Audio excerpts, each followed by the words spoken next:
And we're live. What's going on, everybody? Happy Wednesday. Is this the last Wednesday? No, we got one more Wednesday in this month. Happy second to last Wednesday of the month. I hope everybody is doing well. I feel good. I feel full. Normally I don't eat until sometime during the stream, but Aaron got up early today, and so I've got a little French toast smoothie action going on. So I'll wake up, but I'm feeling a little lethargic, I think, from the heavy food I ate kind of earlier this morning. Let's see, who's here today? We've got RS is in the house. Nice is here. I thought you were traveling this week, man. Welcome. Nomads is here. Today we are pushing plastic. Nomad said that, hope I didn't jinx it, but I've got faith in this positron and our build, so hopefully it all goes well. What's up, Lowe's? Hey, Jen, PF's in the house. Cyber? Yeah, morning, take it slow. Yes, I will. We'll sort of cruise into the stream like we normally do. It was last week. Okay, for some reason I thought it was this week. The last couple weeks have been a blur. We had family in town staying with us last week, so the week was just definitely not like the standard standard schedule, I guess. It was late nights and stuff like that. So, Nomads, thank you for 3 months. Smash the like button for plastic pushing today. Yes, hit that like button. Hey, Steve. Did I miss anybody? I said hello, Cyber. I think I got it. TJ, how's it going? So yeah, let's kind of get right into things. I did want to say that last week I mentioned that I would have an announcement soon, and I will have the announcement in like 48 hours. I can't say anything until then, but I'm excited. I'm very excited, and I think that you guys will be too. Oh, one thing I did want to show. I'm pretty sure I didn't show this last week. Let me squeeze through here. This place is like, I mention it every time I walk around, it's like booby traps. So, if I didn't show this last week, which I really don't remember, Ember Prototypes made a custom plate for me and reached out saying that they were going to basically have this as their creator plates. So for anyone that is interested, these plates are available in all of the sizes that they make, which is everything from like the Bamboo Lab 256 up to like very, very large. I don't know if they have deltas, but like a massive range of plates. So if anyone's interested, it's Ember Prototypes. Can we see that kind of? Yeah, Ember Prototypes. I'm going to end up linking it in the affiliate channel, and then I'm also actually showing it off on the Saturday's video. But if anyone is interested, they are available. I don't know if it's a limited thing, like for a month, or how long they'll be available, but a portion of it does support the channel. So if anyone's interested, you are welcome to check them out. They also, for anyone not familiar, they do make just custom plates in general. So if somebody has their own design that they want on a build plate, they can also do that as well. So Ember Prototypes is sweet. I first discovered them when I used their camera for aligning an IDEX printer. And yeah, they're just really high quality powder coated PEI, double-sided, designs only on one side, but I'm very excited with how this turned out. So yeah, I wanted to share that. So that is, I think, the only real announcement I've got right now. Let's see. Hey, Kegel, it's going good. Things are going well. I got a decent night's sleep. I don't think I went to bed till like 2:30, but Jackson didn't wake up till 9:30, so I got like 7 hours, which is a huge improvement over what I've been getting lately. Brad. Hey, Brad. Hey, I hope everyone is feeling well this past week. Rob, thank you. Happy 3D Wednesday. Thank you for 9 months, man. Let's do some air horns and cheers. Yeah, really, really happy with how this turned out. They did a fantastic job with it. So I did promise that I would actually print on it. Part of me just wants to put it on display, but I did say that I would actually print on this build plate. So I will be printing on this build plate. Hobo, hey Luke, I need to remember to pick your brain about the takeoff. Yes, just shoot me a DM, and I know I'm way behind on Discord DMs, but shoot me a DM and I'll try to prioritize answering any questions that you've got on it. Is going to be announcing, no mukbang. No, that's not, I promise that's not what it is. A fan page? Nope, not doing that either.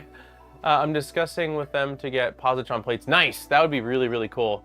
That would be freaking sweet. So let's take a look at where we left off. I did do a little, the only thing I've done since last week is I did get the, slowly drop it. The only thing I've done since last week is do I have autofocus on? I think I do. I sure do. Let's turn you off so I can actually focus. We have a limit switch. So I got the screws in. I ordered a big box of. So I will not need M2 screws for a while. I've got a huge pack of M2 screws just for the 2 that I needed for this. But our limit switch is installed, so it does trigger. It's a little bit interesting. I don't know if it's because of the when I printed it, I only printed one, so it had not warping, but like it probably could use a little bit more cooling, but it does trigger. I'm actually a little bit curious, Nomads, since it has a micro. No, it doesn't have a micro probe. We're using. Does it yet? No. What are we using for homing on this guy? Okay, now I don't actually know, because I was going to say if there's a probe on it, then what are we using this switch for? But I just realized I don't think that this has a micro probe. Does it? Or I don't remember seeing one. No, I don't think it does. So anyways, we used to do IR, but it's not reliable on glass. Oh, it's manual leveling. Okay, that makes a lot of sense then. For some reason, somebody said something about micro probe last week, and I was like, yeah, micro probe. And then right now I'm like, wait a minute. Everything makes sense now. There's no more questions. Nope. Only ModBot fan site is not a thing. This is a family-friendly channel. There's no such thing. I can assure you. Is it? No, it's not. That's not the announcement. The color scheme looks like ice cream flavors would be called unicorn tooths. Oh, that's a real flavor. Wow. Okay, cool. No, that works for me. We're working on micro probe mod. Sounds good. I actually think I know I have a micro probe that I bought for the Journey Maker, and I think I have another one as well. So whenever that comes around, I'll probably print that out and get it upgraded. Mine has a micro probe. Gotcha. I think Crow, you were the one that mentioned it last week, and that's why I was like, oh yeah, micro probe. It's just a close up of his beard. Oh my gosh. Hey, Reverend. How are my fellow filament faithful? Where's everyone getting the dates for Rocky Mountain? I don't know. I don't know. I was just on their website. Yes. No. Oh, no. Rocky Mountain. I'm sorry. They were handing it out at 3D Printopia, and I know that they pushed it back to January, February, March, April, May, I think now. So, okay. Let's get right into it, because the goal is we are printing today. So, let's see. So we did the motor last week. Okay, so zip tie holder is what's next. So let's go ahead and get that installed, and that is going, where in the world is that going? Oh, it looks like it's going down there. Okay. I did my best to lay out screws this week to make it a little bit easier. You can't really see it that well, but like a bunch of screws laid out, but I quickly ran out of desk space, so I don't know how helpful this will really be. So M36 button heads. I'm sure it won't be one of the ones. Oh, it is. There we go. Perfect.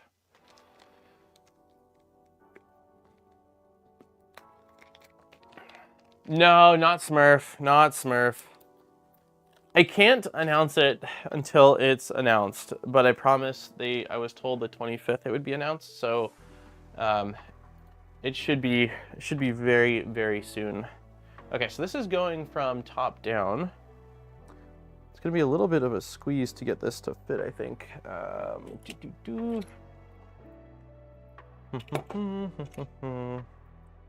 Yeah, so let's see if I can get this in here. You know what? It'd probably be easier if I lift this. Nope, that doesn't actually help at all.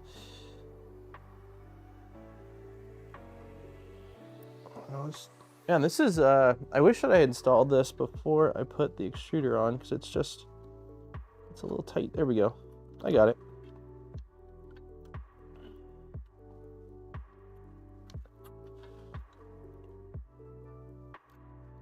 What direction is this supposed to go? It looks kind of like... Hey, Steve's here. Hey, Steve. Thank you for 29 months, man. Happy Wednesday, buddy. Okay, that seems fine. And so I'm assuming this is just for these wires that we've already got coming off of here. So extruder wire looks like it'll probably, yeah, all these wires.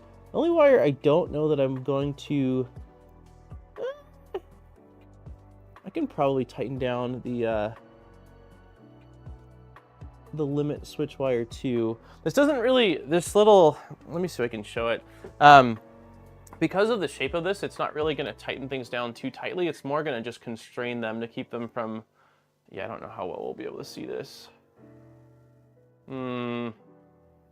Yeah, not very well. But basically it's just, yeah, black on black doesn't do, let's see, maybe I turn it towards the light. Kind of.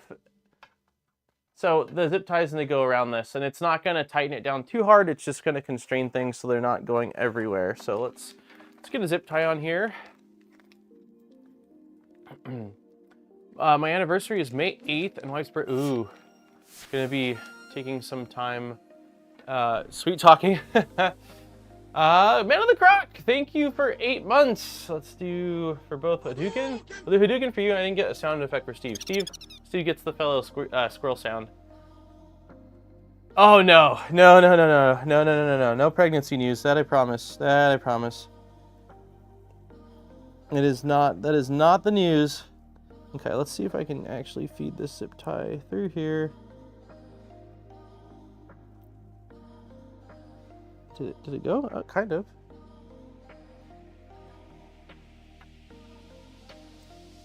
Of course, I twisted it the wrong way. Can we? All right, let's try this.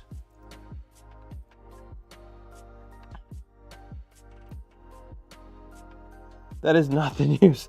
That I can say it is not the news. Let me move my. Let's get a little back out. A little too close up of the hairy hands this morning. Yeah, this would have been nice to install a little bit earlier. Let me get some tweezers. I think I got tweezers somewhere laying around here. Tweezers, where are you? Let's see.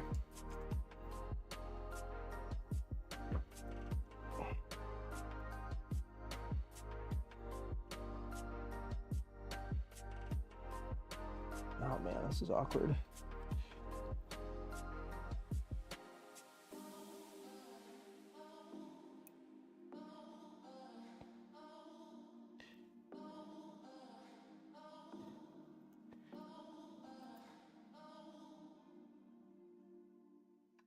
It wants to go the wrong way. Okay, I think I can make this work. Yeah, we'll make this work. It's gonna be sideways zip tie. That's okay.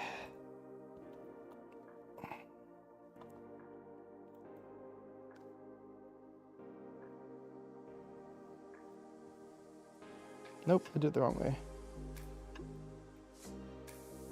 What? It turned the wrong way again on me. This zip tie, man.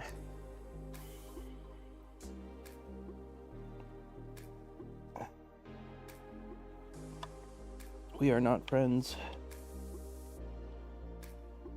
There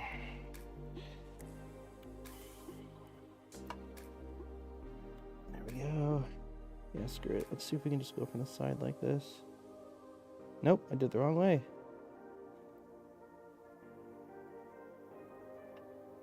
Yeah, that's a little awkward, but like I said, it's not really to secure things down. It's just to sort of constrain them a little bit. So that should work. Okay, let's get some flush cutters. Hey, medic!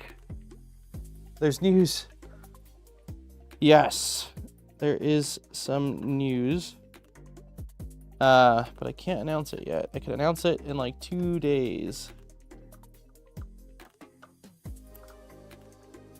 So far, people have guessed OnlyFans, which is not correct. And now another baby, which is also not correct. Those that I can say.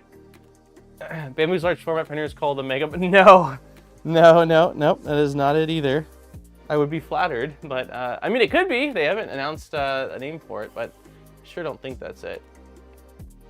Okay, so now we're gonna route our belt. So let's see how this goes. We're gonna route the Z belt. So this is our Z column. Let me zoom out a little bit more. Okay, so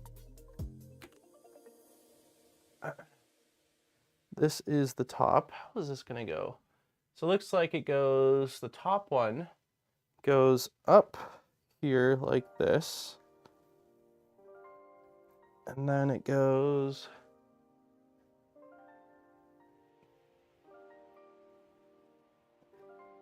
it looks like there's a lot of extra belt, or maybe I need to pull this. I probably need to pull this through more. Let's see. Oh, yep, that's it. For the Keep 'em Guessing Fund. Andrew, thank you for the $10 for the Keep 'em Guessing Fund. Yes, as much as I would like to announce it, I just can't. I have to wait for the appropriate party to announce it before I can announce it. Thank you, Andrew. I've been watching. Wait, no, Daniel's been selected as the robotic representative. No, I don't think that's it either. That would be. No, that's not it. I'm not speaking for the people of Earth. Okay, can we get this belt through?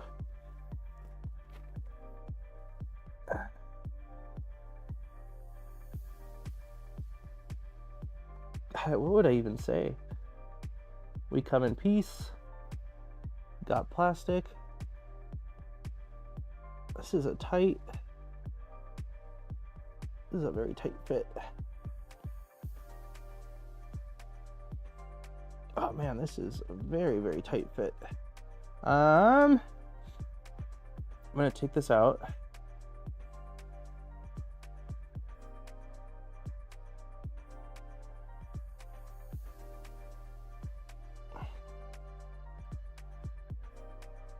It just does not want to. It does not want a seat. I'm almost wondering if I take. Oh, God, my fingers. We're getting there. I'm wondering if I take little like needle nose pliers and kind of pull this inward, if that'll help seat it. I've got the top seated. Let's see. The top part's in, but the bottom part doesn't want to fit in here. Daniel announced that he is running for president. No, not doing that either. Some great guesses. Not that either. I was, when we moved here, and because we have an HOA, because pretty much every house here has an HOA, and it's a new neighborhood, so I was debating on running for the board because of, well, just trying to not let someone that's like power hungry get in charge of the HOA, but Aaron agreed that I don't have time to do that, so I am not running for the HOA board, president of any board for that matter. Okay, I'm gonna just get a flathead and see if I can maybe press this in a little bit more. Okay, that seemed to kind of work.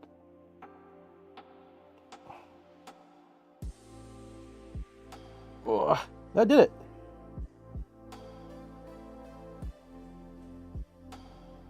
Oh, get in there. Oh, this belt is never coming out. That's for sure. Okay, you have the grunt too. The sound effects are kind of a requirement. Okay, well yeah, that one's in. So we got bottom one in, which hopefully I did the right, yep. And then the other one is going, it looks like belt inward. Then it's going up and around. Yeah, there's plenty of slack, so I'm definitely gonna have to, definitely gonna have to do some cutting here. And I would think that, how tight should it be at this point?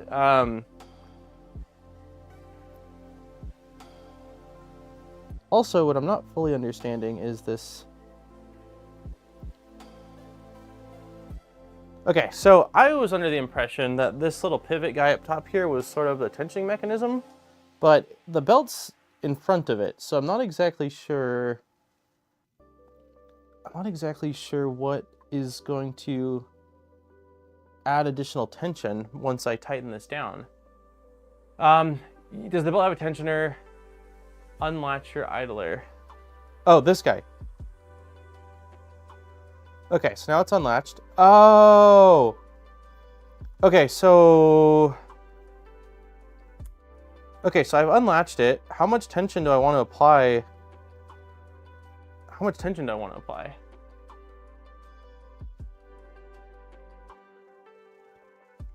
Yeah, I was gonna say, I thought there was a tensioner here. Do I want to, so let me zoom in a little bit. So right now the idler is still at the very top. Do I want to actually pull it down a bit? Press it slightly when put the belt in, then attempt to push the latch. Okay. So let's just go, when you say slightly, let's slightly leaves some room for guessing. It's gonna be awkward to get this in. I wonder if I should start from the bottom here. It's really tight, Nomads, which I think is probably a printing tolerance thing. Like it's real tight. Also, I just realized my belt is not going.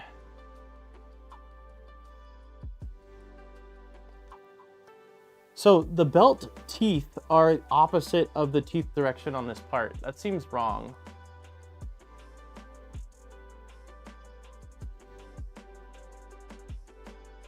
Like the teeth are on this side, but the teeth are on the opposite side on the belt. Belt goes in from the back. Oh. So belt goes down and then around up. Okay, okay. Yep.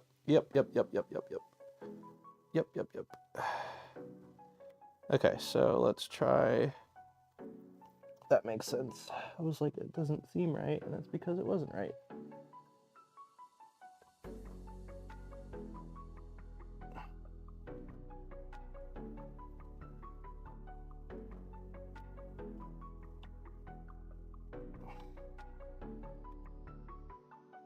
I don't know if that's compressed enough.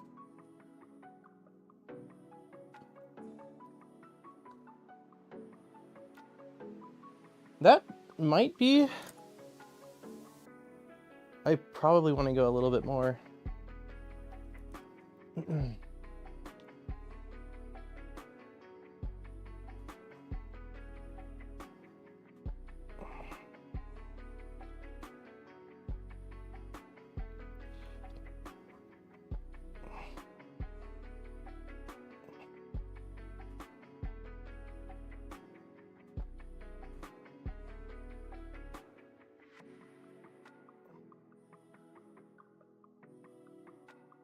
Oh, that's too much. That is too much. Okay, so definitely a balancing act. Yeah, I can't actually get it back up now, so yeah, that's too much. It probably was fine how I initially had it. I should have just left it.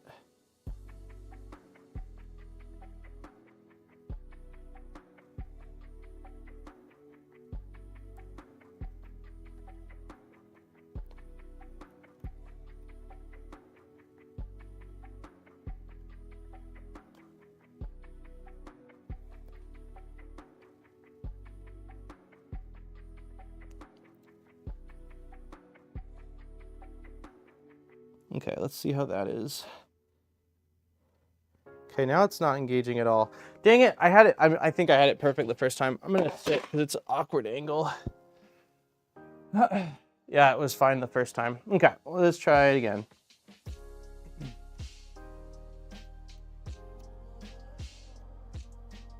So we just want a tiny bit of compression then, like,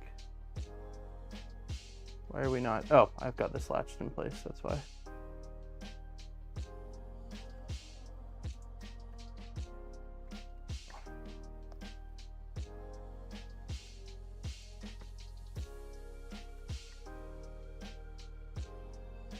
Okay, how's that? Does that seem fine?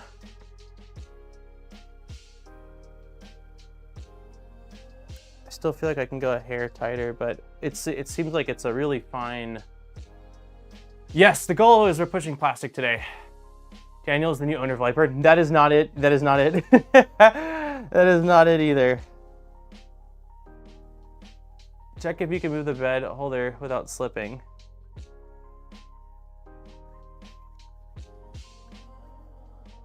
Seems like it. I feel like ideally I want like one more tooth of...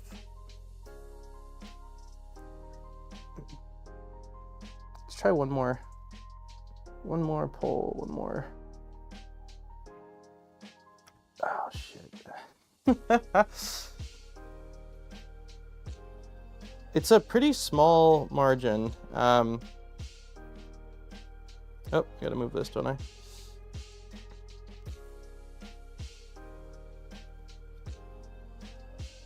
Okay.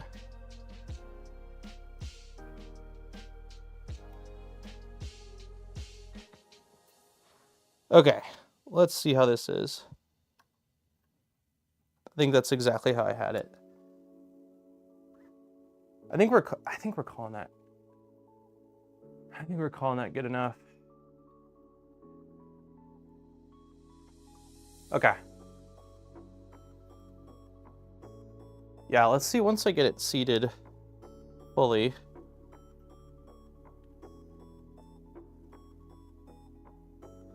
It's not super tight. How difficult is this to adjust after? I assume I can just do this after, right? I think what I'll do is leave all this belt on here for now and make sure that it's functioning properly. Because I would love it to be just a hair tighter still, but I keep getting it back in the same spot. You just do what I just did. Okay. Yeah, let's leave it for right now.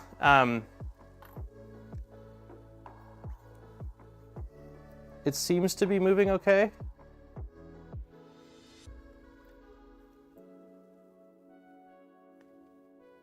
And you could do as Steve said and adjust the screw position. Screw position of this guy up top, you're saying? Or... Oh, this is loose, huh? You're saying I could just basically adjust these two and slide it a hair more, right? Yeah, that's what I think that's what I'll do. Because I don't need much. Like I can tell I'm really close to the range of where I want to be. Let's get this pushed in.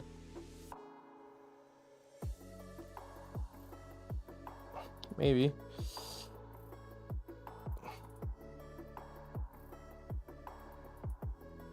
There we go.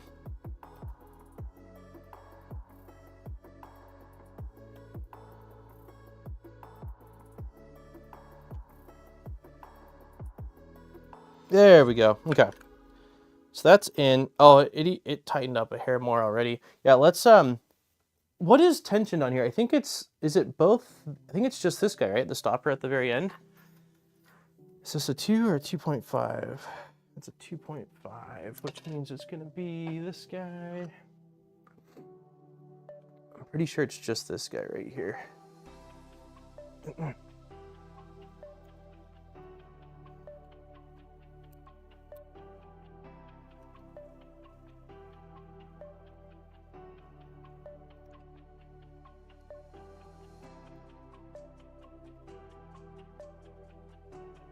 Okay, we'll leave it.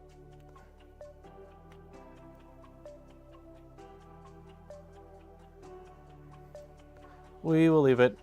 I'm gonna leave this extra, it doesn't seem like it'll bump into anything right now. So I'm gonna leave this extra bit of slack up top until I verified. Just because if I cut it shorter, which I probably will eventually, it'll be a bit trickier to if I need to pull the belt back out. So we will leave it like that for now. And then let's see, make sure the belt on the end of the bottom retainer is short to avoid the risk. Okay, yeah, so the bottom is definitely short. Connect the bed cable to the breakout PCB and secure the cable to the bed cable guide using zip ties.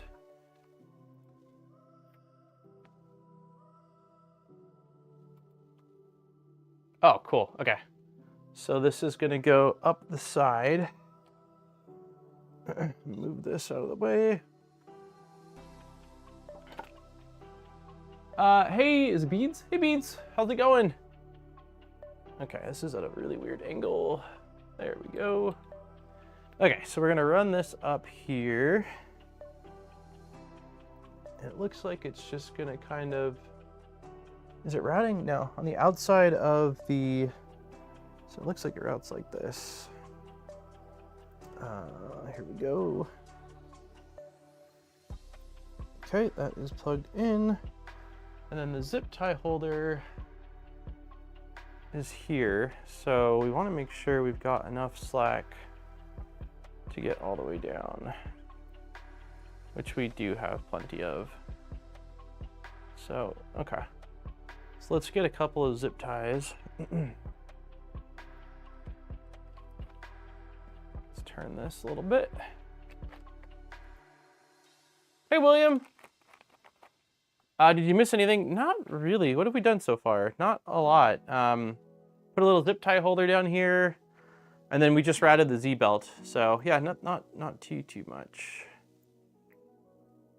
So let's just, I'm just gonna loosely put zip ties in right now, and then we'll snug them up in a second. What are we doing here?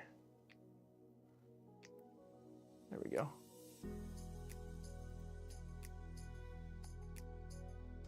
If someone made a positron ukulele, I'd flip. You'd flip right side up.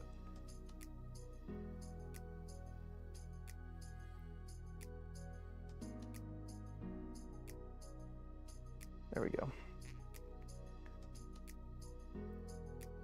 Okay, so we want some slack. This probably seems about right, somewhere like that.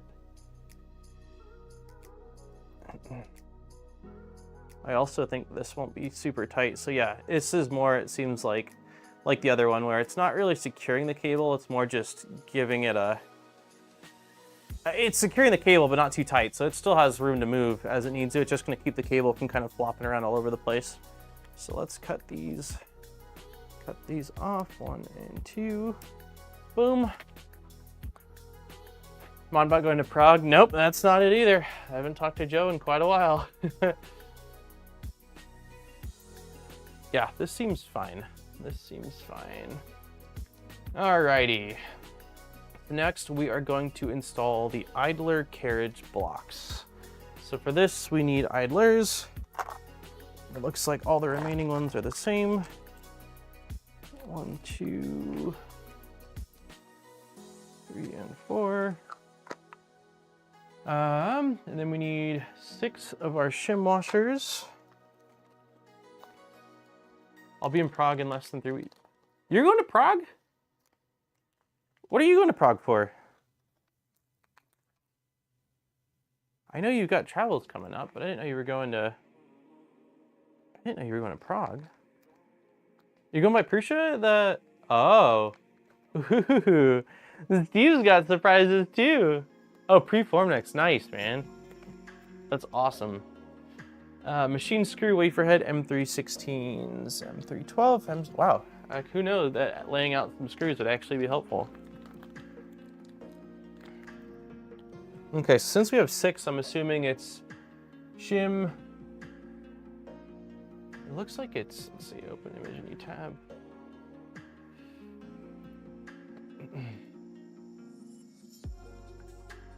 So it's shim, idler, shim, idler, bolt.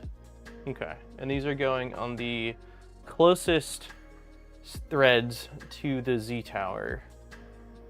So, I know I didn't use Loctite for all the things, but for this one, I will use Loctite.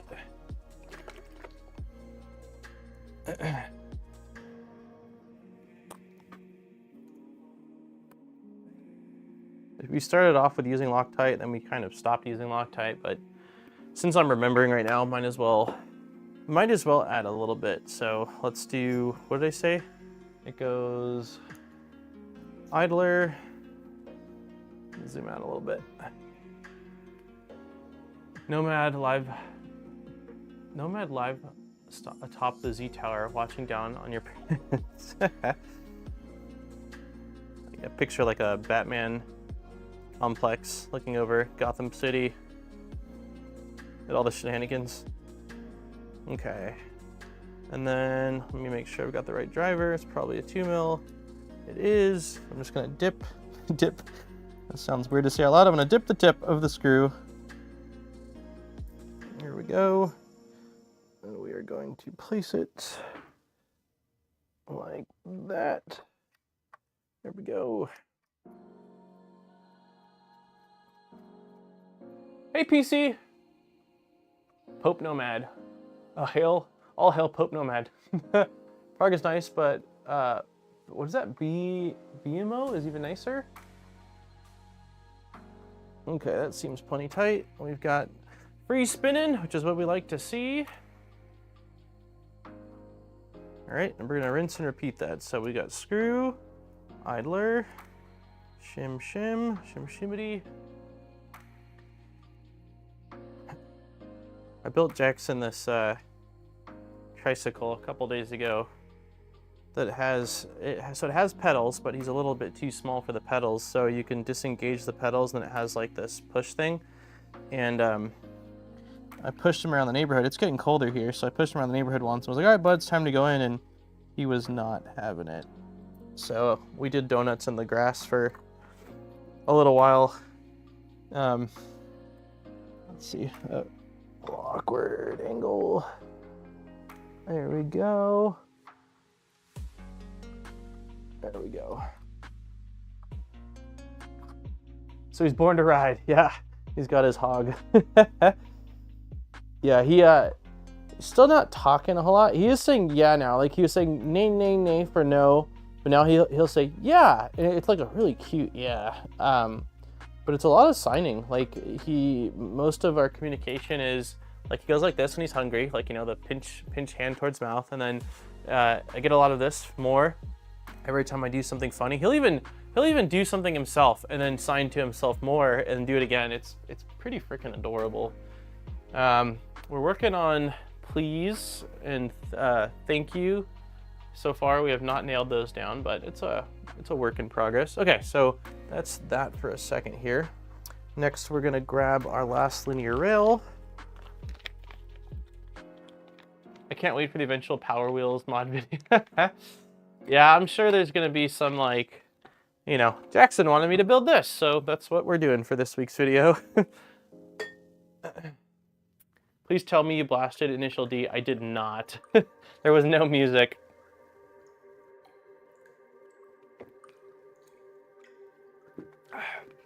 Okay. I've been drinking a bunch of this kombucha stuff that's pretty dang yummy. Okay, so it looks like there's gonna be one hole on this, or one side on this that's unique. So I could be wrong. Are both sides the same and it doesn't actually matter? I lied. It looks like, yeah, they look identical. So I don't think it matters which side we actually do this on.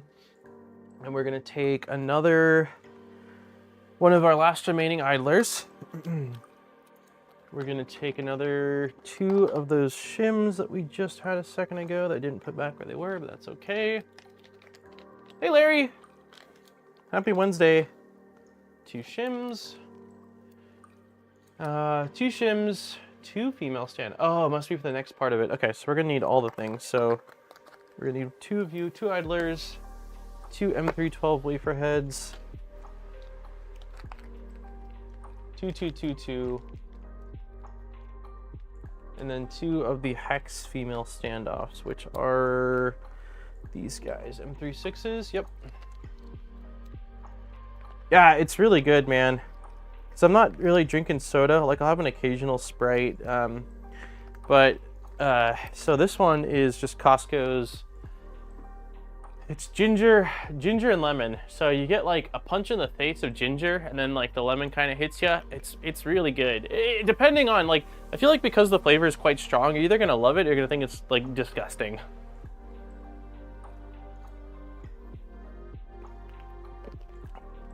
Yeah, that's very gingery. Love me some citrus. Yeah. There's some other ones that we got that, like, I opened up the jar of, like, you know, or bottle, I guess the bottle, and smelt it. It's like, this smells like stinky feet. and I drank it and was like, I don't know how I feel about it. But over time, it's sort of grown on me. Okay, so let's start with this. We're doing from the bottom. It's going to be wafer head, 2 idler, 2 shim, through the hole, and into one of these little standoffs. Let's get it started by hand. Ginger and lemon is, yeah, I really like it. Ginger is supposed to have some stuff that's good for your belly. And I've got a pretty sensitive stomach that is always bugging me, so it's nice to get ginger in that way. If I don't breathe in the kombucha before I drink it, it's fine. I can understand that. I can get that. Sometimes the smell of it is not fantastic. I didn't do Loctite on this one, which I probably should have. Should I take it off and do Loctite? It is metal on metal. I'm gonna do it, man. Since we're here, yeah, let's just add a little bit of. Since I got the Loctite out, I don't really have any good excuse. No excuses. Okay, so a little dippy of the Loctite. There we go. Get it right back in. Tighten it back up. Little bit of blue. I've got purple. It's not as strong, but, or maybe it is as strong. I think red's the one that's like the aggressive one. That seems probably plenty tight. We're still free spinning. All right, so that's the bottom one. And then we're doing, I would imagine the other one's reversed. No, it's the exact same thing. Okay, cool.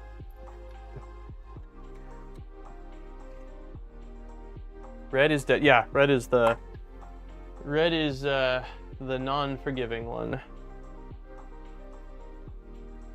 That's for people that really don't have commitment issues. That one, once you go red, it's just, that's it. I mean, with fire, I guess you can get it to break down, but it's not ideal.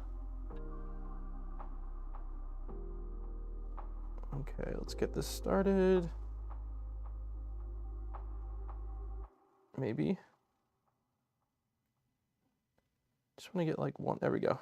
Okay, now I can turn it around. I built a Positron with red. Let's just say it's the one we're shipping to our I think I remember on X you posting that you had used red and you had to take some stuff off and couldn't. I think didn't you post like that you'd stripped out something? The motor, it was like a motor related. I'm having, not deja vu, but flashbacks.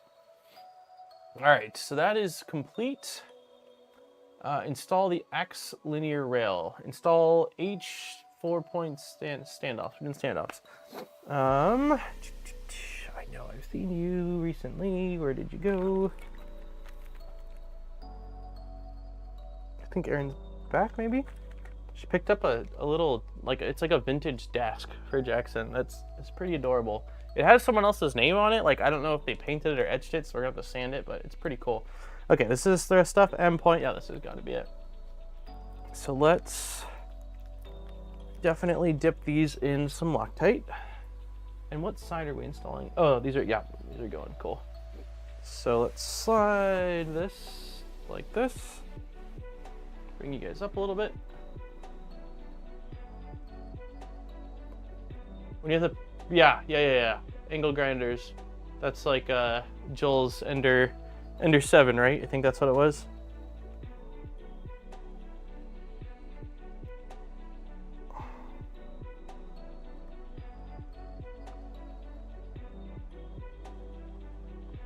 Okay, I went a little aggressive. That might be an understatement. I went very heavy with the Loctite. So before it gets all over the printed part next to it, I'm gonna really quickly take, I don't know if I'll be able to actually get in there with my fingers with the paper towel. I might need to use a swab. Fine line between a little bit of Loctite and you've overdone it.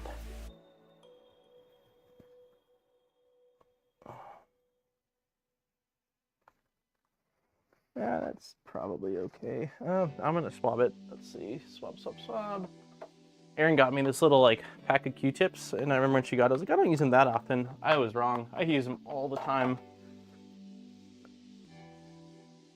Okay, here we go. Little scrub-a-dub-dub. Cool. And then I think I'll use the Nipix, just the itty bitties. I actually don't know where the larger ones are right now.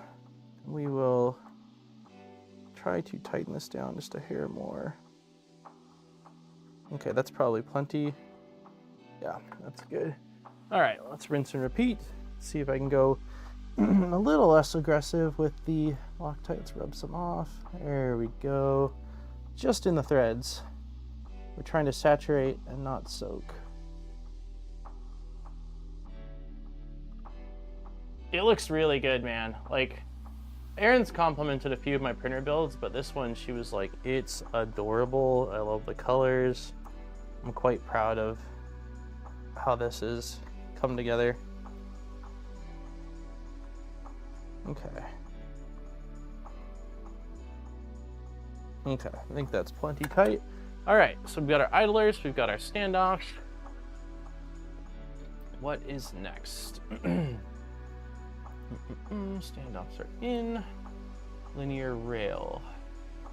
Position the linear rails to the standoffs to make it perpendicular to the Y rail using the squaring jig. Okay, I think I printed out the jig. Is this guy? So let's move the block to this side, and we want it centered. I think that's centered. And then we're gonna shove. Wait, is this not the right piece? Nope, it's not the right piece. This appears to be the right piece.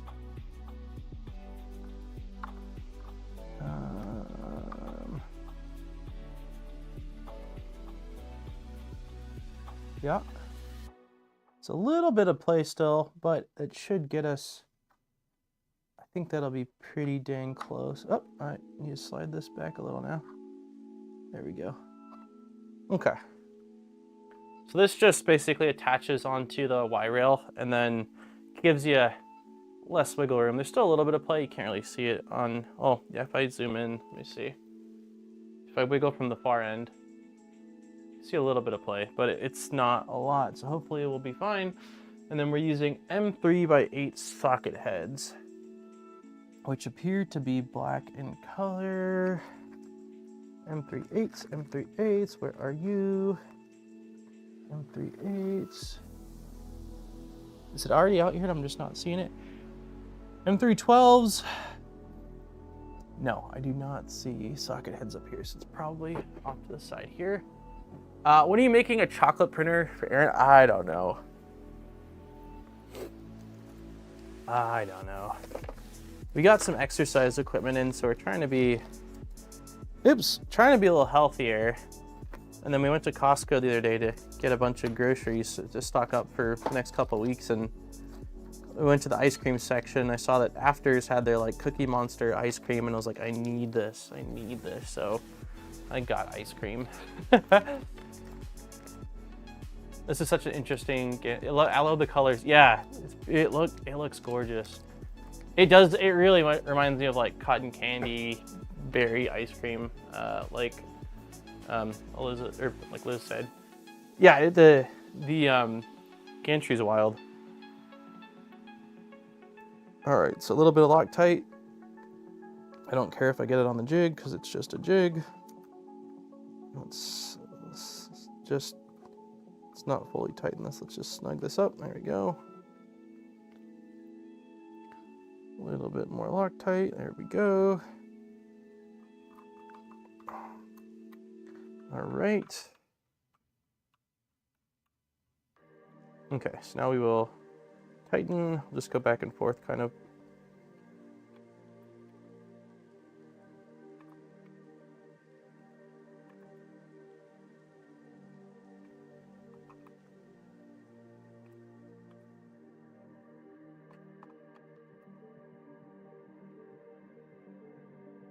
I think that's as tight as that's going.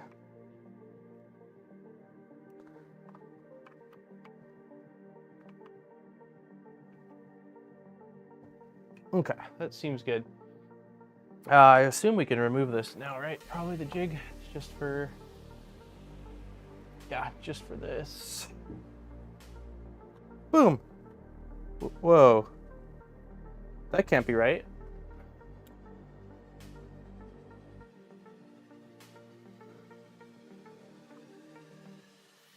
Why did it not tighten more? That is definitely not right. I'm pretty sure I used M3.8s. Yeah, they were M3.8s. So why did we bottom out?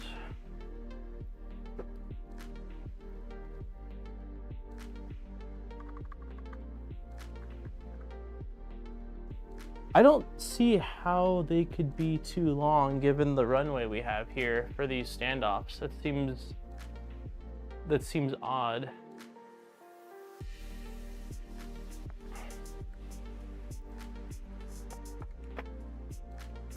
Yeah, that's not getting any tighter.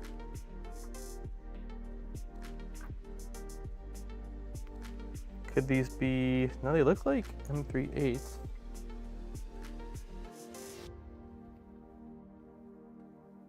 No, these are M3/8s.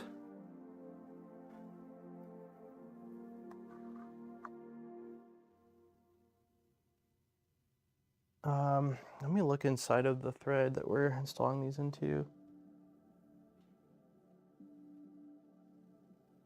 Yeah, so it's definitely not threaded all the way through. I would think it would just go beyond the thread. You know, I would think it would just go beyond I haven't seen this happen, but your thread, yeah, it doesn't go all the way in. That's exactly what's happening. So, do I have M3? No, I don't have M3/6s. Do I have M3/6s actually? This is all M3. I do have M3/6s. I have M3/6s in my little caddy thing here. So we're gonna go with M3/6s because we're bottoming out. So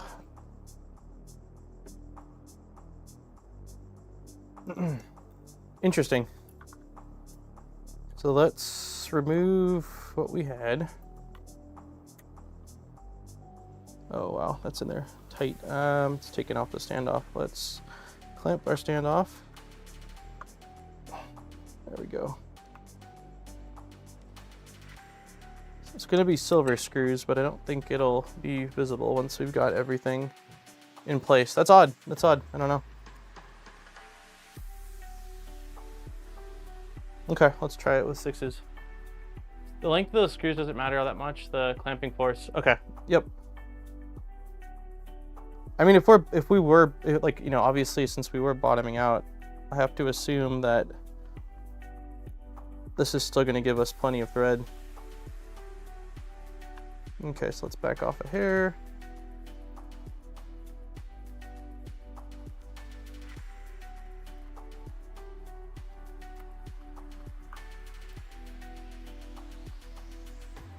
Get a sad Jackson downstairs.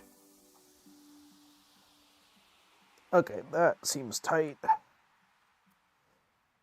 That seems tight. That's tight. Yeah, so screws are just bottoming out. So that seems nice and tight. I can't even tighten, yeah, I can't tighten them up anymore. Okay, well, that was a fairly simple fix. Alrighty. Oops, let's not damage the plate. Okay, we did that. All right, now we are routing the belts. This is where the fun begins. This is where the fun begins.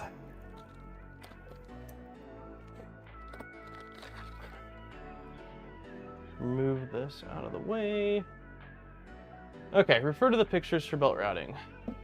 The belt goes into the hole of the printed part. In order to give a better view, the hot end is not shown in this picture. It should be in place.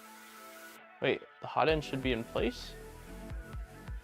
I don't think that's right. Let's see.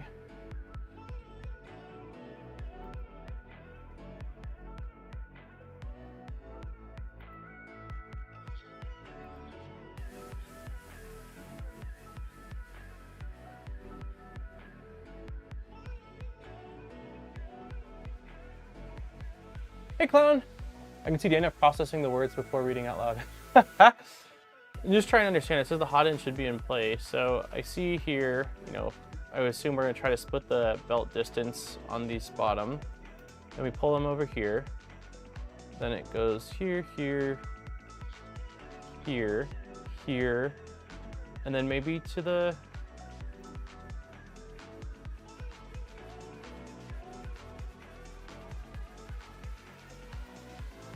This looks like a belt part. What I don't understand though is this supposed to be the belt that we're clamping down on? Ever since he read my comment on a few things ago, he reads silently. Hey, Nuno. Hey, My Tech. What's up, buddy?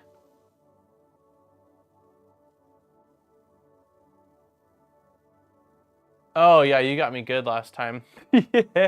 Yeah, I was like, wait, what are you talking about? No, it's coming back to me. So the thing I'm uncertain about is this piece, this whole thing right here. Like, I haven't assembled the hot end yet. Were we supposed to assemble it? I don't remember covering that anywhere. Hey, Benny! This is all I've got right now for the hot end. It's just it attached to a metal plate with nothing else. But in this picture, it looks like it's already fully assembled. And then we're at belt tensioning. So did I screw up and we missed somehow the... Oh, okay. Yeah, I guess I just don't understand the last part of it. You're just showing full assembled for reference. Okay, so should I just start by pulling the belts, basically? So it seems like, I imagine teeth inward or teeth outward on this part. Let's see. So if they're inward there, assuming they're inward, so it'd be teeth there, no teeth there, no teeth there. No, so it must be teeth. Let's see. If teeth are inward, then they're outward there. So teeth need to be outward there. So teeth out there, out. What am I saying? Teeth are out. Yeah, teeth out there. Teeth inward, start at the motor.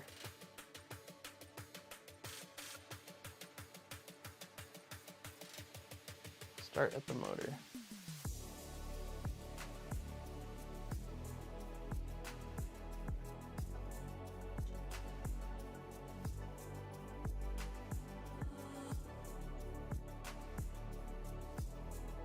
I feel like teeth have to be outward here. Everything will make sense if you start at the motor. But if I start at the motor, I don't know how much slack to give myself. That's kind of the thing that's confusing to me. So this goes like this.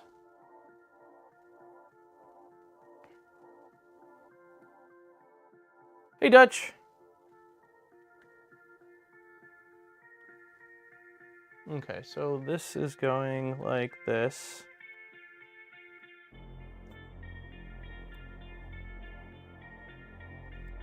Okay.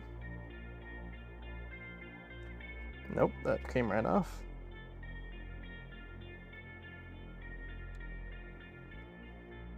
That is twisting.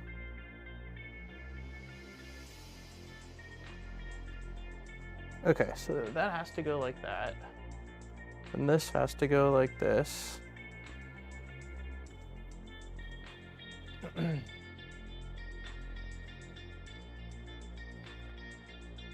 gonna be pretty focused here for the next couple minutes, I can tell you. So apologies if I don't see chat.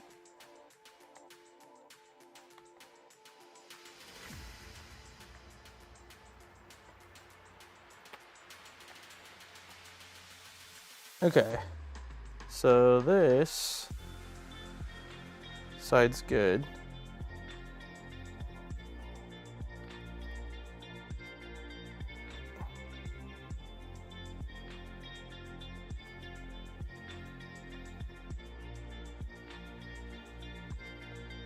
Okay, and this wraps around the bottom.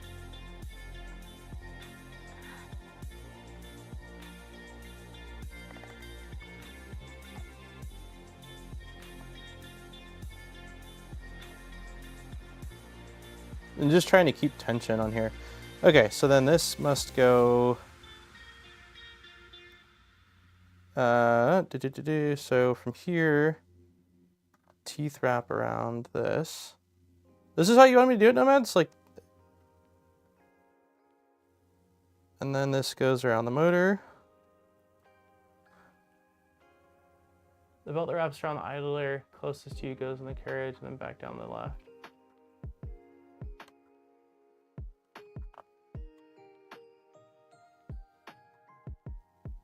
feel like I'm doing this incredibly awkward, but it seems to be working.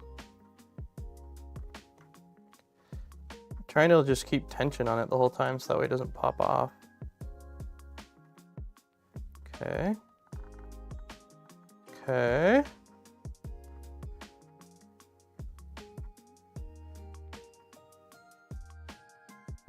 Okay, so then this goes around here.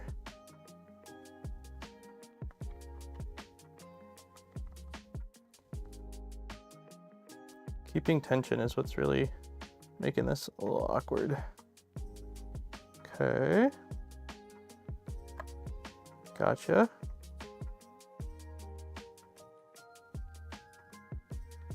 Okay. So where does it go?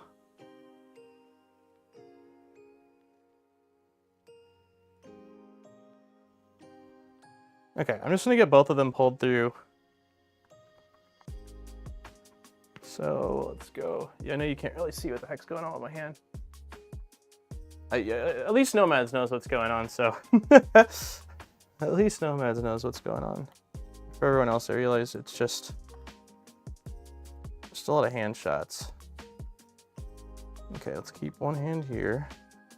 This guy needs to wrap around this. Like that. There we go. Okay, pull this bad boy through. All right. Okay, now let's try to even out our belts a little bit.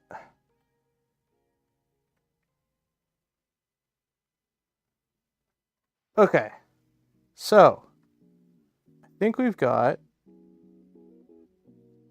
our base belts done. I'm not letting these go.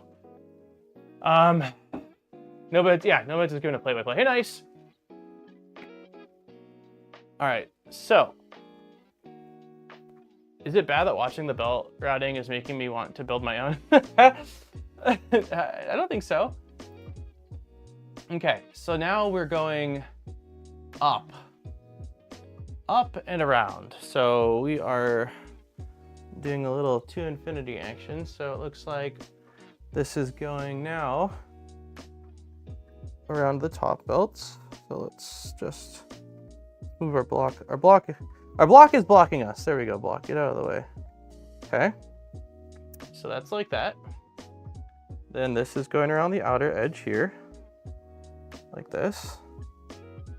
Okay, and then this guy is going to go, this is a crazy belt system, like bonkers.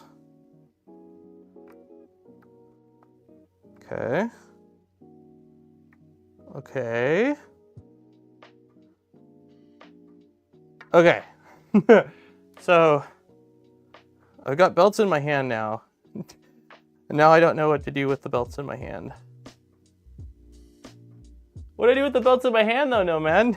If I drop them, it's all gonna flop. Just trying to, there you go. Okay, I got pressure. So now what the heck? This is where I get lost. I'm like, we go from here to here. Like, I don't know what that means. The belt goes into the hole of the printed part. So belt routes through here, then out, and then gets held in place. But what printed part is that even?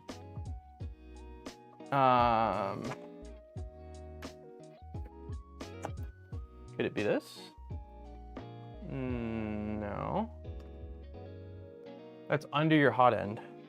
Under my, oh! Oh! Okay. Okay, so I should probably have grabbed the bolt. Okay, so I need a M310 washer. I'm just gonna use one hand for this right now. M310 washer. I should have grabbed the dang hardware before I got to this point, but that's hindsight. M310. Oh, this looks like it. Yes. Okay, we got our washer.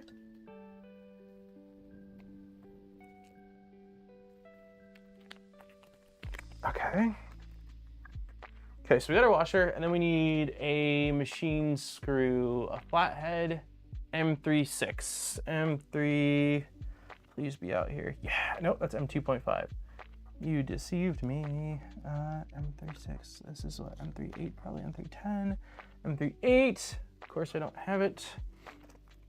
Where are you? Where are you?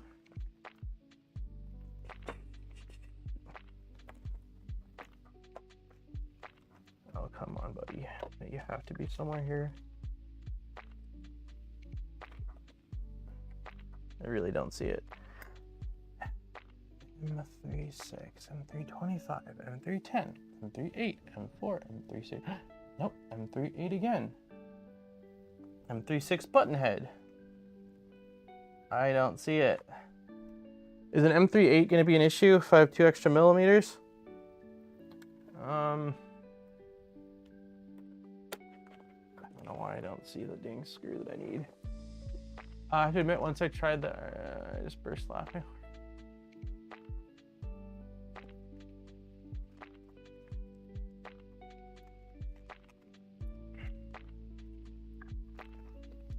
I'm not seeing it. These are too small. Yeah, I don't appear to have that screw. I don't want to let go. M3. Yeah, I've got socket heads. Can I use a machine screw here?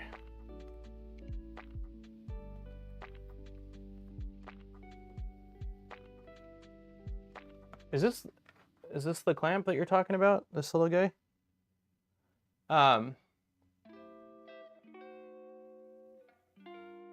Yeah, it says flathead, not a wafer, which is a little odd because that means it won't tighten fully. Can I use the M3 button head?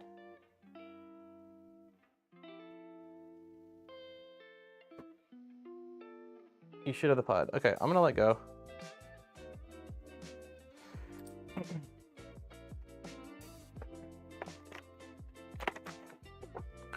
I've looked up here like 4 times, so I'm convinced it's not here, but M38s, M312s, it's a black screw.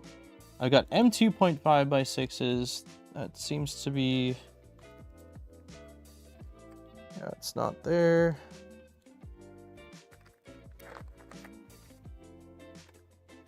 I feel like I've gone through all of my hardware a few times now.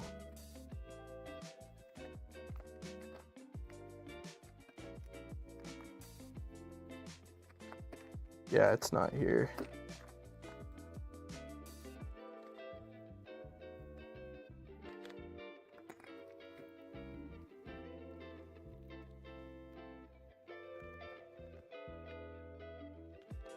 Yeah, we're gonna go with the button. I don't see it. I've gone through now all the bags that are here a couple times, so. All right.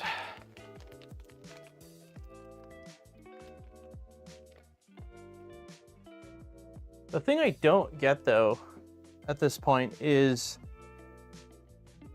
for me to pull this through here and tighten it, the hot end should have to be mounted. Because otherwise the position that I have it isn't gonna make any sense. So at what point do I tighten, what time, like where do I add the hot end?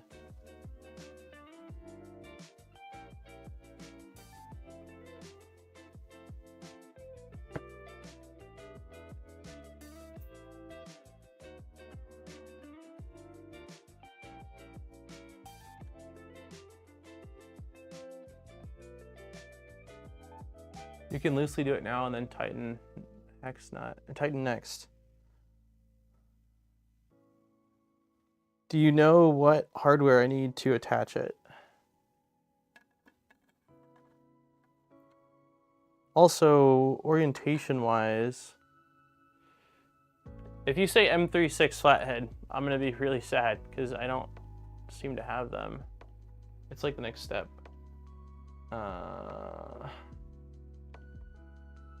Install Toolhead.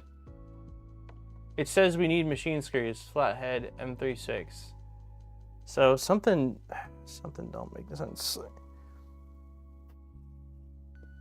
Is it in the fastener box and never made it out? Nope.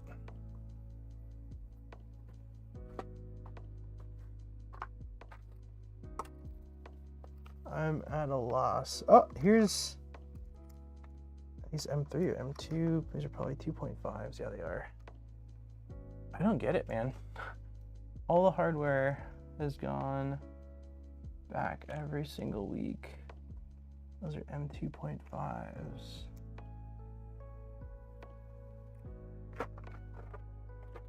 There's nothing on the ground.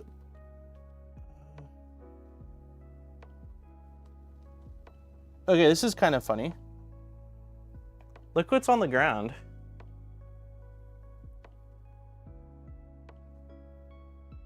But it's empty.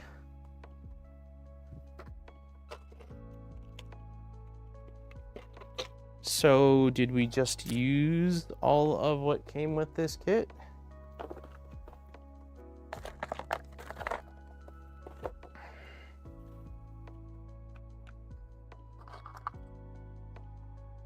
I think I just found one.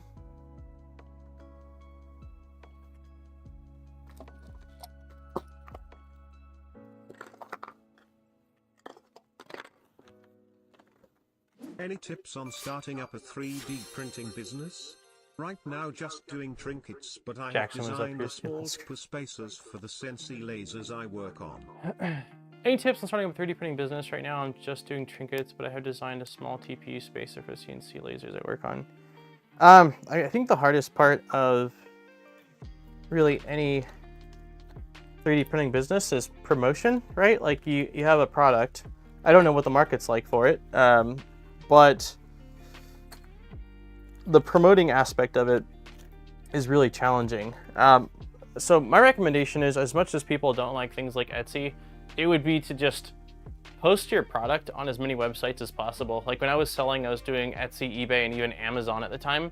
And granted, they take a big cut of the sales and there's more competition, but they also have a lot of traffic already coming to their website. So I would say use other platforms. And then while you're doing that, if you start getting sales, have your own website and then include like some kind of a business card or start promoting an actual website or web shop. That way you can start to build up kind of like a mailing list and get people and start gaining traffic and listing in Google. That's really the biggest thing. Would button heads be bad? Well, the issue is with these CNC parts is that they all have the form of a flathead. Yeah, Facebook Marketplace, I guess, could work as well, but that would be more local, right? I guess you can ship on Facebook Marketplace. I've just never used it.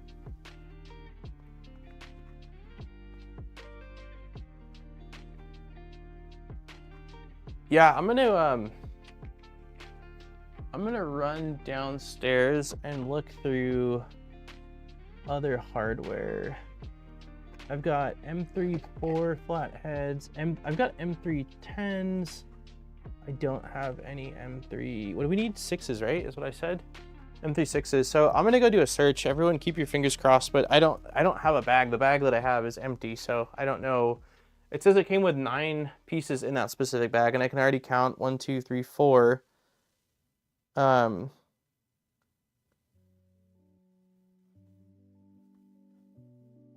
No, those are 2.5s. I'm looking at them. This is a different size, so I don't know where the other 8 would have gone. It's wild to me. Okay, yeah, let me run downstairs and look. Keep your fingers crossed. I really am not seeing like a second bag anywhere. They're all button heads. They're all 2.5s. So I know one area where I bought a bunch of random M3 hardware, and I just don't know the sizes of them. So I'll be right back. Let me go check. BRB.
I wish I had better news.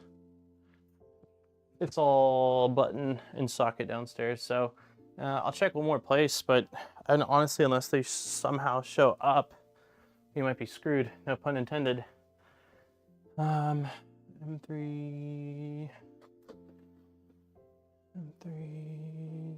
button heads, socket heads.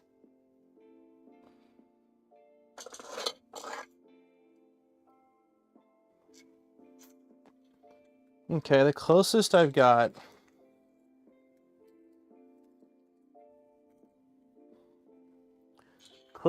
is wafer heads. I found a stash from the VZBot build of wafers. They are not button heads.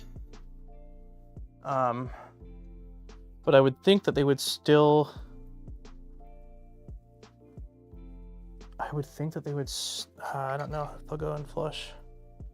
Let's see if I drop one of these in here. No, they're not flush. That sucks. There's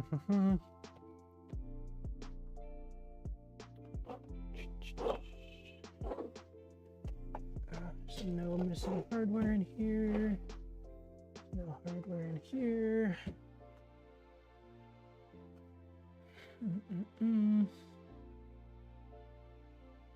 Yeah, I've only got massive M310s and no really good way of cutting them down right now on stream. That sucks. Didn't you have... I have M310s, yeah. But that's gonna bottom out.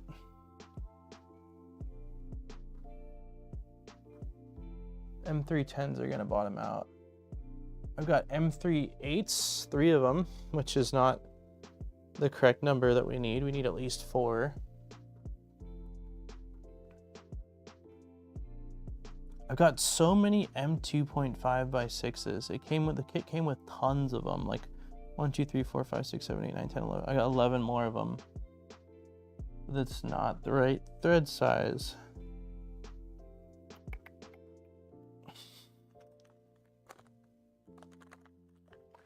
Well, it might be a short stream because I don't really have much else. I'm probably just gonna have to order. Probably just gonna have to order more.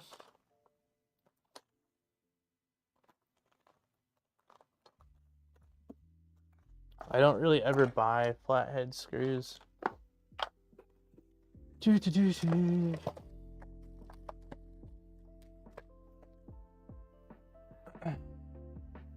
Hey Chris.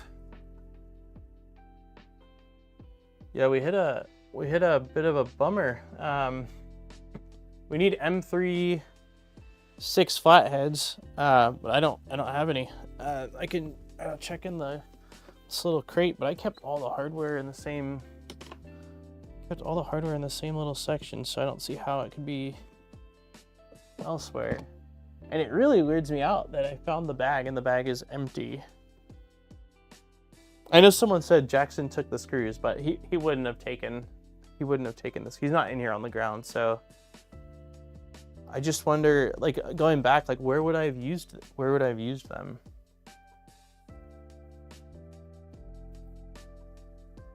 We did use a lot of them, actually, now that I think about it. We used a ton of them on the bottom. Because it's the CNC plates that need those.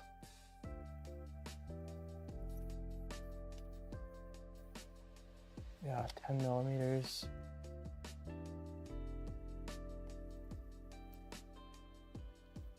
It's just not a screw that I keep.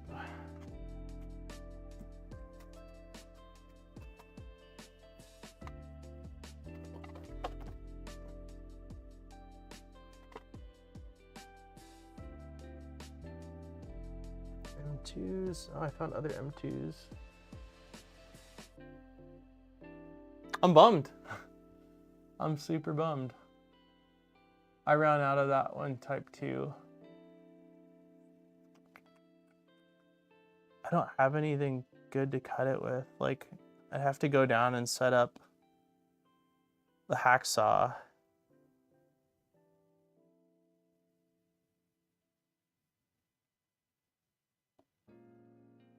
Damn, it's like the one screw. I have like everything else that we would need.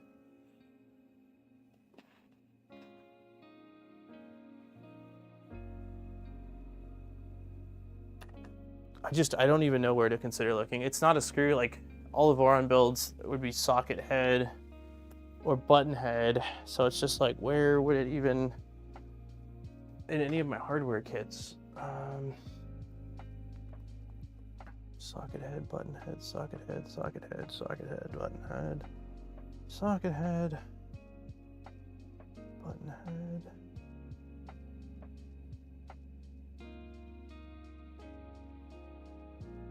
Yeah, there's nothing. I know last time we needed a screw, someone said, oh, check in your Bondtech kit, and we ended up finding the screw we needed, but I don't know what kit or anything would have included one of those.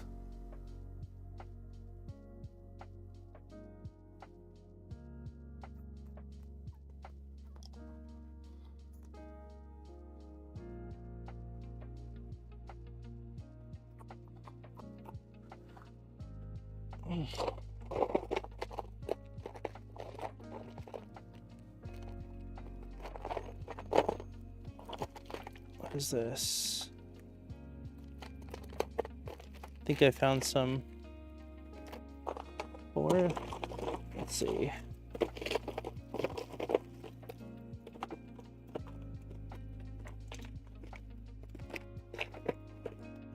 No, what are you?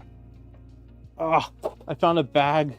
So I did buy, I found a bag, but these are, I assume these are 8mm screws. Clockwork has two SI in the filament anti-squish thing, I think.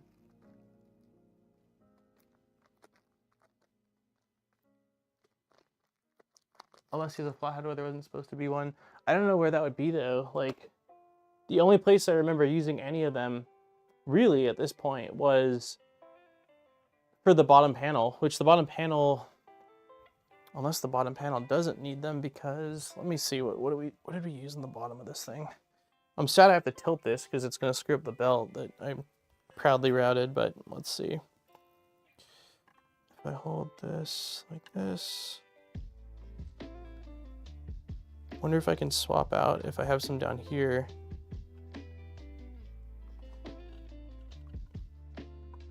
No, those are all button heads. Those are all button heads. Where would we have even used? It said 9 on that bag. And those are M2.5s. Those are button heads. I don't know where we would have even used them.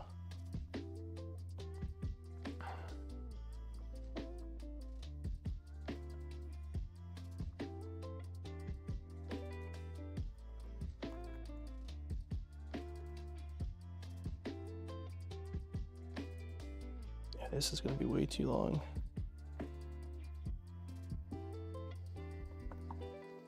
I just found 2 what I think are M34s.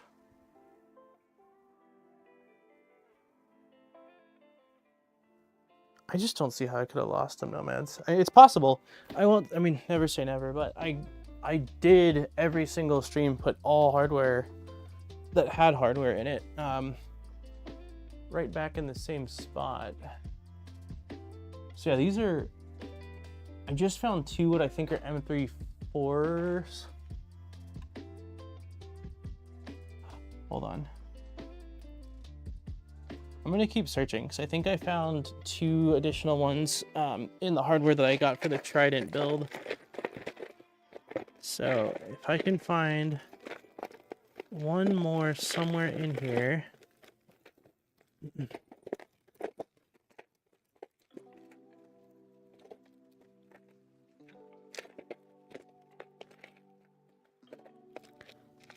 Bunch of leafer heads. Nope.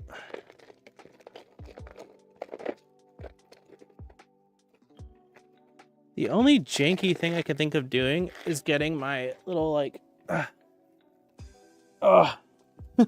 I'm sitting for a second, you can see my face, but I'm just going through this as a last ditch effort.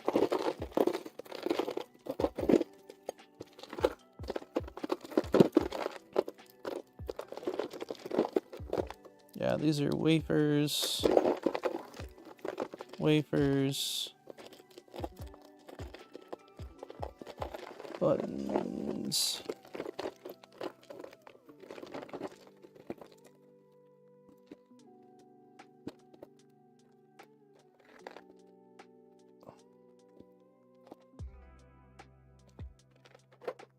I assume if I install 3 or 2 instead of 4 right now, how difficult is it going to be to get down there later on and add the remaining ones? Because I found 2, which I get is not 4, but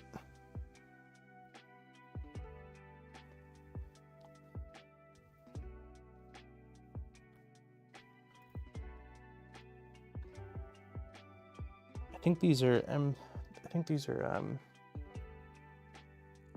yeah, these are 4 mil.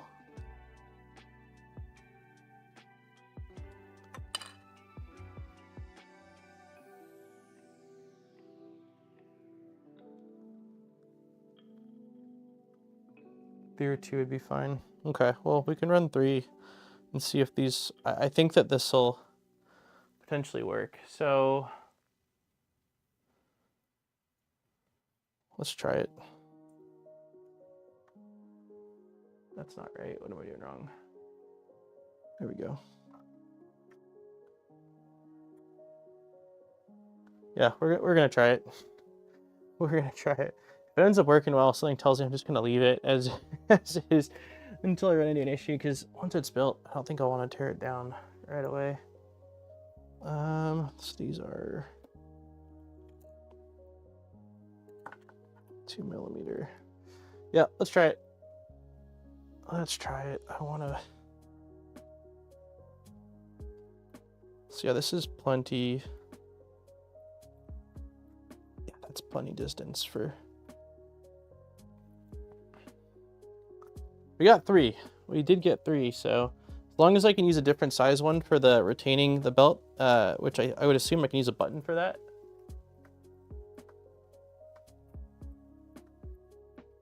No, this won't be too long. These are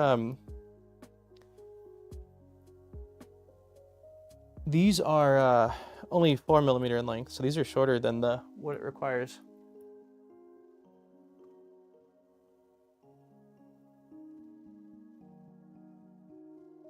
So we are gonna just do our best. Let's go with this one.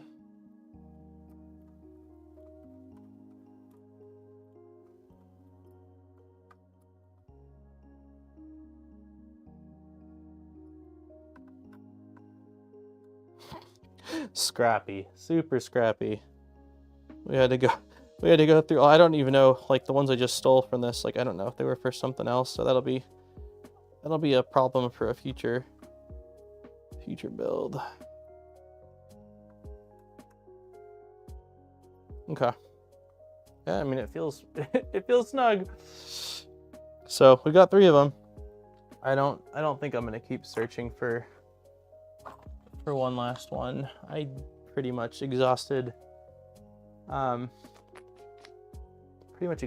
everything. I will, just for fun here, this one I'm sure is gonna bottom out, but I'm gonna try. No, it's definitely gonna bottom out, but let's just start it. Order a new set. Yeah, that bottoms out way before. That's what I figured. Okay, well, we got the 3 for now. So regarding the belt, let's get back to the belt business.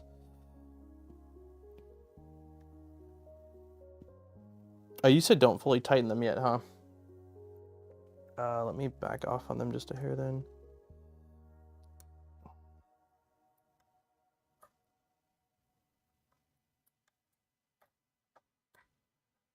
Okay, so the belt. That picture still doesn't make a whole lot of sense to me.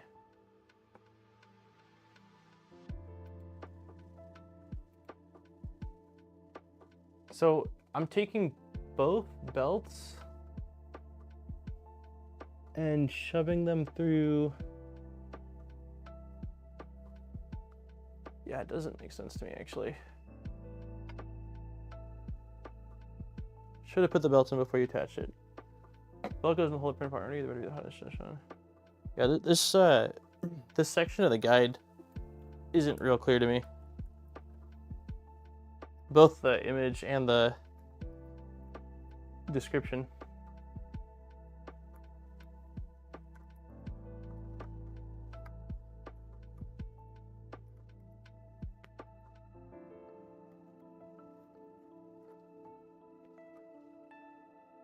Hey, Sven.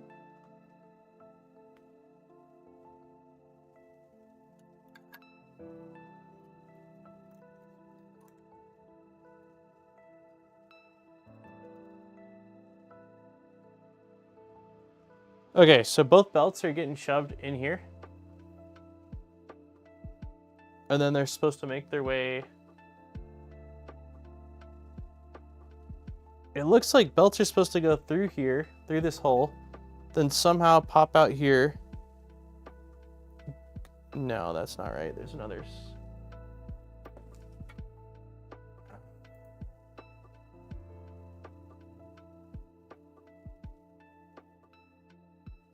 Yeah, I don't understand this image. Remember, I had you test the clearance. Okay, so we've got a belt coming in from here and a belt coming in from the other side, but they both need to go in through the only opening on this part.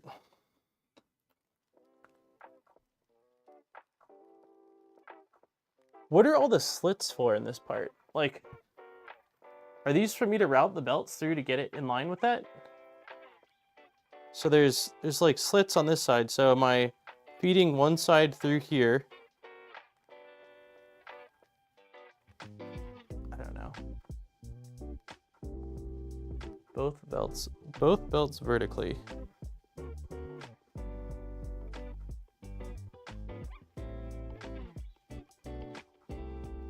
Stick them together and shove them in. Okay. So sticking belts together.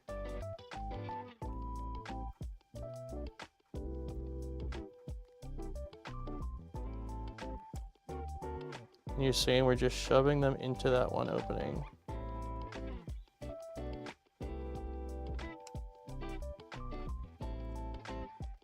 Vertically. So like that.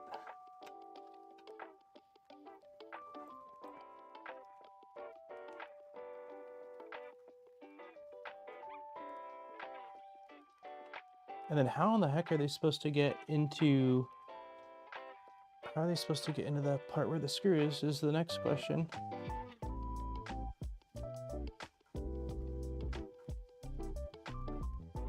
Yeah, they're not going anywhere. You're upside down though. Okay.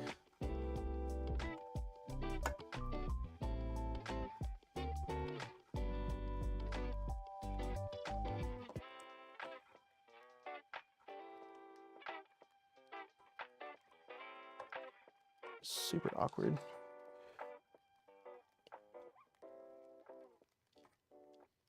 Okay, so I'm shoving them in here.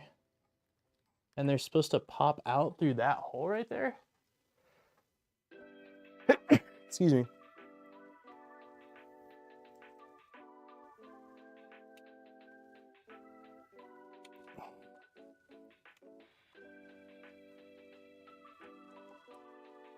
Let's say they'll do it. They don't feel like they want to go in any further than they're in right now.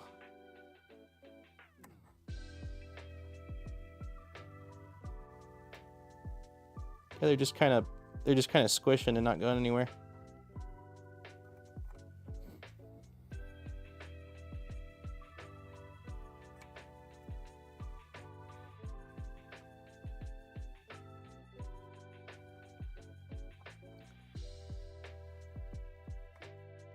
Use needle nose, okay.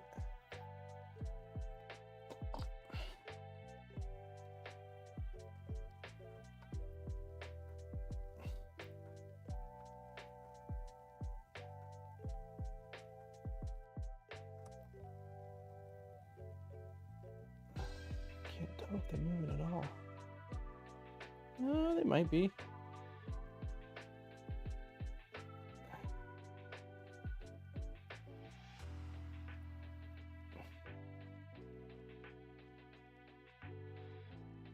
I don't.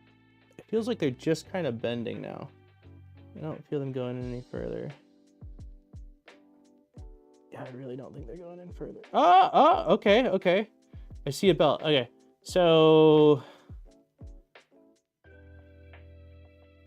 Oh man.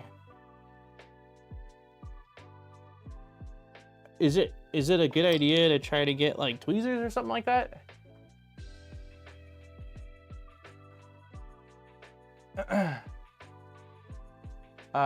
Try what TechCheaper said.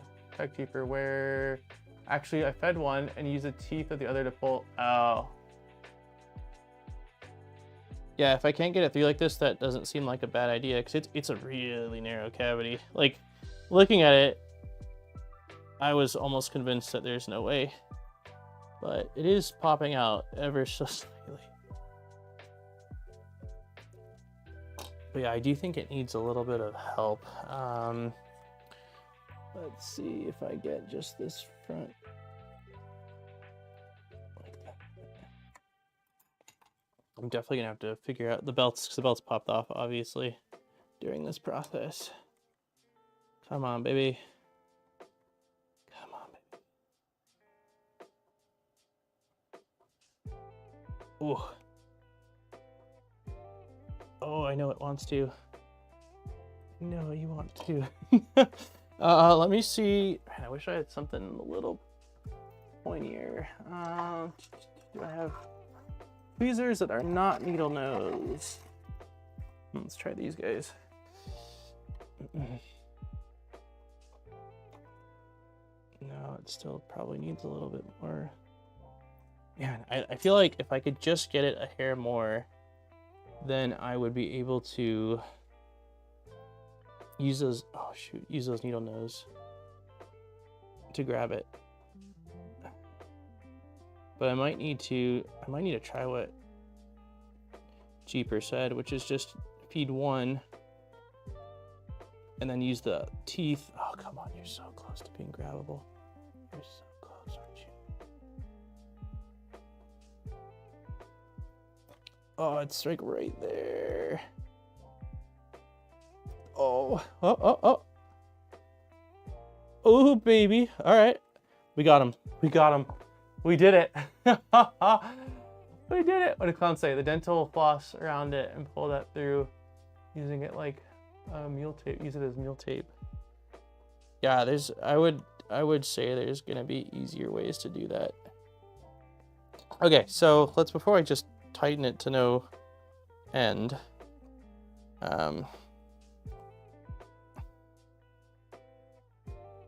Let's try to actually get it back on the belt path.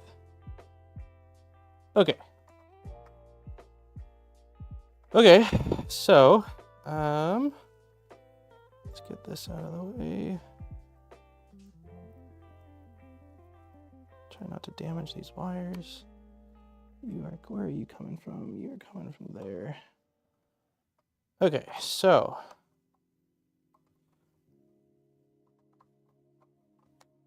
nope, that is not on the.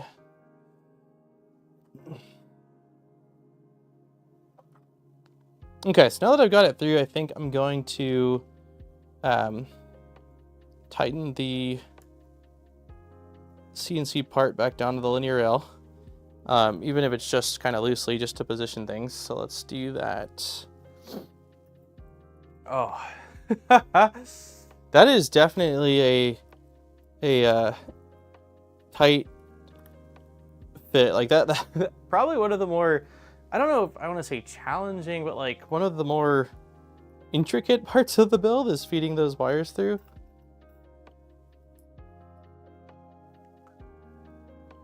Oh my god, if it was upside down, I would cry. I was like, you're the one that told me to flip it. You said it was upside down initially. All right, thank you, everybody. Thank you, everybody. We did it. I think this is the one I had. Remember the tensioner itself is in the back. What? So the one thing okay, so let me show something here.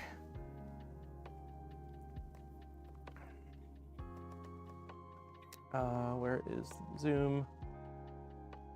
Okay, so this wall, or this like little cavity right here, is hanging on by like a thread. I'm quite convinced that if I apply pressure to it, it's gonna just tear out. The back two idlers are the tensioners. Yeah, these guys. Okay.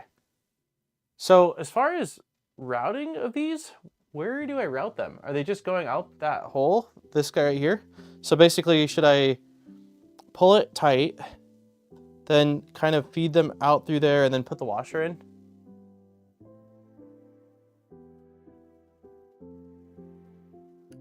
And I assume I could tighten this down now, right? I would assume so. It's in place, so I couldn't see why. I don't see why we couldn't just tighten these down.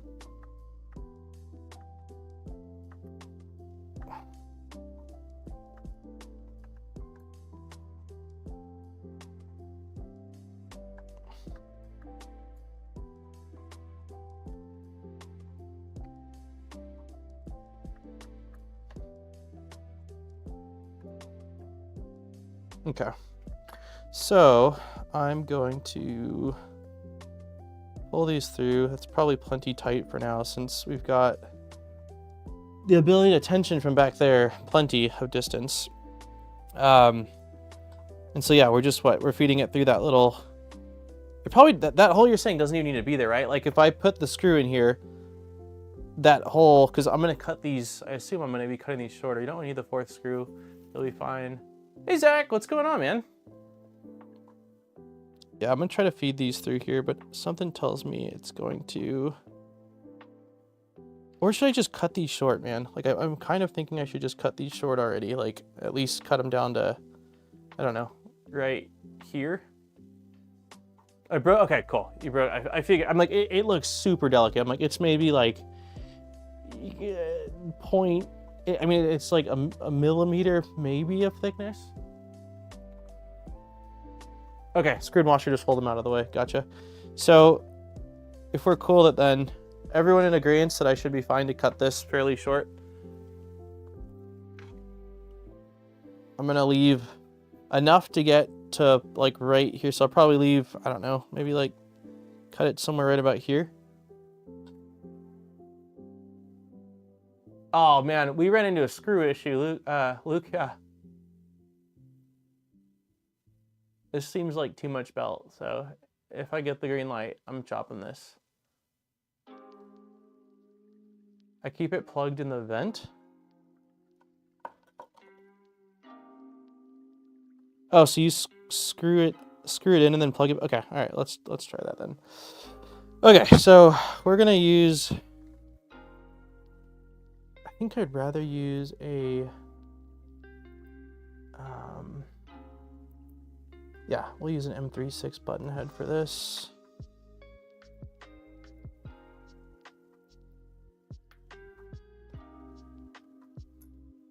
Yeah, I'm either it was short or I lost. It seems like most of the M36 screws, which are required for attaching the CNC parts. Are we going to be in trouble in a second here with the other CNC parts? I haven't even looked at those plates. I hope not.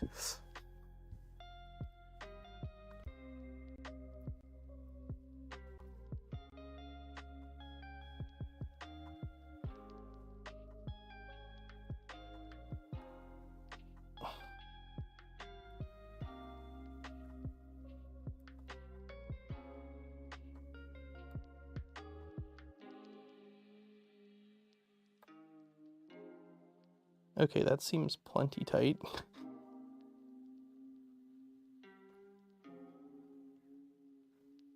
Okay. Oops.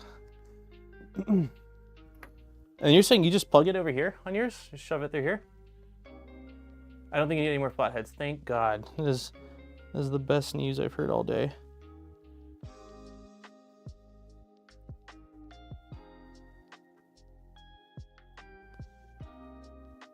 Can I even get this in?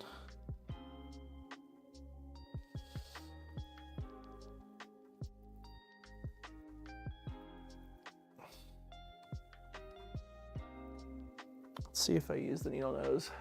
Everything on the Toolhead top is okay, cool. I've got plenty of M2.5s, plenty of them. I don't know if I'll even be able to get this shoved in. Oh, oh. Maybe. I don't know, I'm kind of debating on just chopping this. Yeah,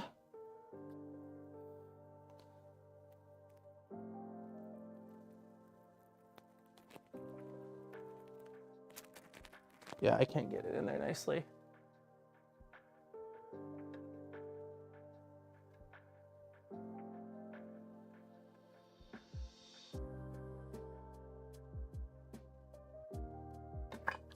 Use a screwdriver. Okay, let's feed this one in first then.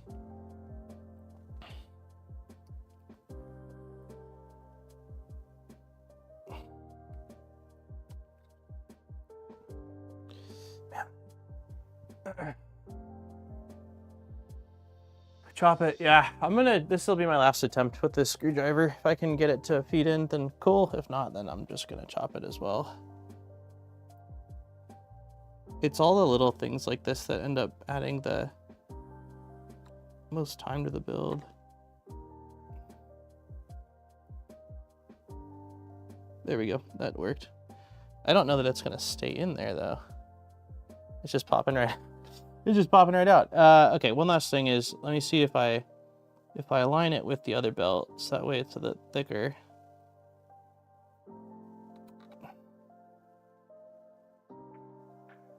I think I'm over it.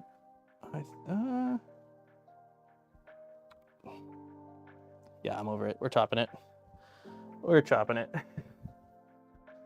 It doesn't want to stay. That's fine. All right, chop, chop. I'm gonna chop it right about here. Okay. All right, there we go. Goodbye.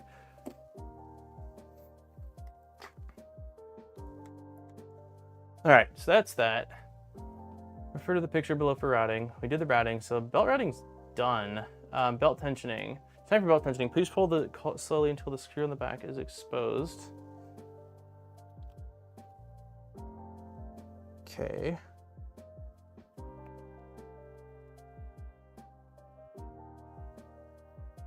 Okay, so it wants us to remove this screw.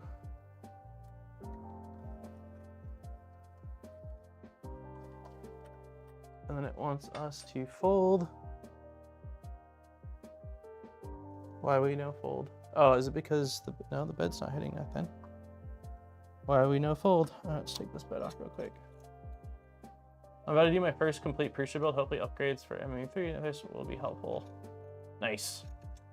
Those instructions should be fairly easy to follow. The user comments the user comments are really nice as well. Don't forget to unlock the Z tensioner.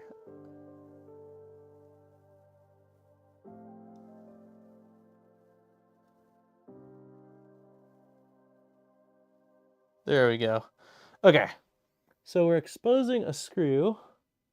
So it's the top screw it looks like. Fasten the screw, feel the belt is tense.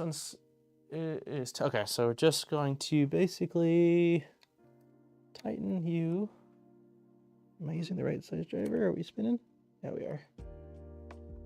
Okay.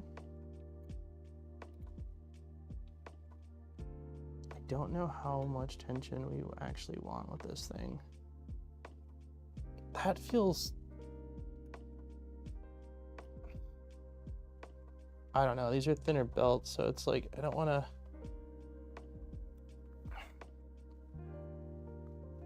overdo it. This is where we're at right now.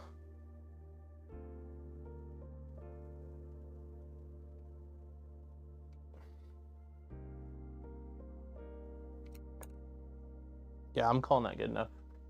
Yeah, I know, not Voron tight. That's my thing, is like, I'm used to tightening things pretty aggressively. I'm gonna back off even a hair. Yeah, we'll leave it like that for now. Worst comes to worst, it's, I mean, really easy to access, so. Okay.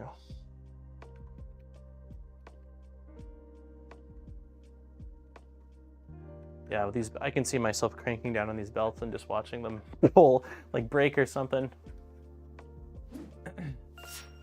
PF with the 10 gifted memberships. Thank you, PF. Happy Wednesday, man. It looks like, let's see, Steve got a membership, Iconic, Deanna got one, Reverend, Ron, Muzin, Alex, Binny, Scott, Edge 3D, and Roth Bob all got memberships. Thank you, PF. Let's do cheer as well. Maybe half wore on tight. If you have the belts from your idlers to the front, they should be loose enough to touch on the side if you pinch.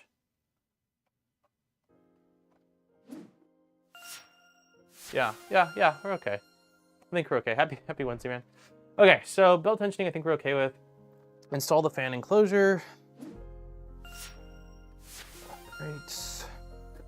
That is going to be, we got the fan right here. I'll position the fan in the part enclosure. So it looks like it's just a snap fit, so there we go.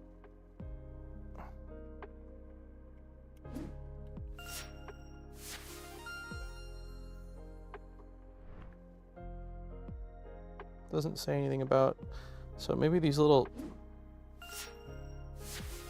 wow, okay. Maybe I need to angle it.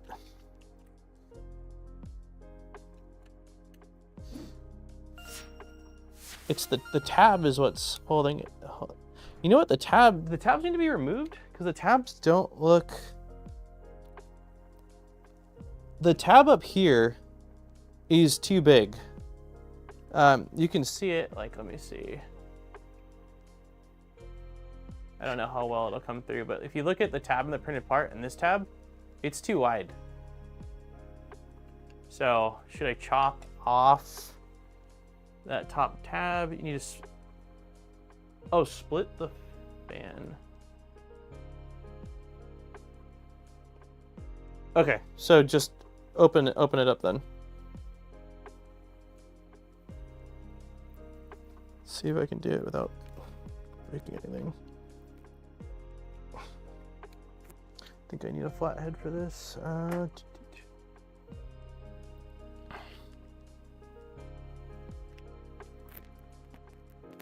There we go.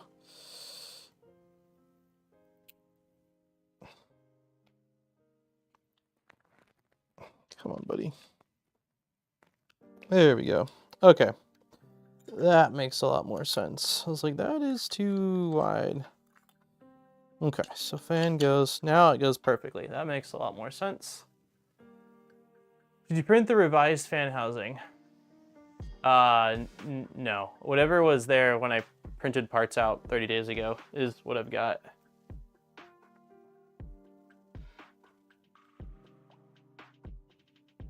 Okay, so fan is in housing.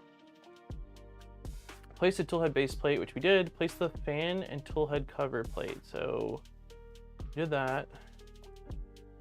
Okay, so next is, it looks like this is going to be like,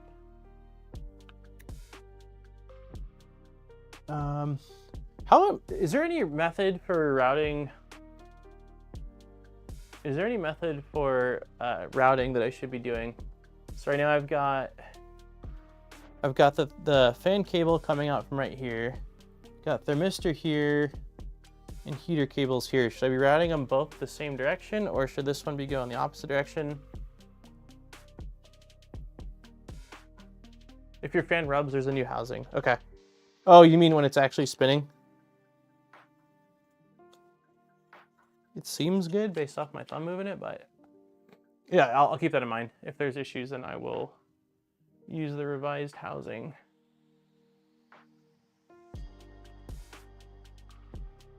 It doesn't look like it actually matters.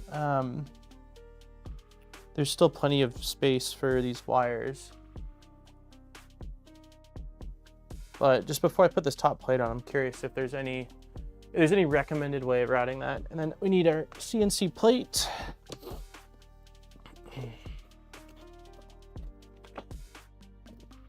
The last CNC plate.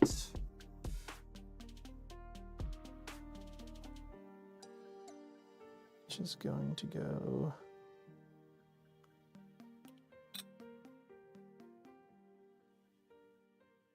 I don't think it's going to matter. No one's saying anything, so I'm gonna assume colors are looking amazing. Very nice. Thank you, Zach. Yeah, it doesn't look like it's gonna matter. I'm just looking right now at the Toolhead boards right here. Right now I've got it where my hot end fan wire is popping out through here. That seems fine. There are some pictures in this step that show how there are some pictures in that step.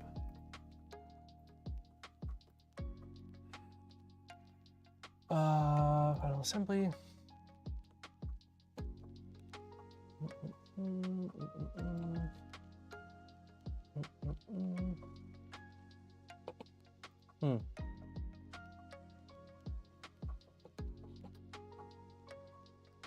Okay, part pulling pin there. Oh, so they all need to go through that channel. Interesting. Thank you. That's exactly what I was hoping for. Dumped the fan.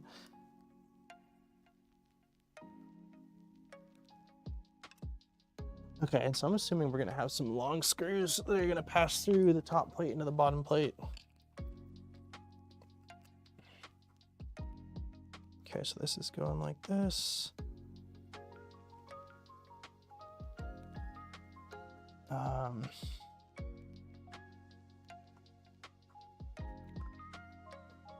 Let's see. So I've got all the wires basically routing inside this area here. And then I need this top plate to go like this. Why is it not sitting flush? What are we? Huh.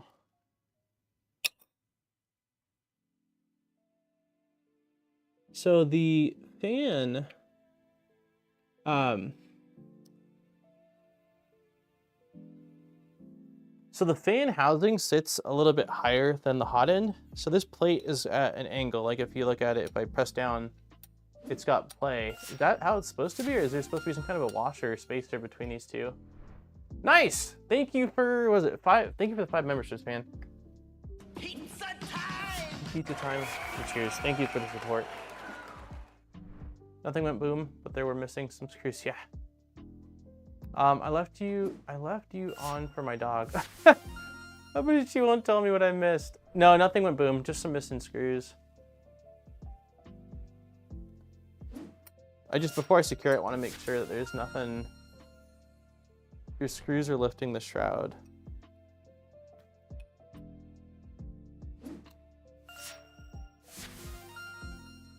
So,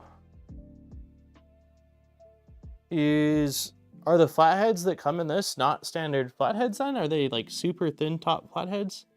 Because even these M2.5 that came with the kit, like they're above the CNC plate.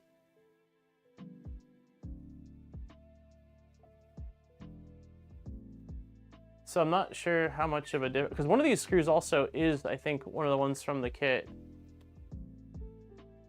So I don't see how they could possibly go flusher. Like this, they feel elevated. Well, the M3 ones might be slightly more elevated, but they're all elevated a bit.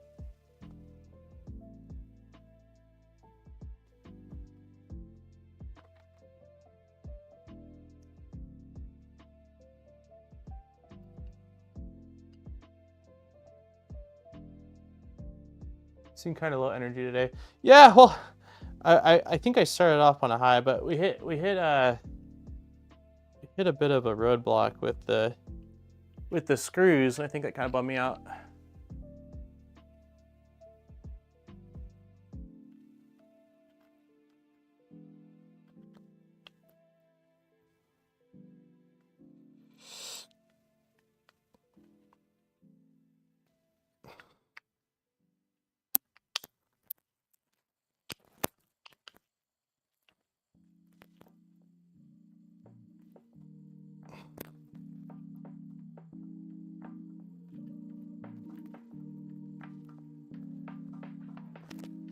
Oh, this duct doesn't want to slide in. Yeah, it could be. It could also be nice to mention it, but like normally before streams I don't eat very much, which is why usually Erin's always bringing in food. But today she got up really early. She had a dentist appointment, and so when she came back, she made a big breakfast of French toast and smoothies. So it could also be the food. It could definitely be the food. I don't understand this fan shroud either. It doesn't want to go in nicely.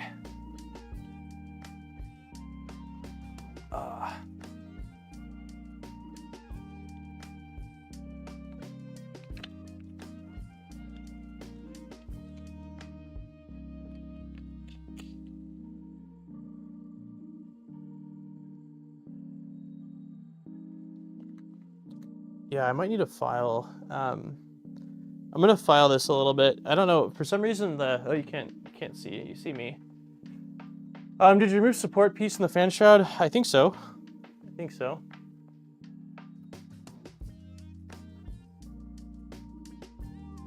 Yeah, it just seems there's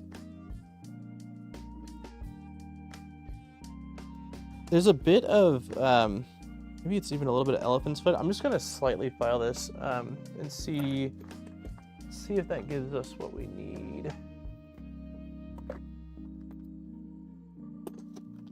But yeah, I'm still curious about those. I'm curious about the screws, Nomads, because I used even shorter screws than what it was supposed to be using, so I don't see how, unless the LDO ones, like I said, are not standard M3 flatheads, which I have a feeling that they probably are. I don't see why it would cause it to elevate anymore. Oh, you can't see that at all. There we go.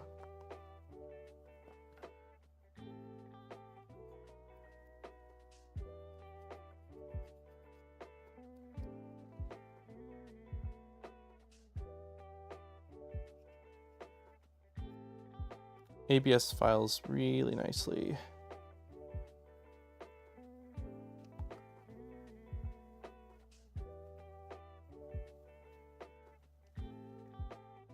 The image shows 4 screws on the plate. Yeah, you mean right here, right?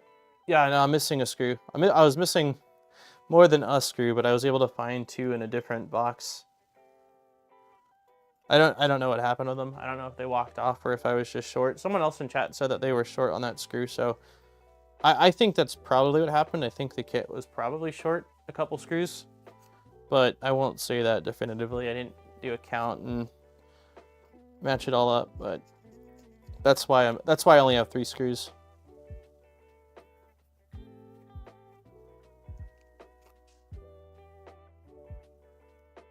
Okay, we're gonna give this another go. So this just slides in. Okay, so this has to be facing upward, I take it.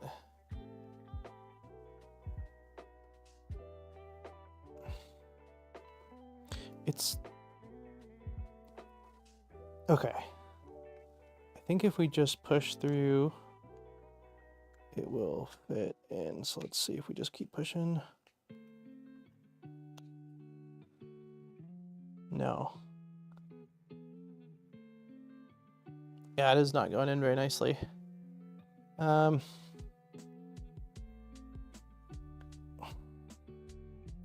It looks like there's little tabs that need to go on the side of the fans, but for some reason it does not want to go in like that. Take the fan out. Okay, yeah, I'll take the fan out and see if that will do it. Yeah, there will be a giveaway.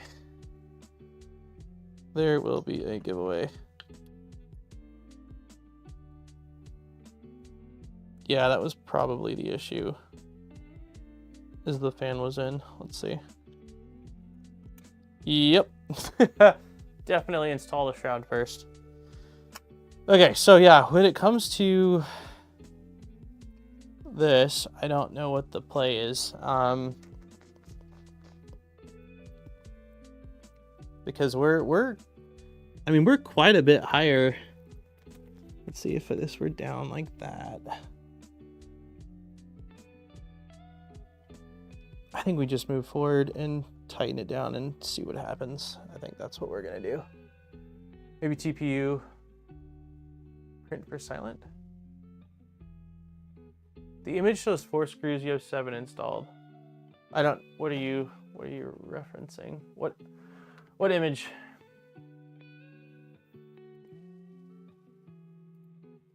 This image? It doesn't show, yeah, this image is missing screws.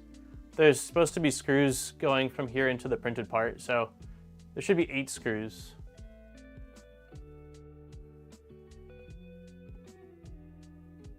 So I think that's what you're referencing. It's just the CAD doesn't show the screws. Okay, let's get this installed. I'm gonna open up the giveaway in 20 minutes. Nice.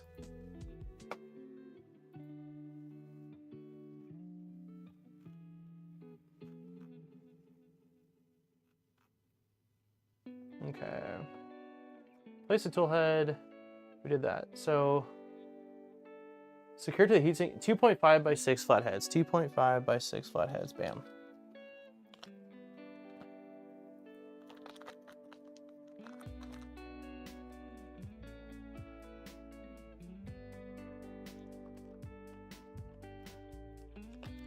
Yeah, that image that he's referencing, it just doesn't show the screws. That it has you install them in a previous step, so they should already be installed, but it doesn't show it. All right, let's get this plate on.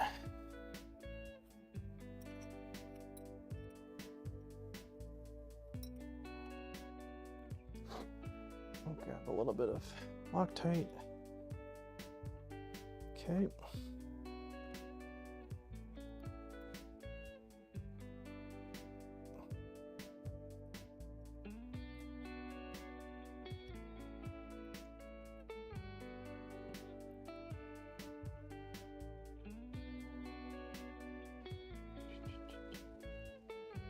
Did I screw? I definitely screwed this up.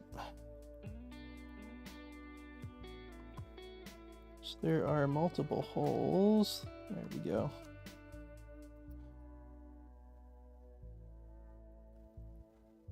I've never noticed that. 3 of those holes are through holes for the top plate, aren't they? Yeah, there should be 3 that run through the fan. But because we have a slight height difference, Nomad's recommended that I do the hot end ones first, and then we'll do the through hole and try to clamp it all down. Part of it might be a slight warp. I'm just looking at it, and we'll see. We'll see. Keep my fingers crossed.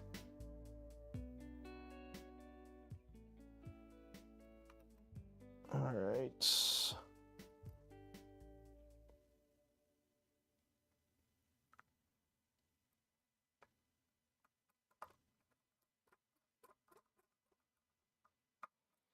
Okay, let's shim this guy. Yeah, I think it's gonna work fine. It's kind of forcing the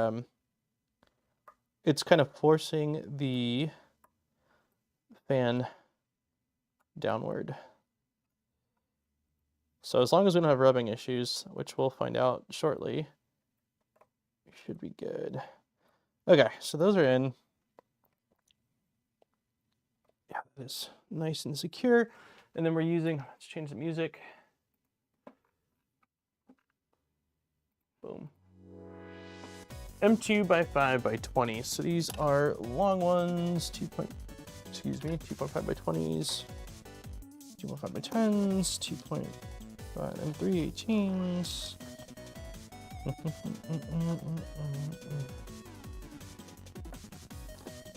2.5 by 20s, okay. Well, if those 4 screws are the same as what you need for the rail. Wait, what? Well, if those 4 screws are the same, then take one out. No, these aren't the same. If that's what you're referencing, no, these are M2.5. The rail one's at M3. Yeah, I looked. If there was, I would have definitely taken the one for the rail. There's nothing. there is nothing. Okay, that went right through. Ooh, baby. Went right in.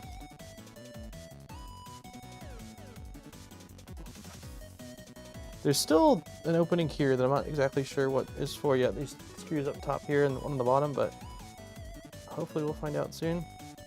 But yeah, this feels nice and secure. Is that Julie? Hey, Julie. Happy Wednesday.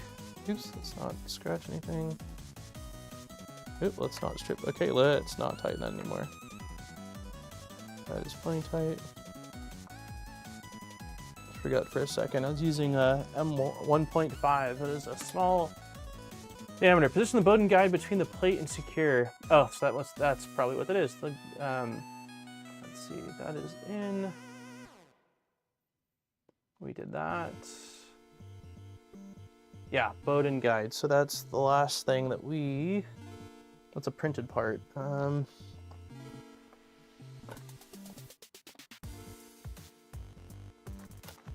I definitely had that out. There we go. Bowden plates. What orientation does this go?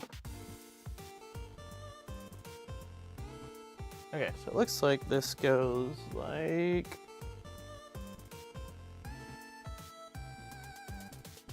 this.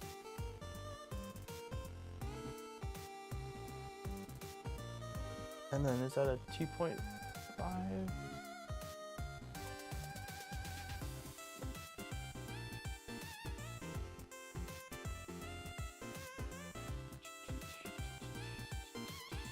Yeah, 2.5 by 6. We are getting there, John. Slow and steady. We're kind of limping towards the finish line after today, but it's coming together. I'm excited. All right, I have no idea how, like, exact direction. No, that can't be right. What am I saying? If this is going, I can't be blocking it, so it needs to go at what angle? I'm gonna assume, I actually don't know if it needs to favor.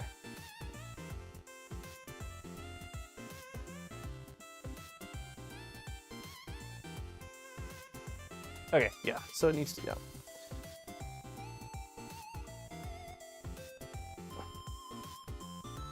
There we go.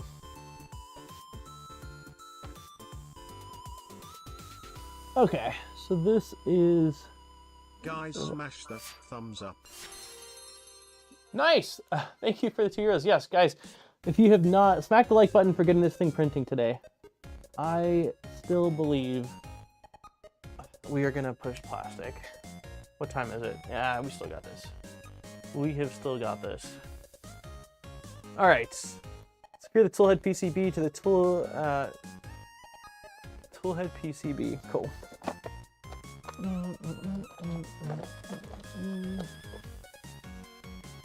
Toolhead PCB. PTP goes through and into the hot end, way into the hot end. Okay, thank you for the heads up. I will make sure to force it in way into the hot end. Okay. These are once again, and yep. Oh, these are button heads, 2.5 by 6. Button heads, 2.5 by 6 button heads. Where are you? Where are you? On threes. 2.5 by 6 button heads. There we go. Okay. These are also 1.5s. Nope. Yes. 1.5. Okay. I'm gonna come around to this side.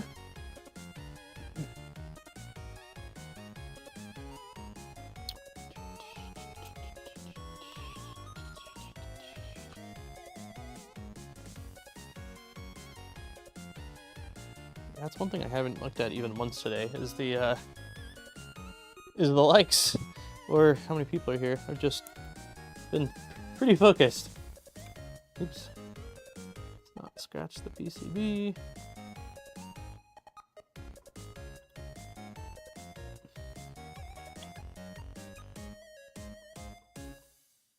Okay, that feels plenty snug.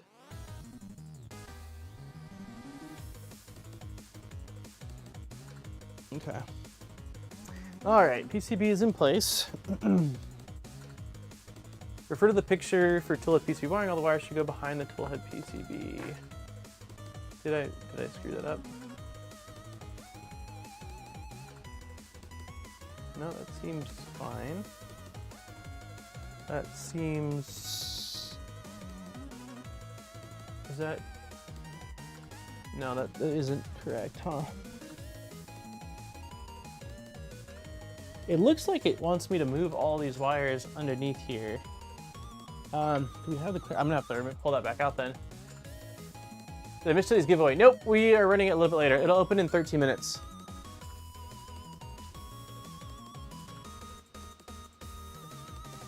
We have 138 people here? That's awesome. Let me see. Holy crap. Yeah, thank you everyone for being here. I didn't realize there's a decent amount of people. That's a lot of people. Yeah, let's see. Let's get to 100 likes. We're opening up the giveaway in 12 minutes. Let's get to 100 likes before that. Just got back. Did I miss anything fun? Like, no, Jack hasn't showed. Aaron and Jack went out this morning and they picked up it's like a vintage child desk on Facebook Marketplace. And so when they got back, I heard Jack crying. So I think that they went right to sleep. Is this the other thing that you guys were just saying? Is this the one that might not rub? That I have right here that I printed out? I sure think it is.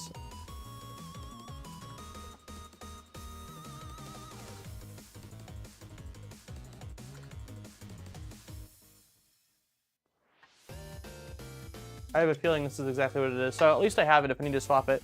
But yeah, Nomads, my question, that's the old one. Okay. So question for you, Nomads, is it says that all the wires need to come out the backside of this PCB, which right now I've got, they're coming out the right side. So am I going to be, should I undo this? I guess is more what I'm getting at. Should I undo this then? Also, I goofed as well. So I have to take it off anyway. I used screws here instead of standoffs when that's not right. So let's undo this. The screws are gonna be for the cover to go onto this part. So we'll figure this out in just a second here.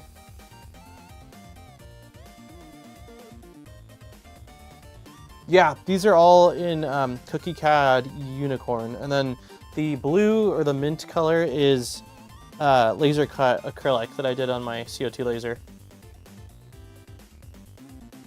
The Cookie CAD filament turned out awesome. My only recommendation is to make sure that you dry it. Okay, so standoffs are what we need. These must be them, 2.5, yep.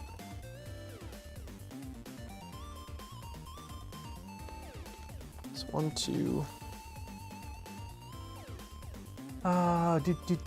Okay, so on these wires, I'm just going to attempt to, I can't really see with my hand. Let's try that.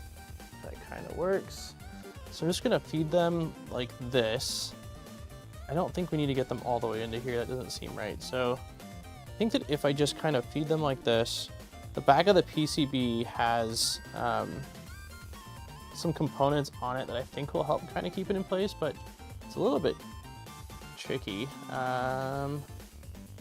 Maybe if I just go, I don't want to pinch the wires. That's kind of my concern, is how do I not pinch the wires yet use the back of the PCB to hold them in place? Has anyone used Cookie CAD Dark Magic ABS? I have a spool of it, but yeah, I haven't printed with it. Yeah, this is kind of a trip. It looks like in the guide they're just sort of pushed or shoved through here. I don't know, man. I don't know. I'm gonna probably call that good enough. Let's start one of these. Let's get one of these started. Is this the hardest part because just twisting this little thread is rough? Is that it? It's kind of awkward. Probably gonna use my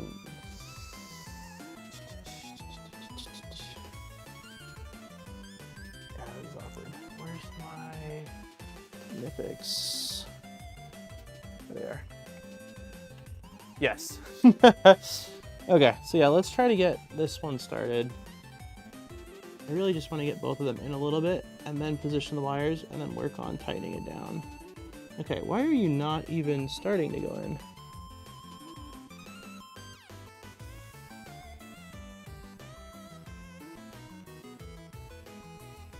Okay, I think I got it started. Yeah, okay. So let's see if we can get the other one started. Yeah, for anyone not aware, like what's happening, you're using these little standoffs, but because it's a PCB and you have components that are raised, it's tricky to like get your finger in there and spin it. I'm gonna use a tool, either needle nose pliers or something else in a second here. Just don't use a socket to screw. Yeah, I could see that snapping it off. So I will be careful. Let's see if we can get the second one aligned. Come on, buddy.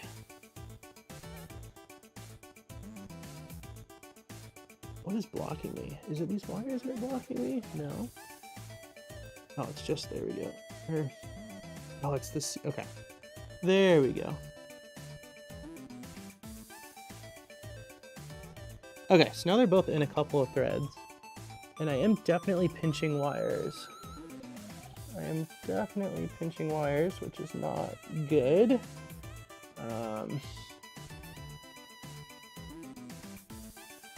Getting these wires to route underneath this board is tricky. I shove it in like that. Okay, I think, okay. I think I did it. Let's see. I'm pretty sure I got it exactly how I want it without pinching anything. Man, I realize you're literally just looking at my hand. It's really tough. Really tough to get an angle of this.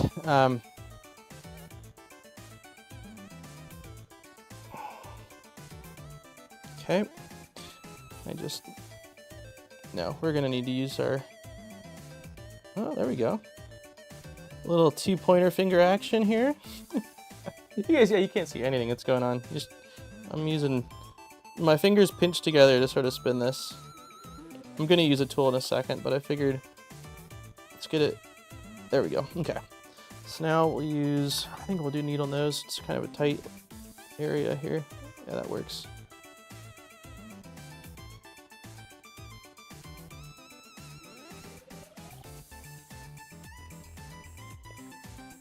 Oh.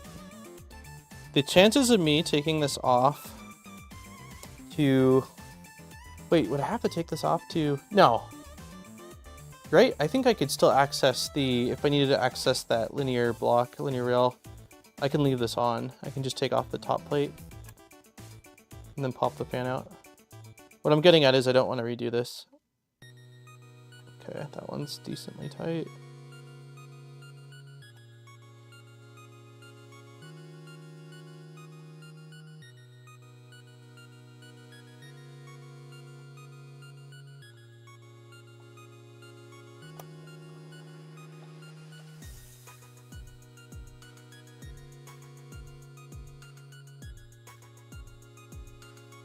Okay, I think that's as tight as I'm doing it. Yeah, that one's good. This one will do one last little turn. Okay. Yep. We are calling that good enough. Awesome. Okay. Woo! 100 likes unlocks. Sweet. Oh, we there? Oh, 99. We're almost there. I'm gonna open the filament giveaway. Let's see. Send copy link. Copy. Oh, shorten URL. There we go. All right. Pasting the form in chat. I'm actually gonna pin it like I normally do. So we'll leave it up for approximately 30 minutes, and then we will draw for our Polymaker filament winner. And this is a international or global giveaway. Doesn't matter where you're at, you can partake. So nice, we had 102 likes. Thank you, everybody. You are awesome. Now let's get this thing printing. So wires are all pulled out. And then we are plugging everything in now. So hot end cooling fan.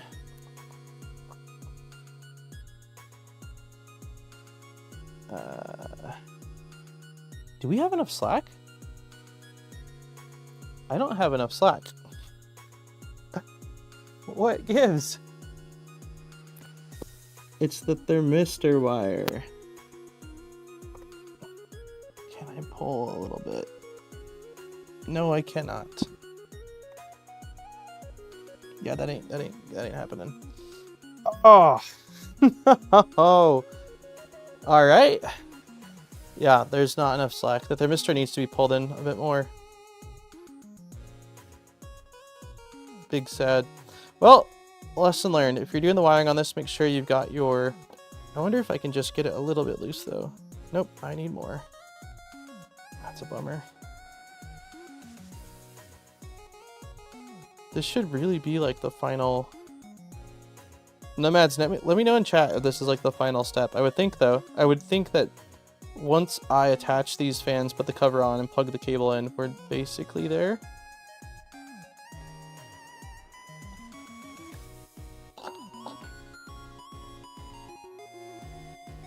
I don't understand what is holding up this cable and not letting it pull anymore. I'm not even sure if it's the PCB. I'm wondering if I have to take the top plate off. Yeah, this is it. Okay. All right, we will do this. So we've got plenty of slack for the heater wire. Yeah, it's literally just the thermistor, and I can see the slack. Like that's the frustrating part. Yeah,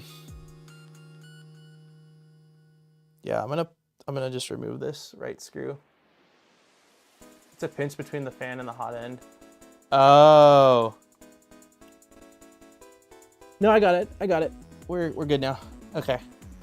We're good. So, yeah, the next thing is just once more using a flathead. Oh, shoot. Just shove this through. It wasn't the end of the world. There we go. Okay. I just don't want to pinch that thermistor wire, man. I've damaged a couple of thermistors over the years. They are delicate.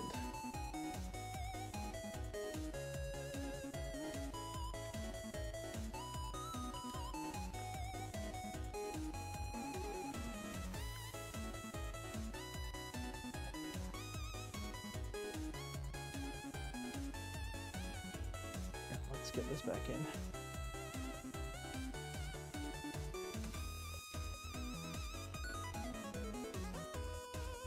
I almost just want to change the camera angle so you can just look at my face in focus mode, since you can't really see what the heck is going on this side.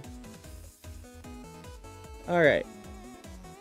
Yeah, cables are a little bit tight back there, but that's okay. Get this guy back in. Come on, buddy. There we go.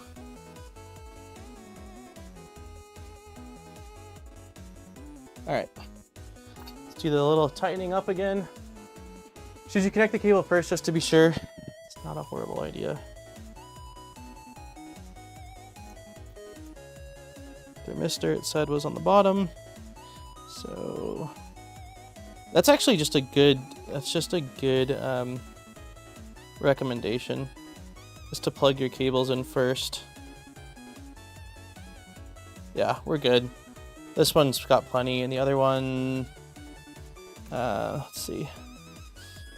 Fan is a little bit underneath here.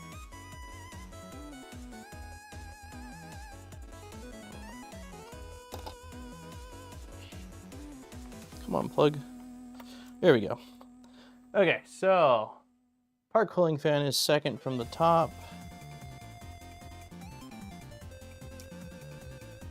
which is this guy.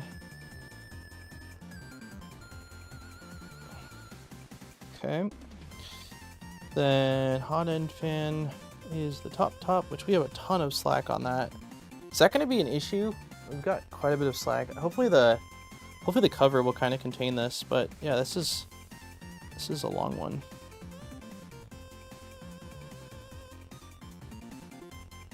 Okay. And then these are going in from this side. These are hot end wires. So what we need is a small, tiny flathead. Tiny flathead. You should do.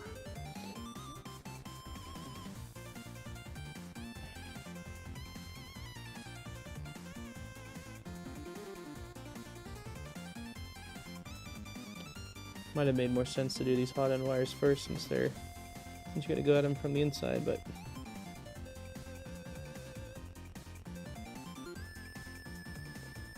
yeah, let's keep unscrewing this. I made a new faces, but it was on a fun build with a few challenges, but for our knowledge for this was no help at all. Yeah, it's a different beast, that's for sure. Where is it, man? I think the biggest issue I'm running into right now is just not having light to see that I'm shoving this in correctly. Let me see if I turn this. Nah, it doesn't really help.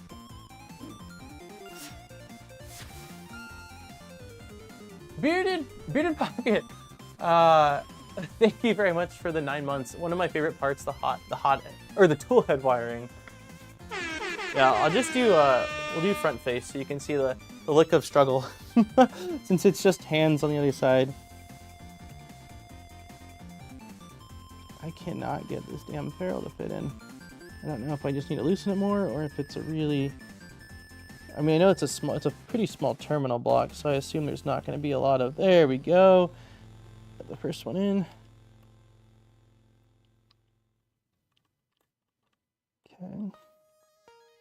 That is in. Okay, let's do the second one.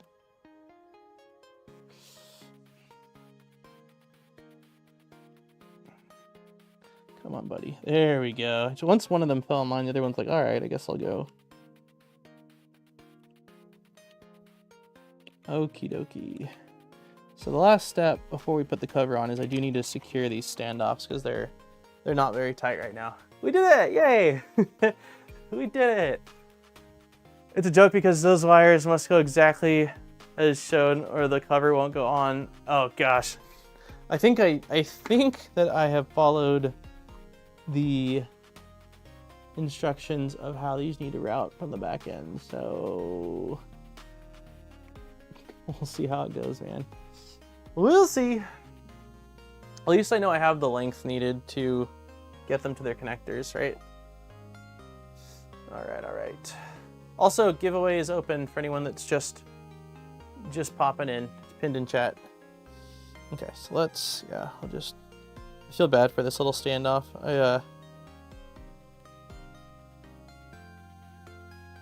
I've scratched it pretty well with these needle nose pliers, but that's okay.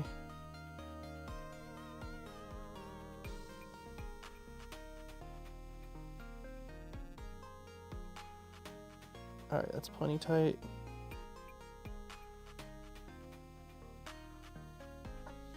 Let's not pinch you more than we need to.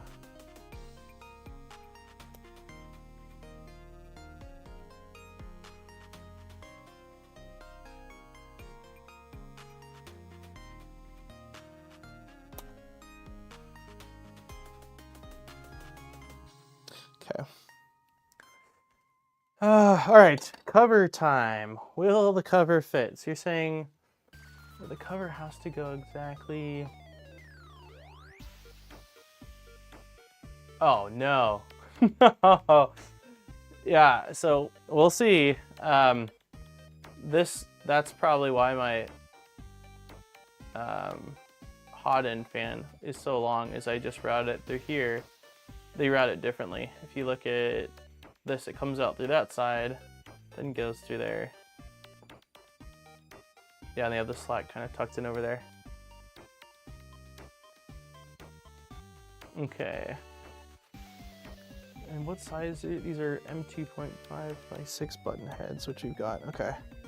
So, will this work? Okay. So, kind of is the answer.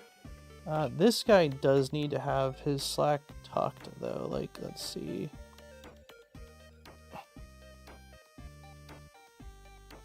I've got to try to bend the wires up a little bit.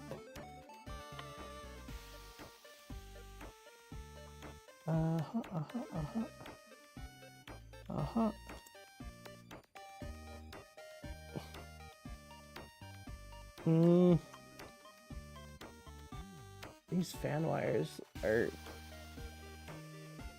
Oh no, they should be fine. As long as they don't rub on... Yeah, I think these are gonna be fine. I'm tempted to use a zip tie to kind of clean it up a little bit, but right now, until I get further along, now that it is pushing it down.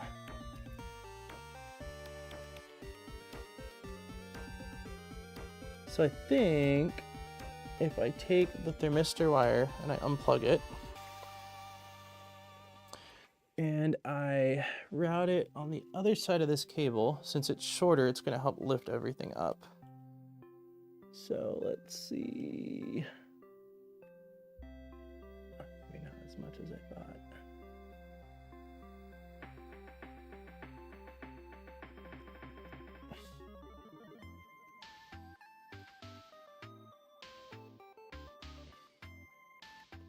Come on, baby.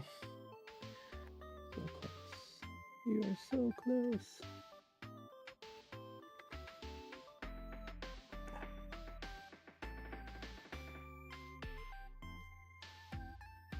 Why are you not going in? We literally just had you in. You're the right direction. I can see that.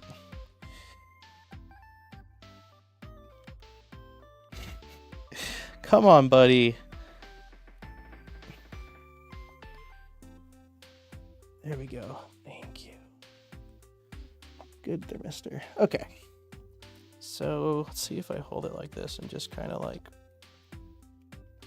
I think I'm going to be covering up those damn screw holes. Yeah.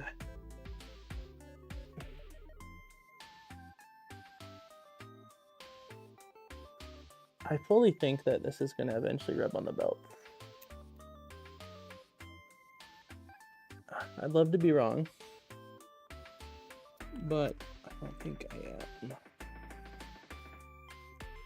But right now we've got clearance, and I'm gonna say that that's... Actually, no, I think we're good. I think I'm over...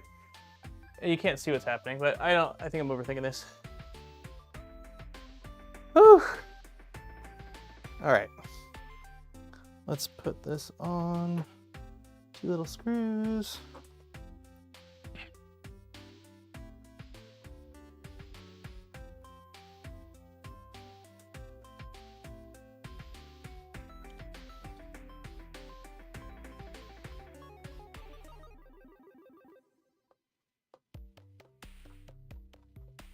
Okay, why are we not threading in?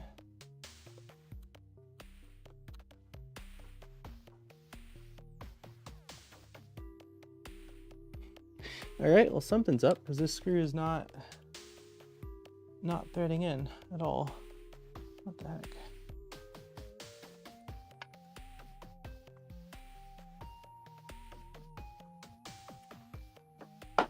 Ah, because we were threading it directly into a wire. Yeah, we just fudged a wire. All right, well.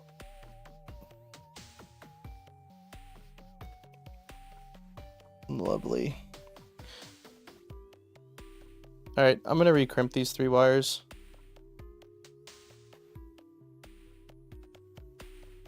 Yeah, that's what I'm gonna do. I'm gonna shorten this wire a bit.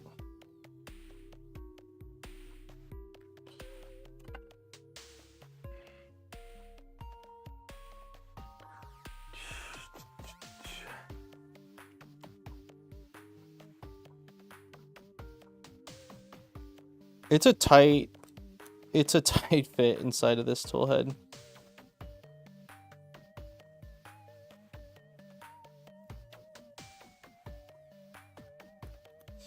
Okay.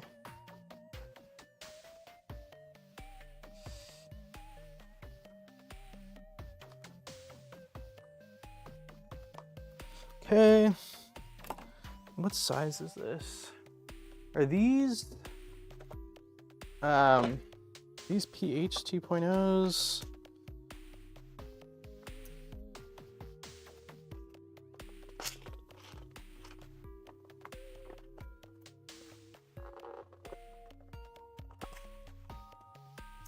Yeah, I think they are. Yes, they are. We're revising it for the... Okay. Sounds good. Yeah, I'm just gonna shorten this one. I was already debating on it, and then once I pinched it, it kind of settled it. But having it shorter will help me. It'll help me with just kind of routing things in here.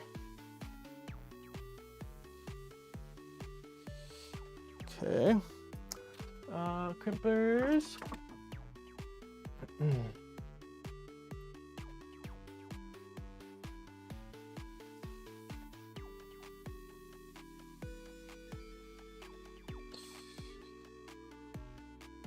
Okay, that looks good.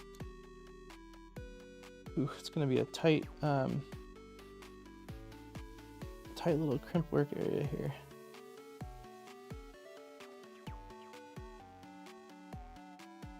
I think we're good.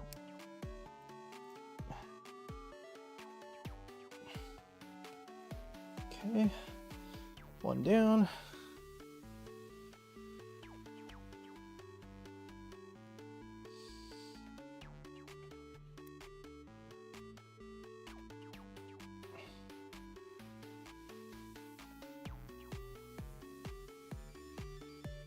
Come on, baby. There we go.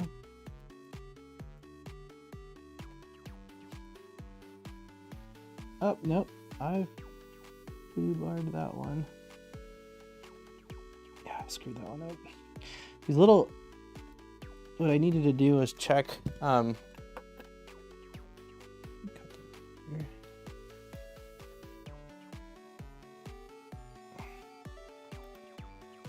I like these crimpers, but I have to be careful because with these tiny little crimps, if I have them fed too far into the jaws, it pinches. Sorry, 1 second here. It pinches the top part of it, so I can't fully seat it, and that was my issue on that one. There we go. Try it again.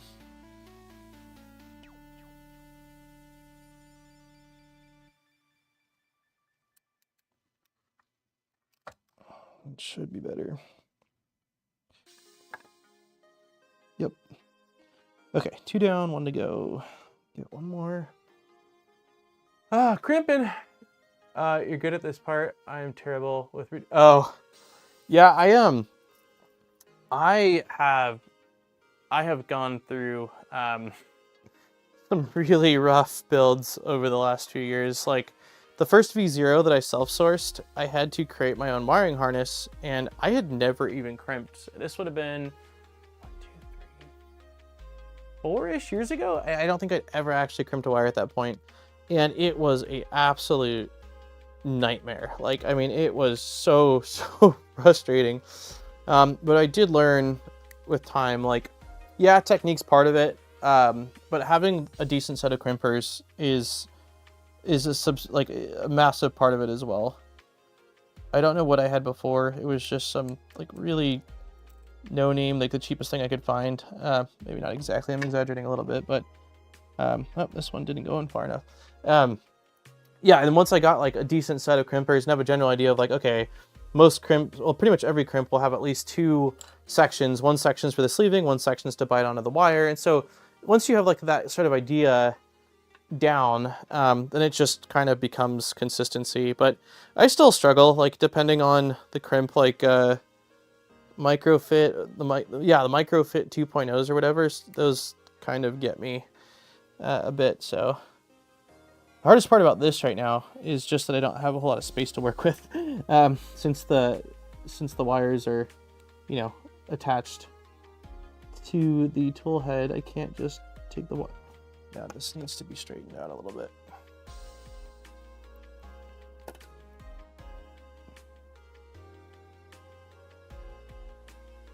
It's also quite difficult to see what's happening, so I'm going based off a little bit of feeling. I hear Jack yelling. All right, did we get deep enough into the pin? Let's try it.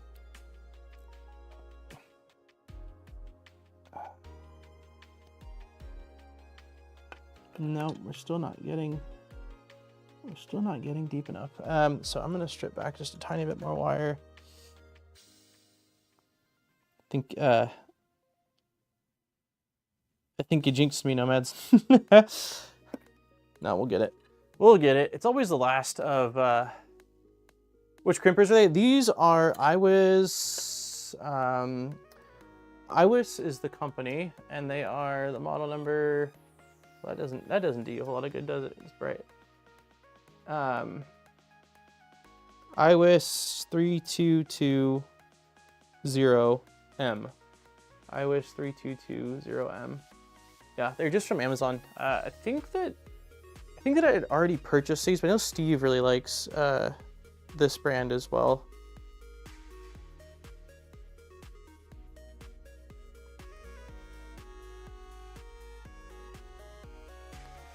Okay, Redwire, I just need you to go straight. We need to not take any detours, not get caught on the lip of the crimp or the pin. Just go all the way in there, buddy. Okay, that definitely felt like it seated.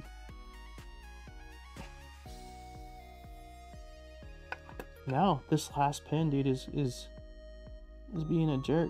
I just can't get the I mean, it's holding somewhat tight, but I want to see the red of the sleeve being pinched. I just can't seem to get the sleeving to get past the sort of the edges of the legs of the crimp. So I'm Steve.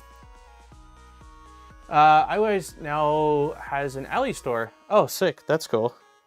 Yeah, maybe check that out then. I don't think they're that expensive regardless. But if you're not in a rush to get them, then that sounds like if you can save some money, why not? But I doubt I paid more than like 15 or so bucks for these. I could have. I could be wrong. Okay, let's try this. If I don't actually start the...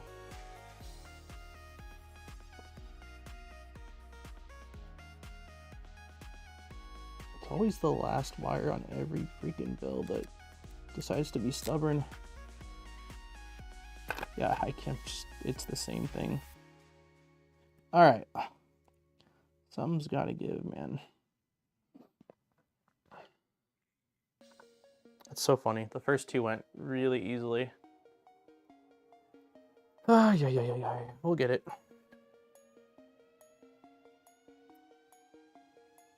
If I took the whole thing out, it'd be a lot easier for me to see what I'm doing, but I'm just kind of, like I said, going off feel, which is clearly not as accurate.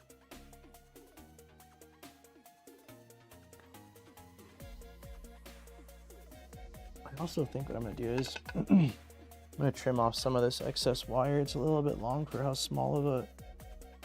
There we go. Let's see if that's what's blocking it. The wire's kind of fraying a little bit.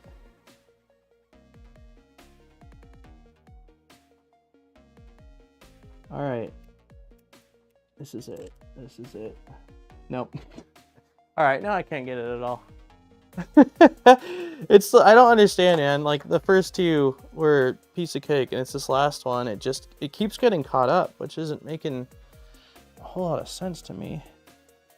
This is where you need to be. I almost wonder if I could just like pinch and shove the whole thing in, but that's probably not the way.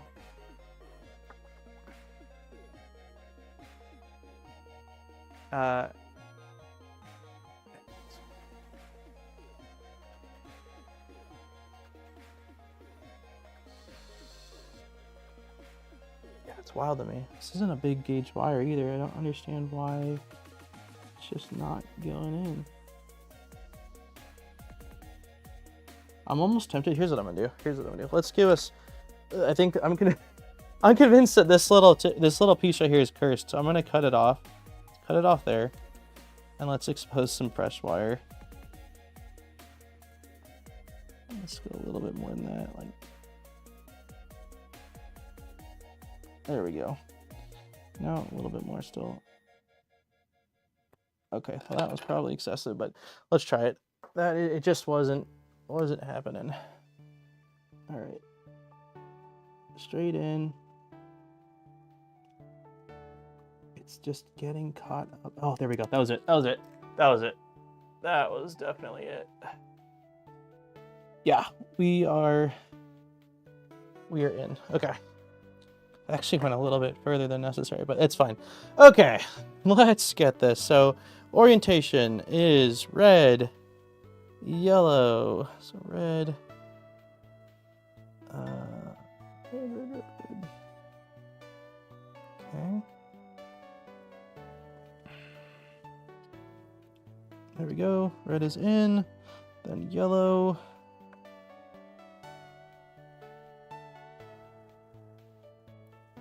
Okay, and then finally black. I think it's Jack time. I hear Jack, he sounds happy. Happy Jack. All right. Okay, we're in. Now let's not pinch wires again, huh? Let's not do it again. Here he comes. I can hear him. I hear Delilah getting upset, which means Jackson's getting closer. Jackson!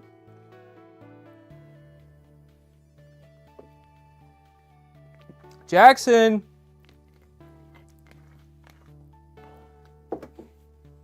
He said, yeah.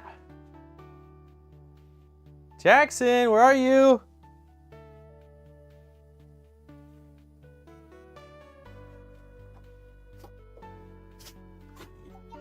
What's up, big guy? Hi. Did mommy? Oh my gosh, Monkey's hyperventilating. Monkey, come here. Monkey. What's up, big guy? Come here. Did mommy get you a desk? Did mommy get you a desk, big guy? Huh? He's got overalls on today. Look it, it's you. Look it, it's you. Those are tools. This is a crimping tool. You missed it. Daddy was struggling right now with this thing. This is, I don't even know what we consider this. It's like some kind of a fancy, it's a Nipix, fancy German tool. Allen keys. Which one, this one? These are crimp, no, you don't want those, trust me. Crimping ain't easy. That's Nero's thing. He has a shirt that says it. Huh, yeah. Can you say hi to everybody, big guy?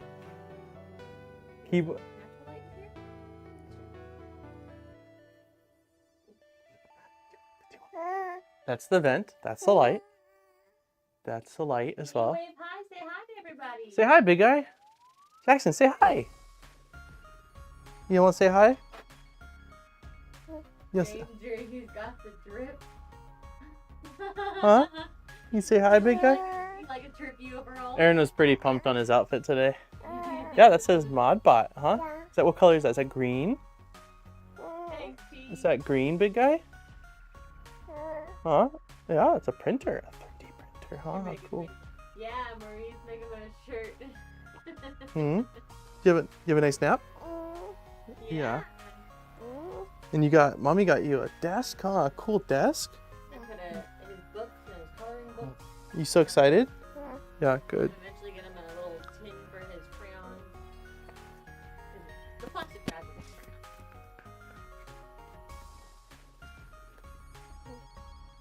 You gonna go hang out with mommy for a little bit? And then later on we'll hang out?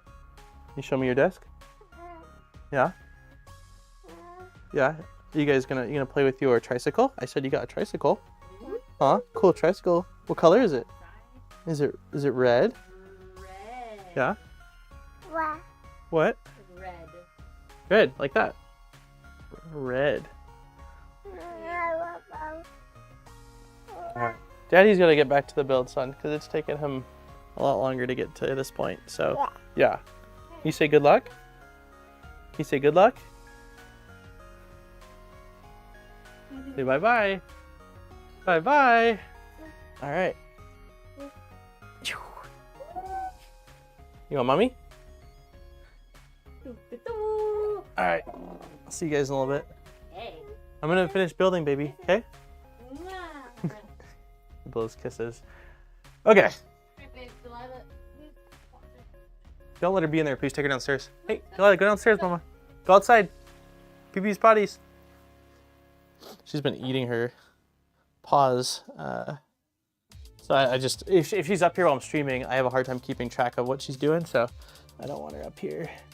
All right, let's get this in, right? Round 2, return of the pinch. No, no pinching this time. There we go. Okay, I can see it's aligned. I just need my baby driver. There it is. Okay. Come on, big guy. Okay, that one's in, or at least going in. And then this one, also, there's nothing blocking it, but this is not aligned because why? Because why? Oh, I see some stress, a little stress mark there. That's all right, we'll buff that out. It'll be all right. Okay. Yeah, Jack's awesome. He is the man. I don't think I'll hit this with a heat gun actually, just because there's a capacitor right there, but it'll be all right. Okay, and I don't see any reason as to why we should go real tight on these. It's literally just a cover. Okay. Yeah, cover's on. Oh my god, look at it. It's moving by my hand. Okay, let's secure tools. We see we did that. Awesome, awesome, awesome. Install the glass bed. Sick. I'm so excited. We'll buff it out. Yeah, we'll buff it out. You know, nothing a little Windex can't fix. All right, so then this is going on here. Maybe. Nope. Yeah. Yep. User error. Okay, that looks good. Bada boom.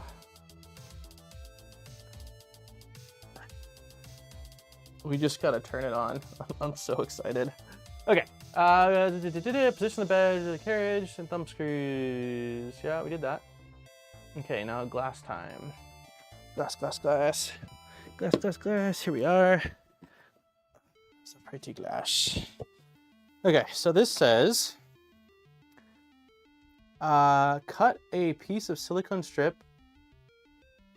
Oh, really? Cut a piece of silicone strip. Okay. Oof, where the heck would I put the silicone strips? I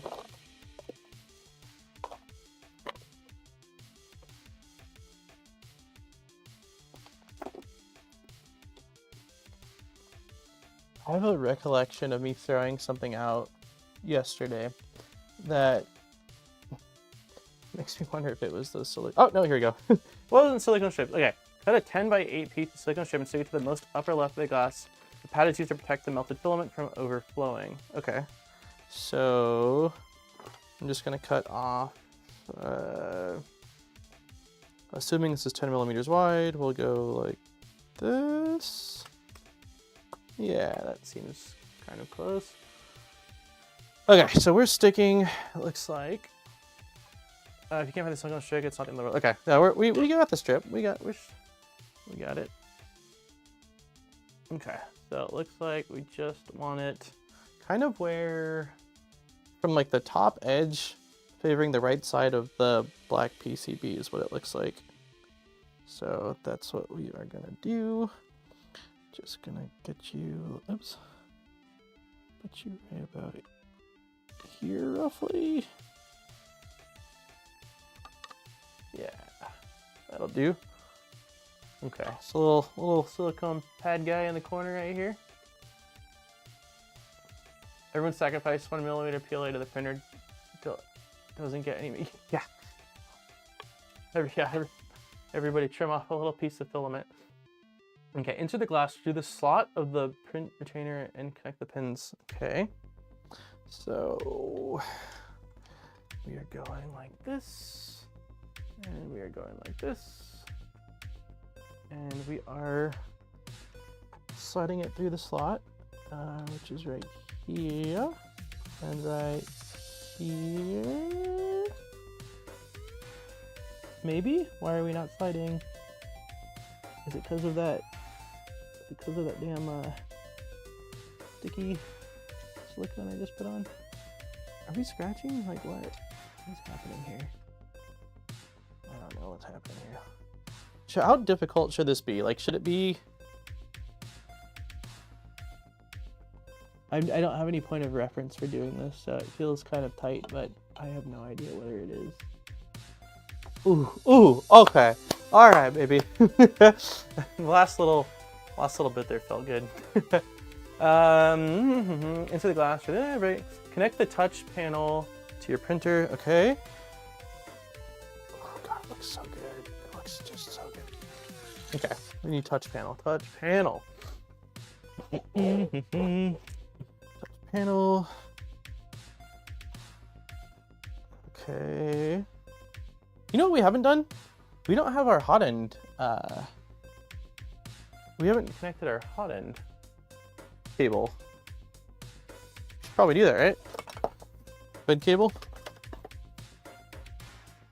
Wait, no, this is not bed cable, but the hot end cable. So I also didn't print out the drag chain. So if we need that, that'll be something I'll have to do in the not so distant future. Let's just, can we raise this? Just a little bit. And then let's plug this in like this. Okay, that cable's in. So the last thing is what? Just USB-C?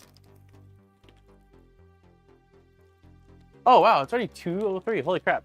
Okay, last call. If anyone hasn't joined the filament giveaway, we're going to be drawing for that in like a minute. So what will I be streaming when I'm done? That's a great question. So we will have one unboxing stream, like one unboxing and first impression stream for a printer, and then maybe just like a chill stream. But then the next big build, or the next build, is the door on Velta, the Delta printer. That is what is next. So I am looking forward to that one. I assume this is upside. Wait, there we go. Yeah. What's up, Modbot? Hey, Tom. No, not the Cheaty. I can't actually say because I don't think it's been announced yet. It's a budgety printer. That's all I'll say. All I'll say is it's a budgety printer and it's not a Core XY. So that's all. What am I doing? Make a touch in a toolhead. Run the nozzle dock macro. Power it on. Really? We don't do any leveling yet? Assembly tips if you want a filament. When do we level? Is that the next thing? Or is it just... No. Okay. So am I basically just going to home it and then level it? It looks like there's only two leveling points. So am I correct in assuming we're going to level based off of the center point? Bowden. Yep, that's right. Bowden. Thank you. I didn't print out the spool holder still too. I said I would do it, but I will have to I'll have to do that. We'll have to use something else. So you're saying this goes deep? It doesn't. Okay, that didn't go in at all then. Is it because the clip? Because that ain't going in.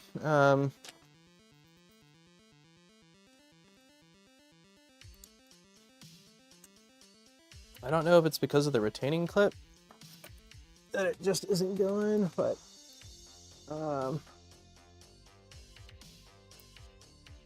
boy, that retaining clip is hard to get to. There we go. I wouldn't think, usually you can still insert without taking off the retaining clip, but oh, there it is. Oh, 30 more seconds on that giveaway. As soon as I get this Bowden tube plugged in, we're gonna do it. Let's see.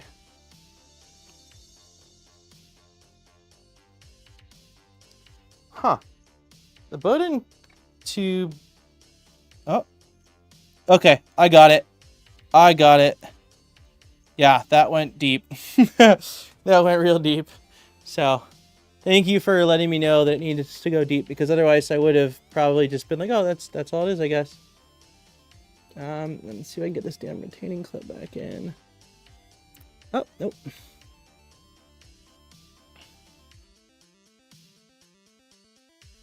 I'm gonna probably just do this retaining clip after. Yeah, let's get the giveaway going. Okay, giveaway is being removed.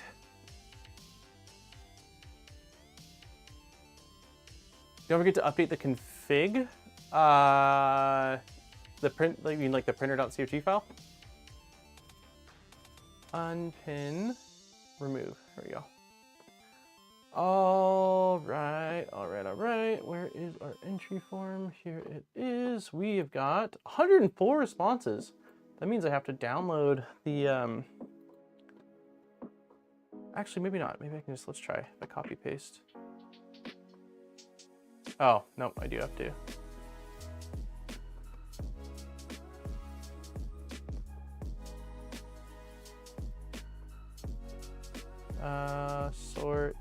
Sort. Remove filter, insert. Why do I suck at...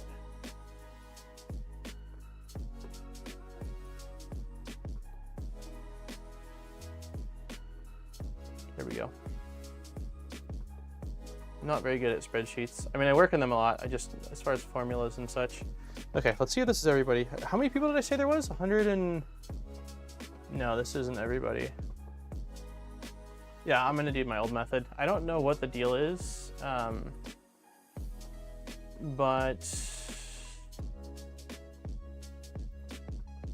for some reason it doesn't, unless I download the spreadsheet and then upload it again, which is what I'm gonna do right now. Downloads, extract all. Then I gotta open up Google Drive.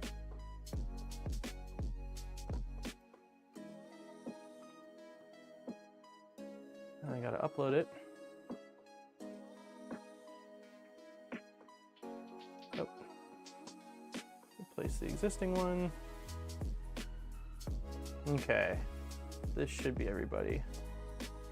Yep, 104 people. It's broken. I mean, it's probably a me thing, but it seems broken. All right, 104 people. That is everybody that was in the entry based off the number I saw.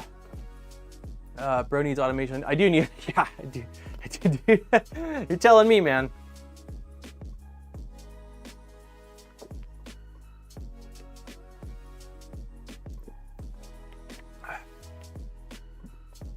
All right. So, for anyone that hasn't been here for one of the past giveaways, if you're in the US or Canada and you win, you'll get a gift card from Polymaker. Everywhere else gets to choose between a bunch of their PLAs, ABS, ASAs, or PTGs. It just doesn't include their like fancy exotic stuff. You'll get an email from me within 24 hours. It'll just have a form and a unique code that you'll need to enter that in, and then, you know, get your gift card or claim your filament. I think that's it. Yeah, thank you to Polymaker for letting us do this giveaway, and if anyone is interested in picking up some of this filament, there's a link in the description, and it does support the channel, and people have been using the link, so to anyone that has been, thank you, because it really does support the channel. I actually had to get a small camera recently, and a part of it came from that. So on that note, let's shuffle this. How many times do I want to shuffle? Is there any significant date I've got going on right now? I don't think so. How many times are we shuffling? The number range, let's do range 10 to 21. That's our range.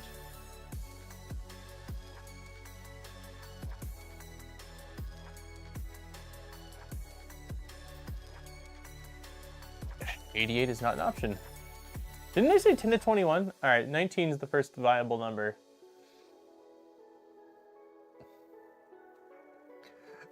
All right, 21 it is. Looks like that's the biggest hitter. There we go. 1, 2, 3, 4, 5, 6, 7, 8, 9, 10. 1, 2, 3, 4, 5, 6, 7, 8, 9, 10. 1, 2. Get rid of you. All right, good luck, everyone. In 3, 2, 1.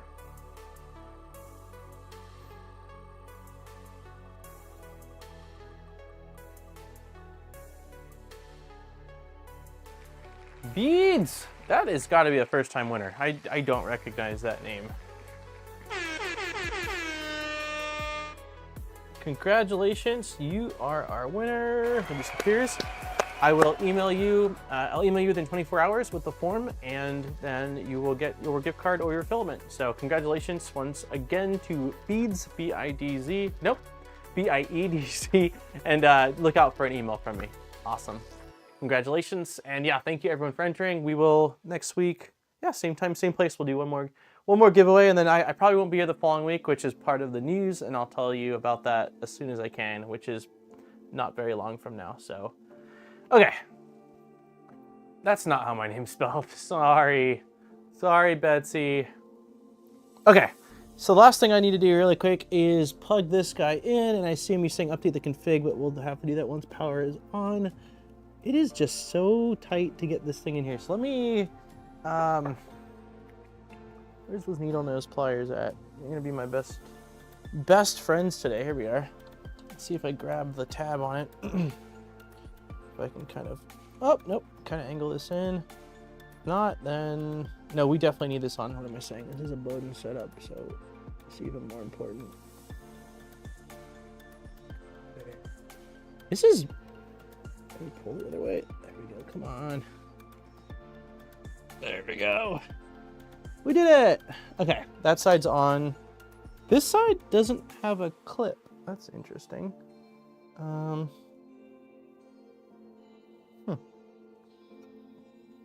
I didn't take it off right now, did I? I don't recall taking it off. I only took off the one. And I just dumped the screen. Ejected. All right.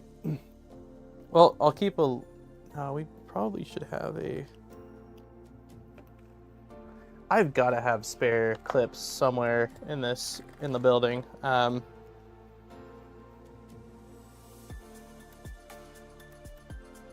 Wait a minute. Where did I goof? Where does filament load in from? I'm not even sure if I plugged it in right. You don't.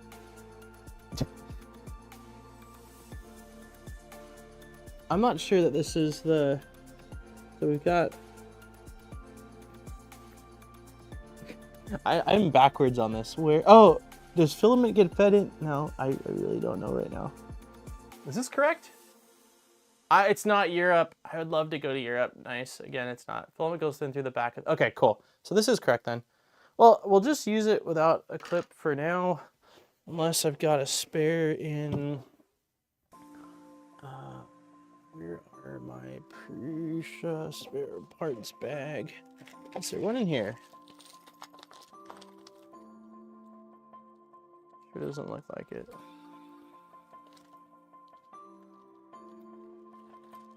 Nope, we are gonna proceed without it. I'm sure I have clips somewhere around, so. Okay, let's power this on. Everybody hold your, no, don't hold your breath. I don't want anyone to pass out. We are powering this bad boy on. I am excited. A little bit nervous, but not super, nah, not real nervous. More excited. Come on, cable. Gee whiz. Gosh, there's a lot of. I don't think it was possible to get this more tangled. There we go. Okay.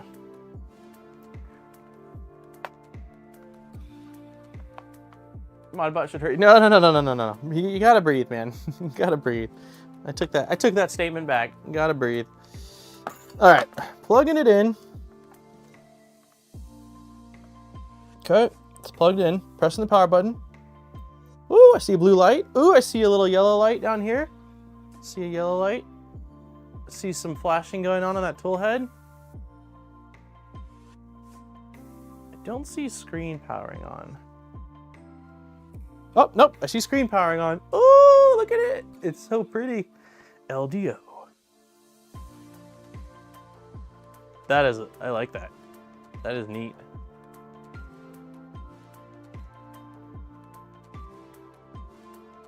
No, don't go towards the light.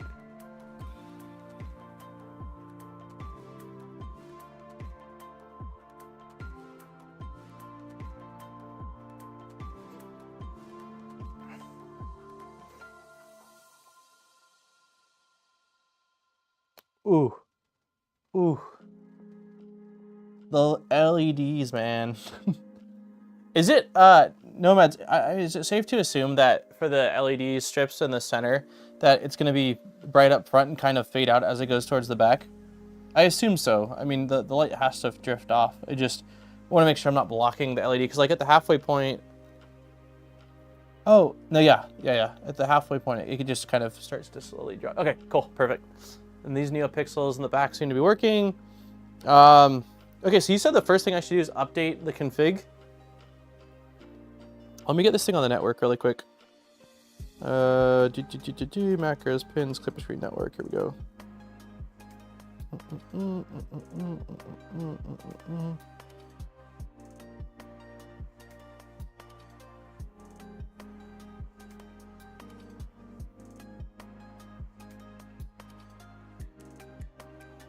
Okay.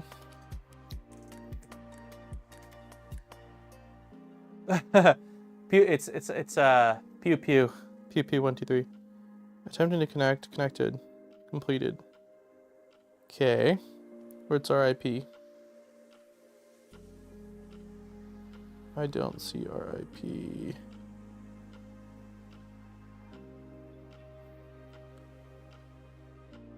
It says attempting to connect. Connection to completed.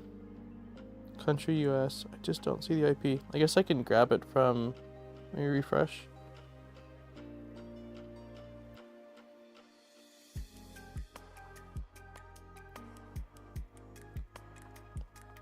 Yeah, I don't. It's a clipper screen. Oh, you have to reboot for an IP. Okay, I'll do that then.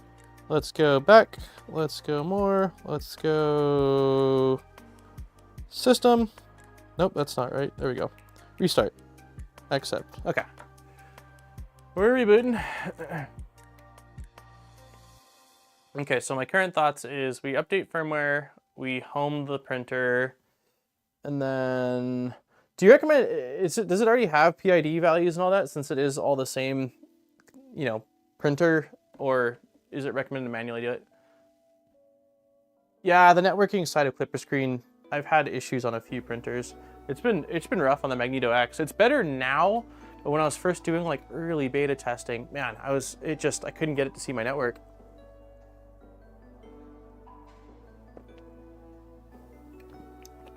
Do PID tuning.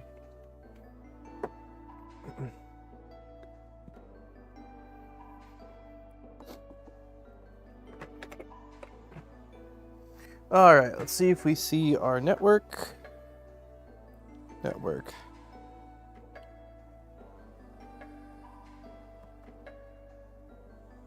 I still don't see it. Hostname Pi.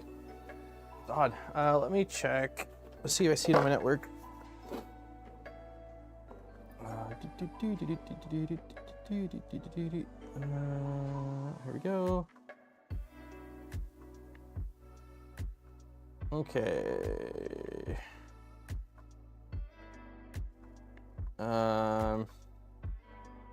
Could it be this? Let's see. 192.168.105.186. Nope, that is the X-Max 4. Okay. Oh, here it is. This has to be it. Yeah. 192.168.105.119. Boom. Yeah, buddy. Okay. Where am I grabbing a new config for? How does this printer work? What do you mean? What do you mean, how does the printer work? I love the idea of the custom cut acrylic. Yeah. I knew I had to do custom panels. Once I looked at the step files and saw that they're basically all flat panels minus a little inlay for the NeoPixel housing, I was like, okay, I've got to do something custom.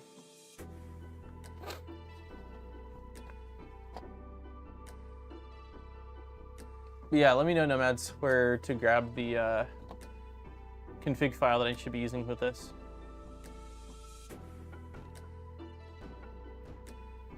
And I do have the limit switch installed for Z, so oops, let's see. Do I need black glitter panels? No, but do I want black glitter? Let's see, where, I can't remember on fluid. Oh, here we go. Okay. Okay, which that's correct. But now if I press it, oops. Okay, it should be triggered. It's not. Okay, it's probably because it's not defined, I'm assuming. It will point you to the files. Your install won't work until you update the code.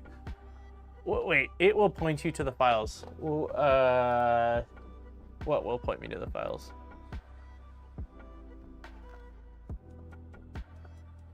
Just pause. Should I go on Positron website or?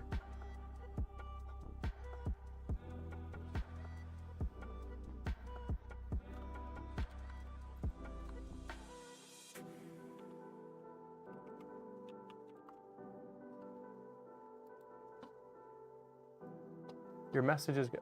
Oh, is it? It's probably because. Gotcha. Yeah, if it was a URL, that makes sense then. Software and calibration. Clipper configs.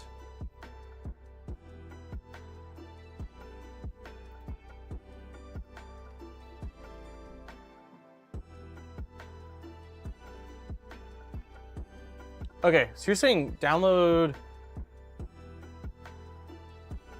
Should I replace all of these things then? Or at least like, I would assume Clipper screen's fine probably, but like Positron macro configs and printer.cfg? Just replace everything.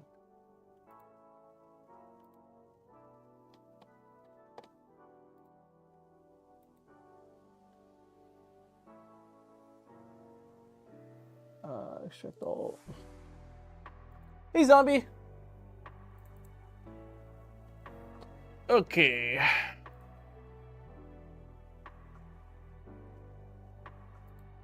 Man, I'm not used to fluid. It's similar, but still different enough. So, starting Clipper screen dots. Does it just override it if I don't know what happens if I don't know if it's overriding it or if it's ignoring it.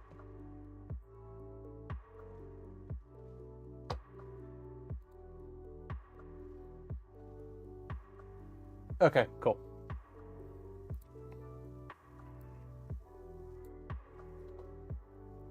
Yeah, I guess the date. Yeah, 10/23. Yep. Sweet. Okay, so that's all overwritten. And then it does say, I did see something about Z end stop. Check your end stop pin, which is probably, okay, let's just reboot. Driver strengths. Okay. Let me do a quick restart. There we go.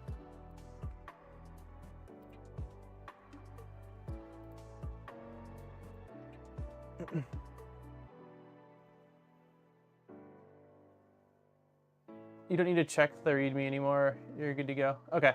I just want to make sure that the end stop is working and triggering. So I think it's, no, it's here, right? Yeah. So it says open, which is correct. And now it says, yeah. I soldered and plugged things in correctly. Always a good feel.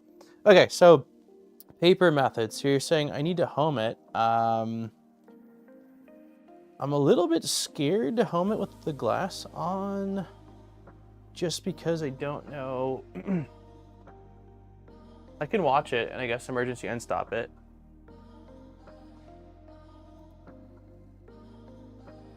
Have you tried leveling your bed? We're getting to that, zombie. Thank you.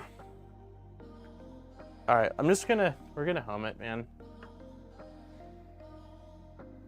I had to use fishing line to get the belts through the printed tool head.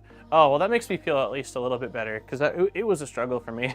it was a very tight fit.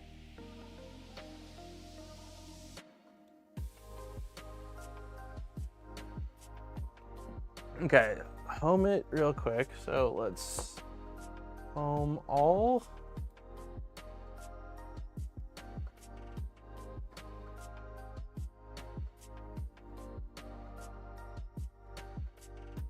It's moving. It's moving.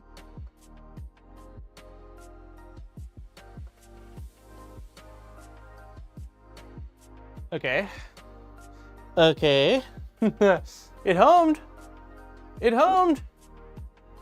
I believe the nozzle is softer than the glass. Don't quote me. Banana! Thank you, Zombie, for the banana. Okay, so you're saying take it towards the back middle, which makes sense. That's the wrong way. We'll keep going back.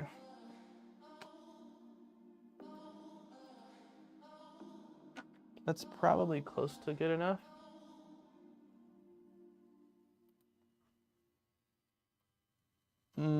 No, we're gonna go back a little bit.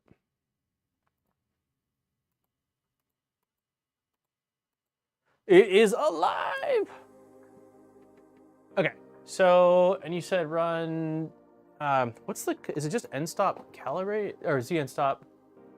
Z end stop calibration. What's the, let's see, clipper Z end stop calibration. Manual leveling, Z end stop calibration. Pre-flight, initial calibration. Okay, why am I not seeing it? Is it? Oh, it's on the screen, derp.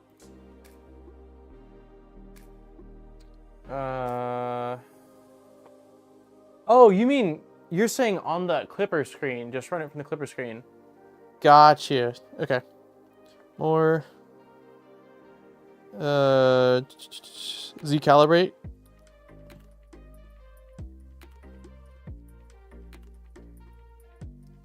We don't have a probe, so it's, huh. I got an error.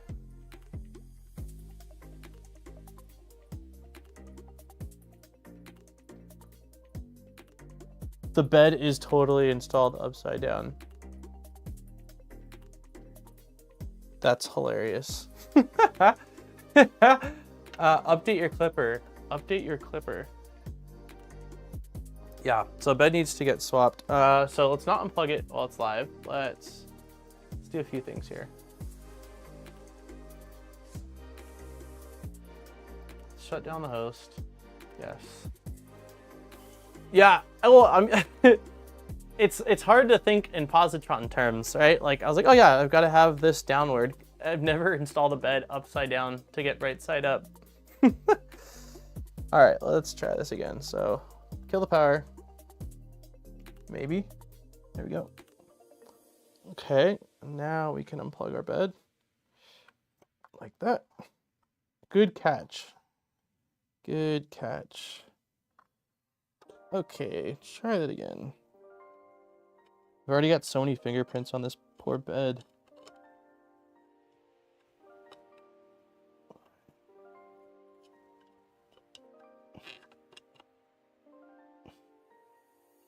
There we go.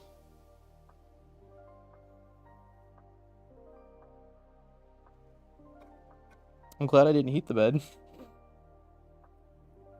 Okay. Now we're right side up or wrong side down or whatever. Whatever we're saying it. The silicone block was on the right side instead of the left.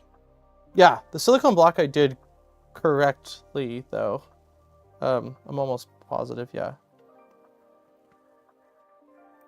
Okay, powering it back on. Okay, so you're saying update clipper, like clipper host as far as the firmware version? I will say you can print on the wrong side, but it is not a good idea since you can ruin the coding. Yeah. No, I don't want to intentionally, well, or unintentionally do it if I can avoid it. I've got probably, I'd say 30 minutes left because of Aaron going to work and stuff like that. So let's get this home stretch so we can at least get like a first couple layers going down. I did add the, so I did update the clipper config to, excuse me, to the latest one. We did overwrite everything.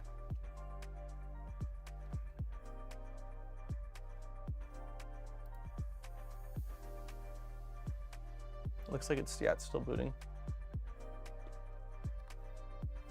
Okay, so update Clipper. If I can figure out how to do it in Fluid. Restart Clipper, firmware restart, Moonraker. Where is it in Fluid? I really don't know. I'm still having the clicking sounds. What clicking sounds? Yeah, I don't know what update. Normally in Mainsail, it's like down here on the right. MCU controller, system utilization. Docs, config examples. I can Google it if someone doesn't know off the top of their head. Here on the left. Software updates. All right. Repo is corrupt.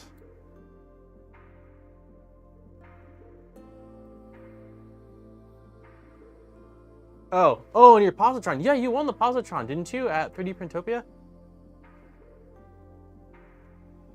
Positron should just be, yeah, I was gonna say Positron should just be using mainline, so I don't see.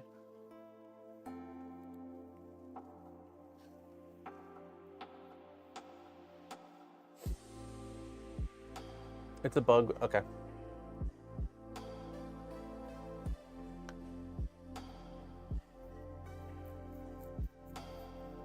Next week's stream will probably still be a Positron and chill stream, and then we'll start, like the next stream after that will be like an unboxing. Okay, I'm just gonna recover everything. Because I do want to just play around with this. Are you getting hungry? You know I am. we're only gonna be streaming for, like, I'm gonna call it 3, so I'll be ready for food anytime after that, whenever you are. Are you gonna do chicken salads? I only had to fine tune it, but that's a whole lot of different compared to other printers. Oh yeah, yep. All right, yeah, we'll keep recovering it. Why are your, do super chats not normally, or super stickers or whatever those are, do they not normally make a sound? I feel like they usually have a pop-up on screen. Zombie, thank you for the hamburger. You need to bend the arm of the limit switch out if the printer doesn't stop on its own. Oh, we've already homed. Yep. And also, I'm not using an arm on my switch. I had to print, I only had limit switches without the arms. So Nomad gave me a little spacer that I printed out that triggers it. So I'm hoping it will consistently trigger it, but at least for the initial home, it seems fine. All right, we're just gonna recover this too.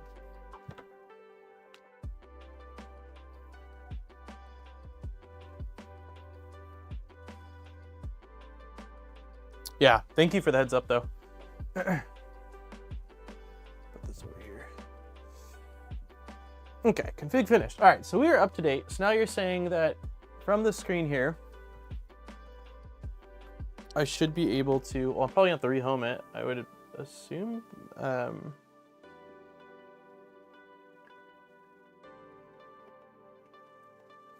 Let's see.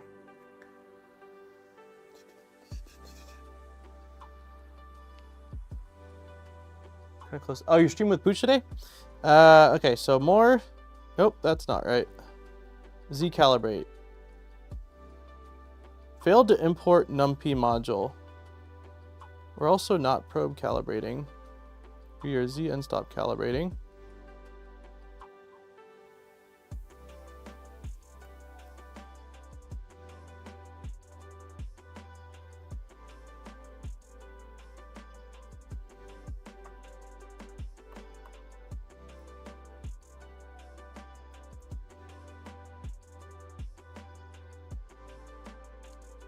Okay. That seems very, very far away. So let's go distance of 5 millimeters, lower nozzle. Yeah, we definitely, okay, let me grab a piece of paper. It's weird, like upside down. All right, so let's do another 5. I would definitely say we still have another 5. We'll go down to 1. Lower nozzle, lower nozzle, lower nozzle, lower nozzle. Okay, we'll stop there. Get our paper. This is so weird. Just, I don't know if this perspective is trippy. Okay, so let's go down to 0.5, lower nozzle.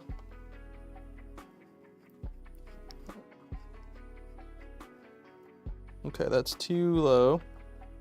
Now we're gonna raise nozzle. Lower nozzle. It's been a while since I printed on glass. So I don't even remember like how much friction I want. I think I'd rather start with less.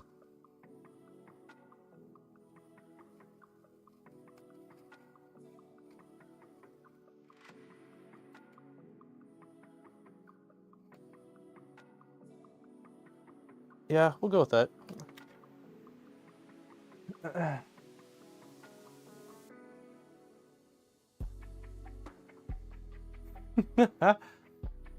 Oh, pooch? Save config, clipper will reboot. Yep.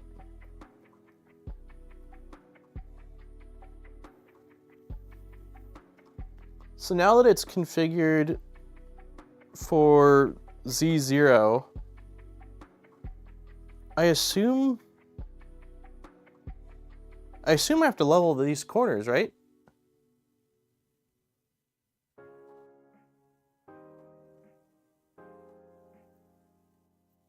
Bed level the 2 corners. Okay.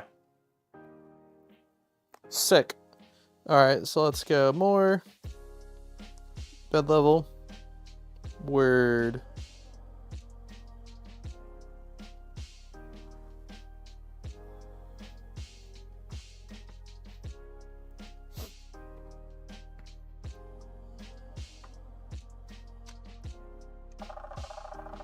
Uh-oh. Limit switch did not trigger.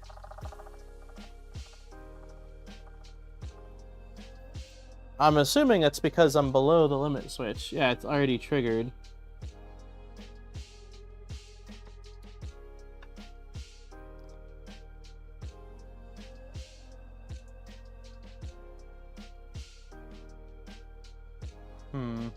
Yeah. So let's do Z plus. Must home X and Y. Do I have to manually move it up then? Because I'm just thinking it's not gonna... Yeah, I'm gonna manually move it up for this. I don't love manually moving it up. There we go. Okay.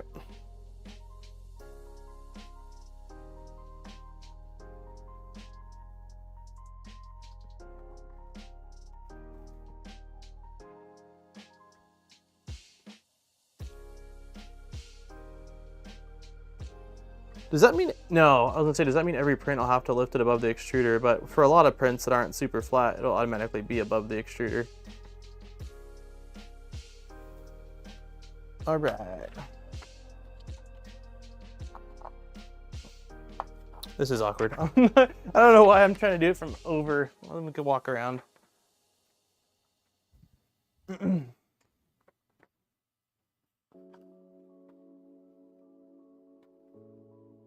I do a home before.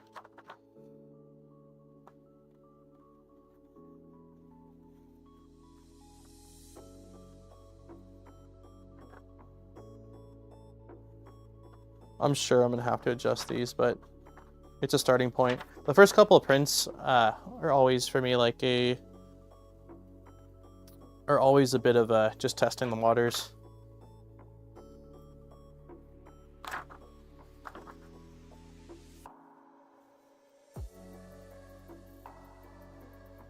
Nope, that's the wrong way.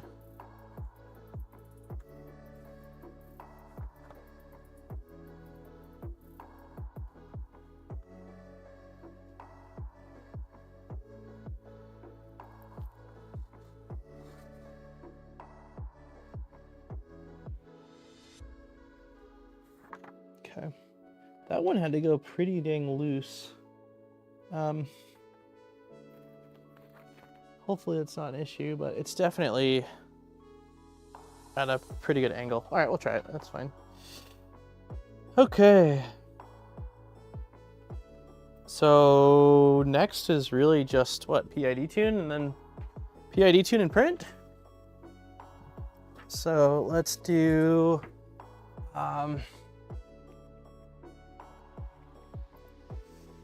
let's see, Flipper, PID tune, the stop. Oh, cool, and macros moving up. Gotcha. Flipper, PID. Oh, Bico has it.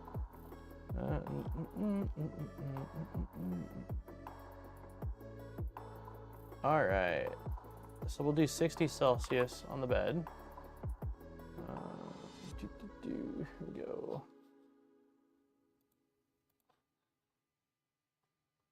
So we will type in heater bed target 60.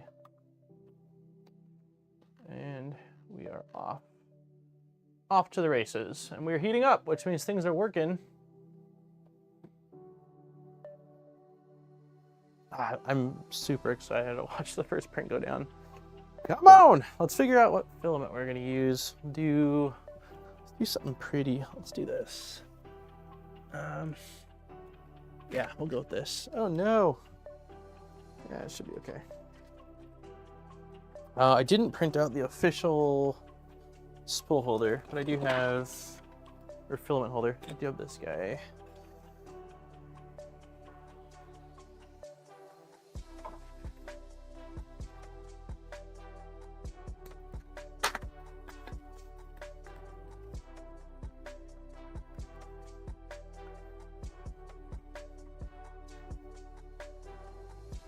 We're getting so close. We are getting so close. I can feel it. I can feel it.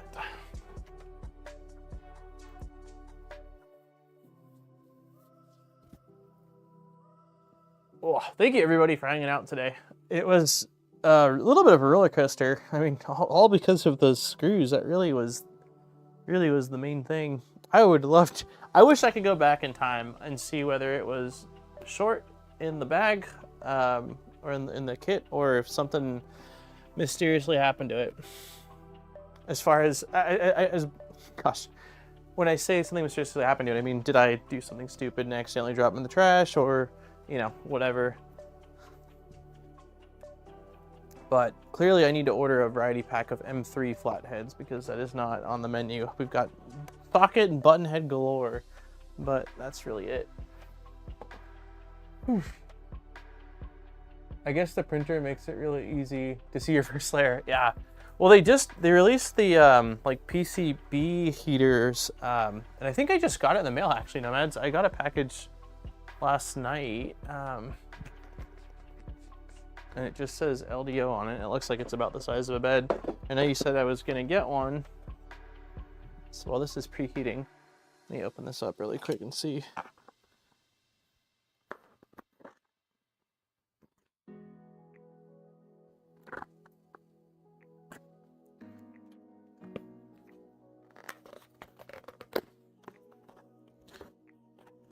Ooh, baby. Ooh, baby. That is what it is. That is what it is.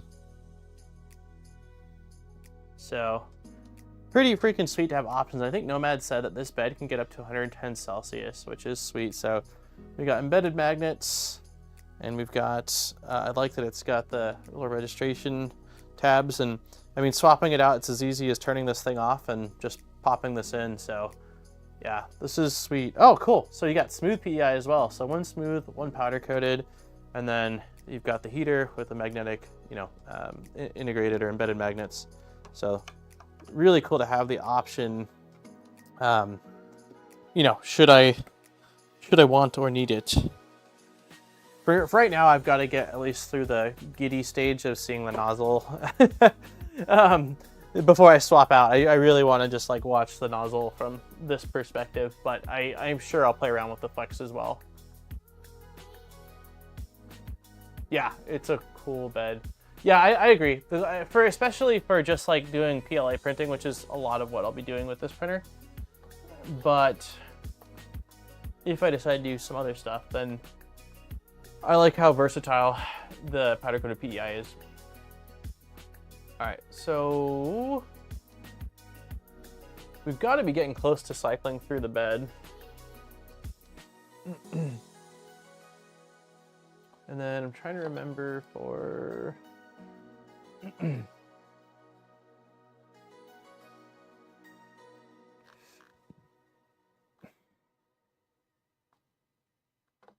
Yeah, so we'll probably put the fans on like, I don't know, 50% or so, maybe 60%.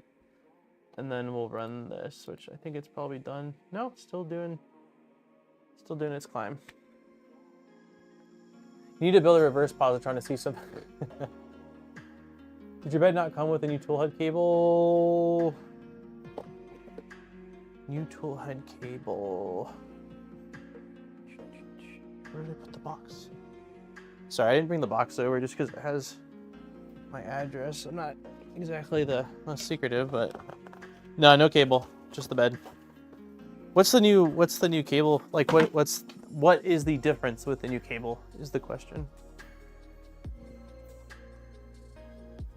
Holy crap, how many cycles does it do? It's one, oh wait, there we go. I'm not gonna save the config yet. I'm going to first home the printer. Or actually, no, let's raise the Z.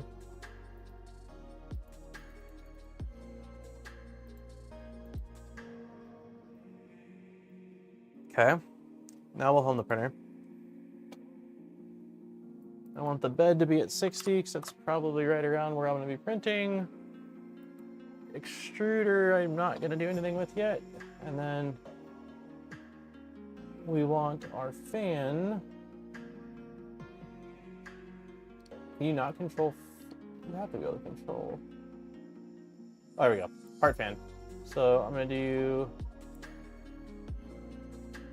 The fan is rubbing. Oops. So, when you have a chance, Nomads, can you send me the link for the revised fan that doesn't rub? It's fine. I think it's just stiffer so it doesn't get caught. Oh, cool. Gotta hit the hay. Thanks. Hey, thanks for hanging out. Have a great night. Yeah, it is rubbing, but I mean, it's gonna be fine. But ideally, long term, I'd like to have it not. Okay, so we're doing. Is it just named hot end? Nope, just heater.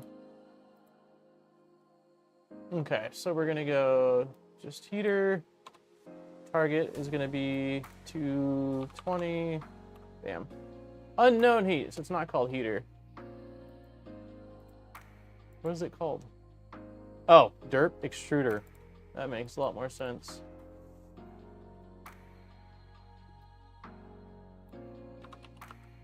Extruder. Now we can do 220. There we go. Okay, so now our hot end is going through a PID, and the second this is done, we're gonna load up some filament and just see if we can get the first layer of a cube going down. Is there a built-in profile for this in Orca Slicer, or no? Is it all manual right now? You can pull the top off and space it if you have some washers or something in the meantime.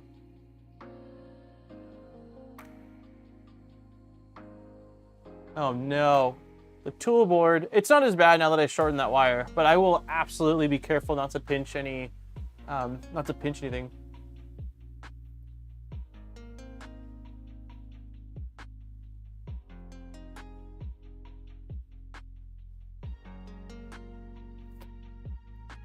I'll probably order some of those M3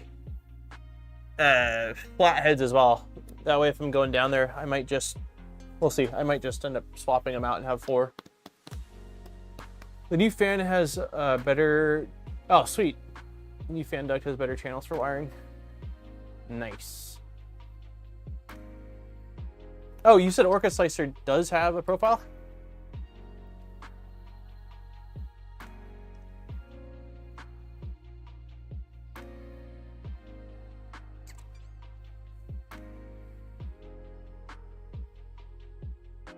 Awesome. I'll just stop typing since Nomad is here. No, there's plenty of things to be said. Hey, Orca 2.1. Wait, no, that's not at all what I thought. Never mind. Let's see.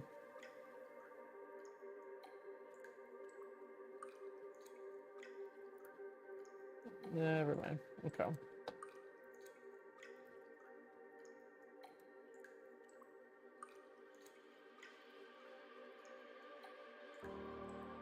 Zombie's working on a tune one, and Joe has a speed demon one. Nice. Orchestra is already installed. You want to install the old version? That's fine.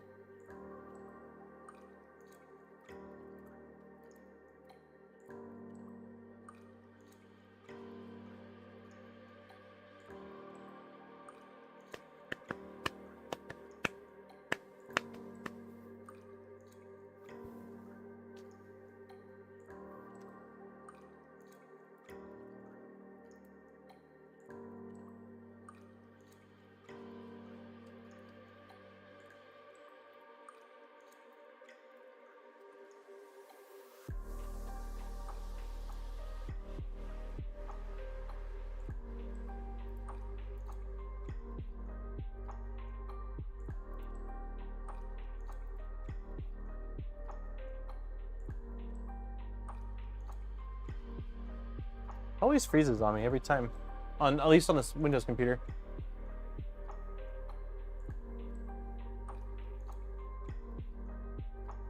I think that the Positrons can whip pretty quick. Ooh, that's not what I want to do. Can whip pretty quickly. I know I've at least seen videos of some of them just going like pretty nutty speeds, but I don't know. Like I don't actually have. I don't know if Nomads has some values he's seen. I don't know offhand. Why are we not working? Oh. Oh! Cancel. Test. Cool. Okay. Great. Alright, do we just want to do like a cube? I mean, I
we can't have nice things.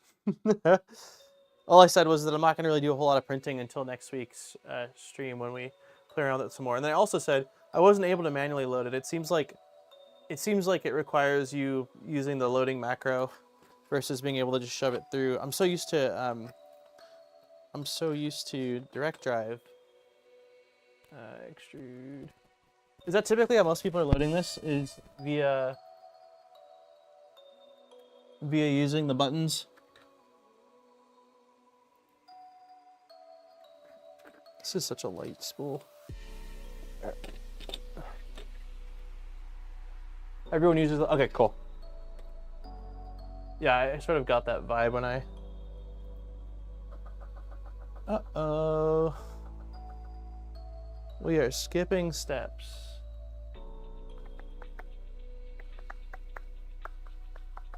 Could it be that I didn't bottom it out enough? Let's just extrude 10 mil. Let's go slower. No, we are skipping steps.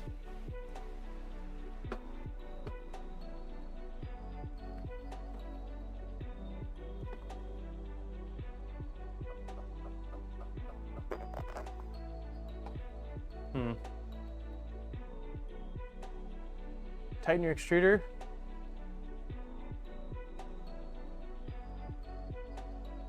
I don't think that it's... Let me see.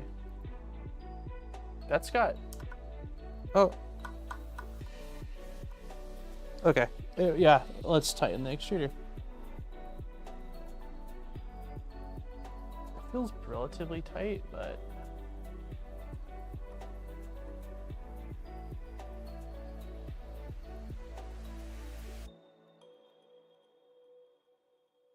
Is it feeding or are we just stuck in place now? Yeah, it's not feeding anymore.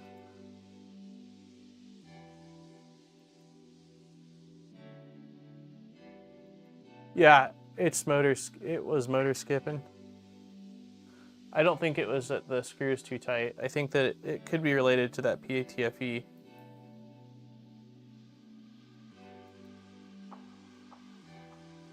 Yeah.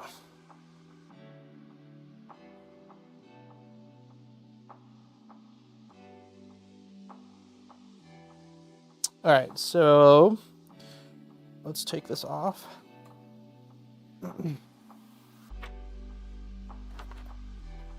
Flathead is where? Flathead is where? Well, I guess.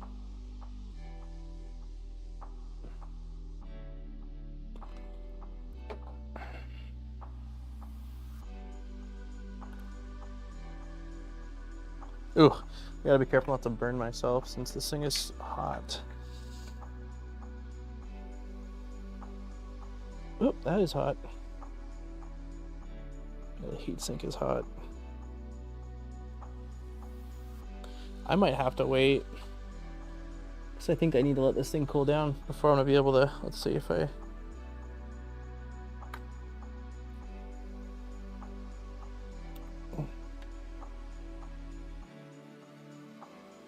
Okay.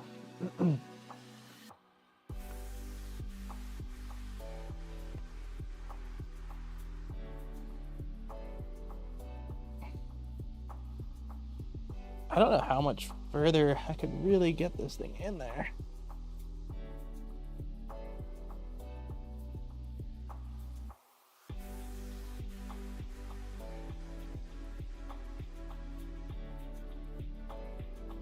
You mean just push it by hand?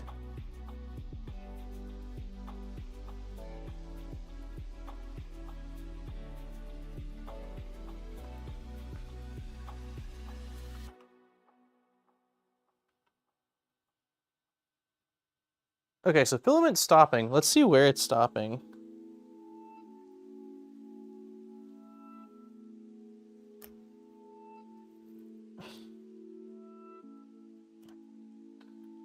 So filament's stopping at the top.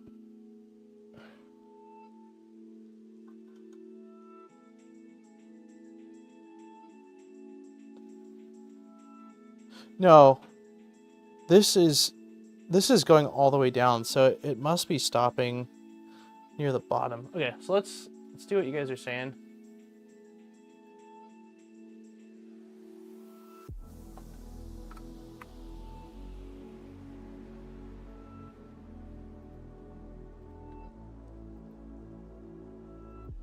Yeah, no worries.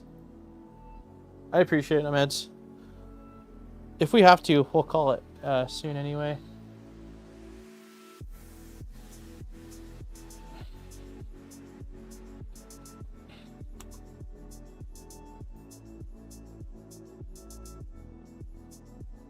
Okay, so it felt like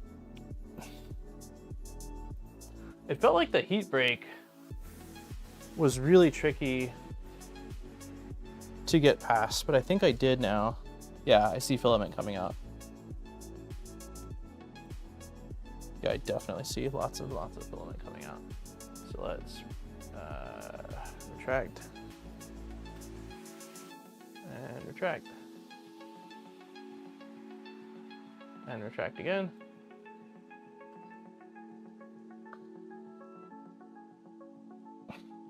It is squirting out filament. So yeah, it seemed like the part it was getting held up at was at the top of, sorry, I'm trying to multitask and not burn myself. It seemed like the part it was getting held up at was the top of the throat of the heat break. Why? I don't know. Could it be related to the Bowden tube? Maybe, but even without the Bowden tube, it was tricky to feed it.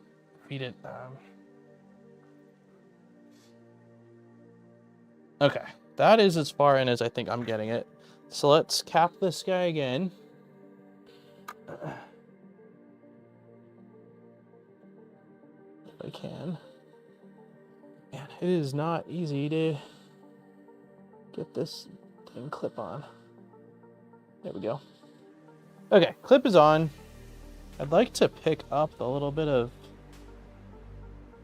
goop on the nozzle.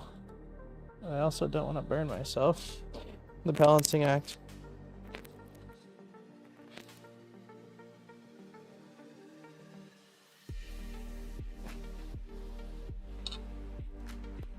There we go.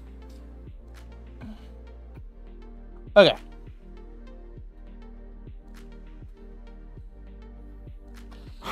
A tiny piece of filament down there. Is it going to be an issue? I think it'll be okay. Okay, let's just hit print. You have to live with goop on nozzle. Yeah, okay. There we go. We're just going straight on glass. I didn't add glue stick or nothing, but let's just see, man. Said we'd push plastic.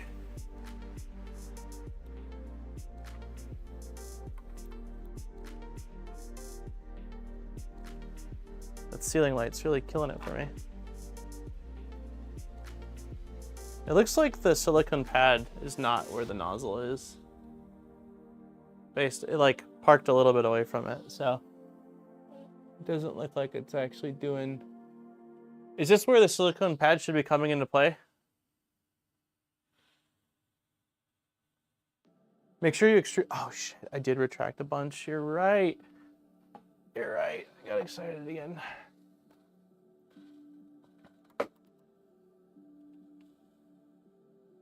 See if there's enough. It is skipping.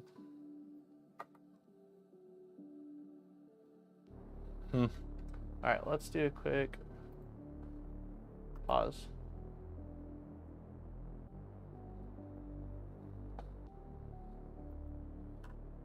Nope, it is definitely skipping.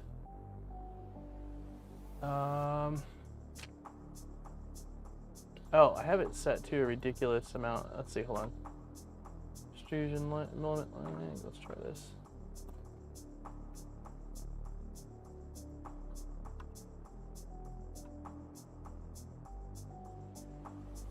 Yeah, it's skipping. Why?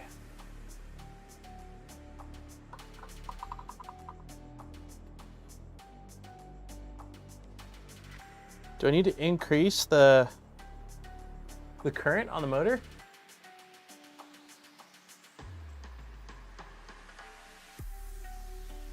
Okay, you're saying tighten the extruder tight. I feel like it's very tight. Still lots of skipping happening.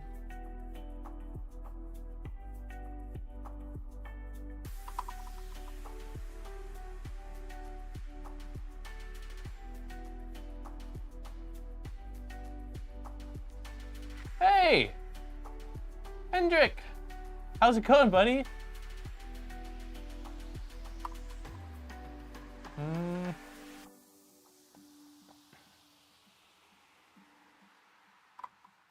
I don't know that this is the way. I'm not sure, not convinced yet that this is the solution here.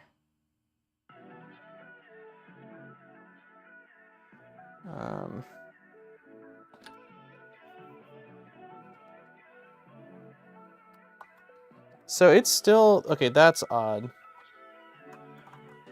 I've been tightening it, and now I can pull the filament through, which is something I couldn't do before. So what gives?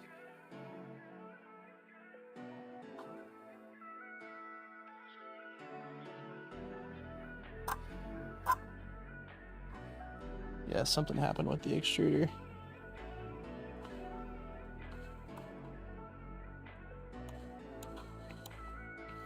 This might have to be a next week troubleshooting thing.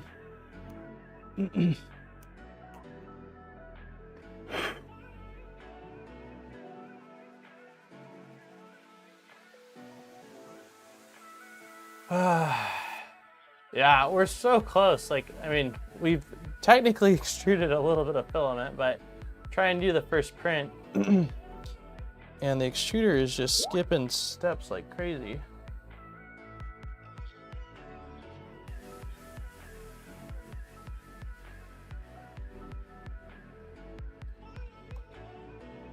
Oh, really?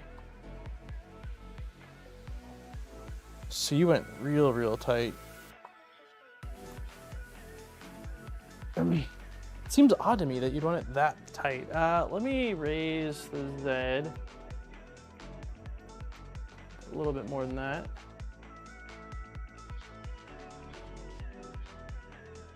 Okay.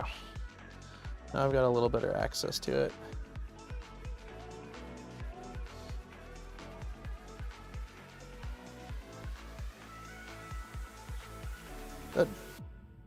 That definitely feels tighter. Okay, Let's see if I can extrude. Let's go extrude length, 100.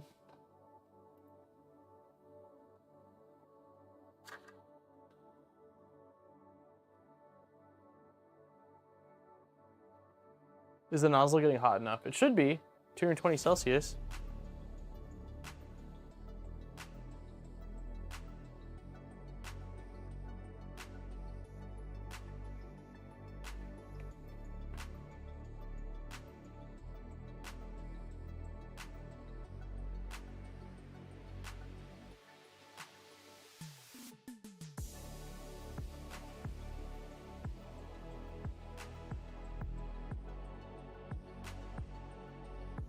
Curious to see. So I'm curious to see once we hit the hot end, if it's able to push past the resistance.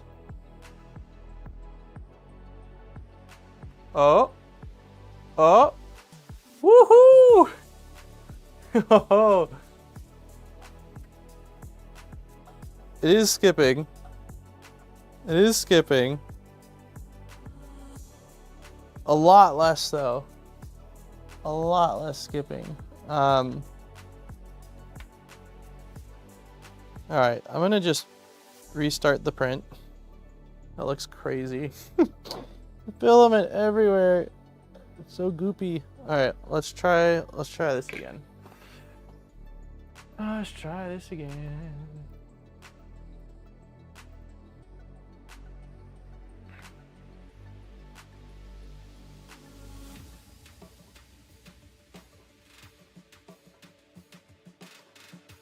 Okay, it's heating up.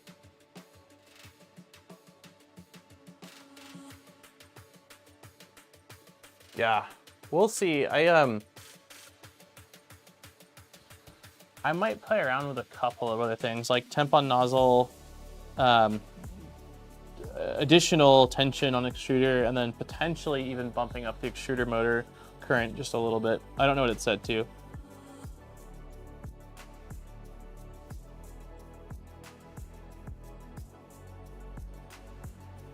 What's it doing? Move out of range.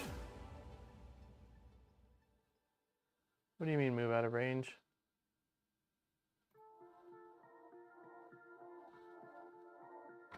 Probably because I have the bed so high.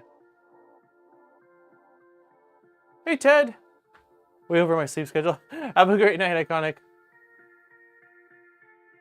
That's the goal. The goal is to see plastic on glass. If it works right now, then yes. If it doesn't work right now, then we'll probably call it because I've gotta eat and do a couple things before Aaron goes to work.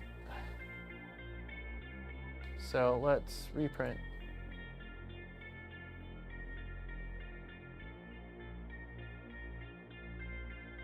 Okay, it doesn't appear to be doing anything. Print, upload and print. There we go. Okay, heat bed's heating up.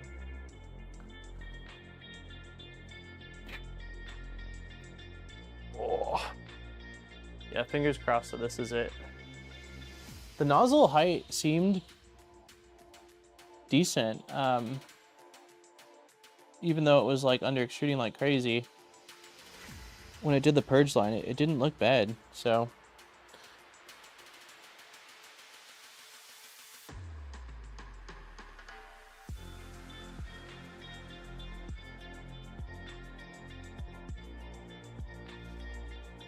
Fingers crossed, everyone. Fingers crossed, fingers and toes.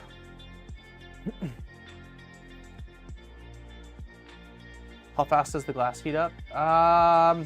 It's a DC bed, and it's also a funky DC bed as far as the style of heated bed. So I don't know. I can time it at some point if you want. Not as fast as an AC bed, but it seems about what I remember for a DC bed being heated up.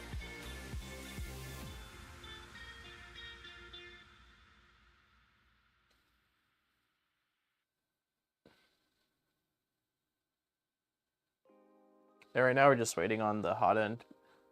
It overshot by a couple Celsius.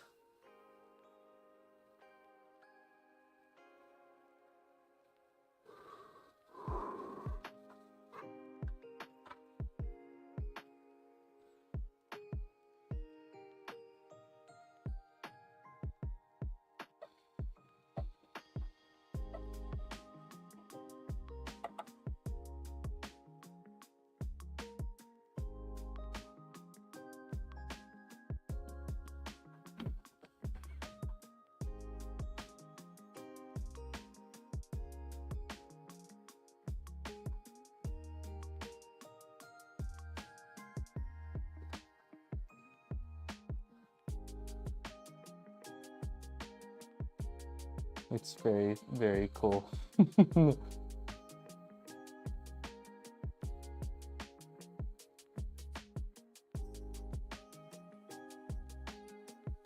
It's very, very cool. Oh man, can I zoom in a little bit more for you guys? Not much.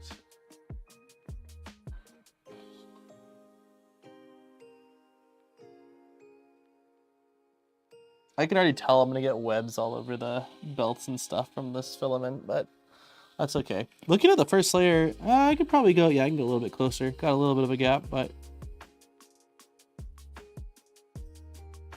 man, seeing it upside down is a trip.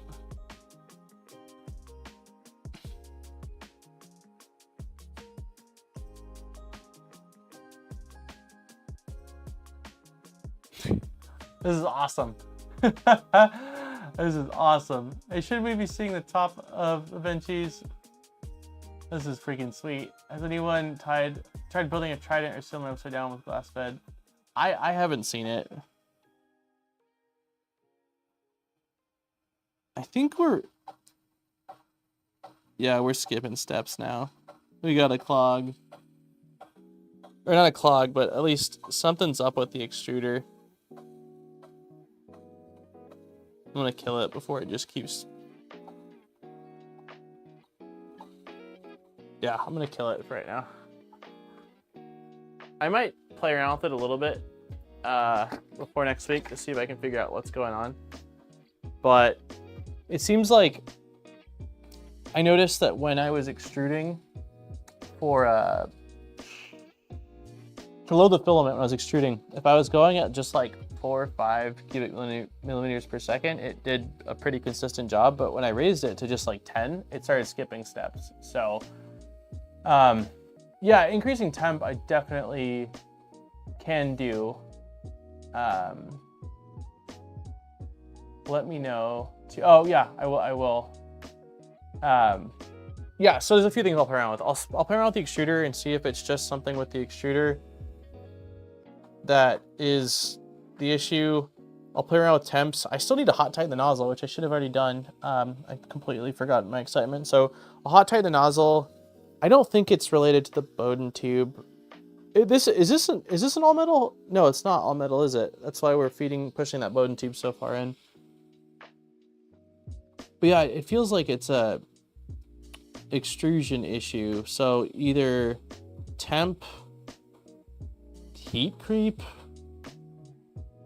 probably not heat creep, probably temp or extruder would be my guess. Gotta run, fun stream, have a great day and night. Yeah, have a great night, Ken. We're gonna end it. It's been 4 hours and 18 minutes, so I'm gonna go get myself a bite to eat and chill for a bit before Aaron takes off to work.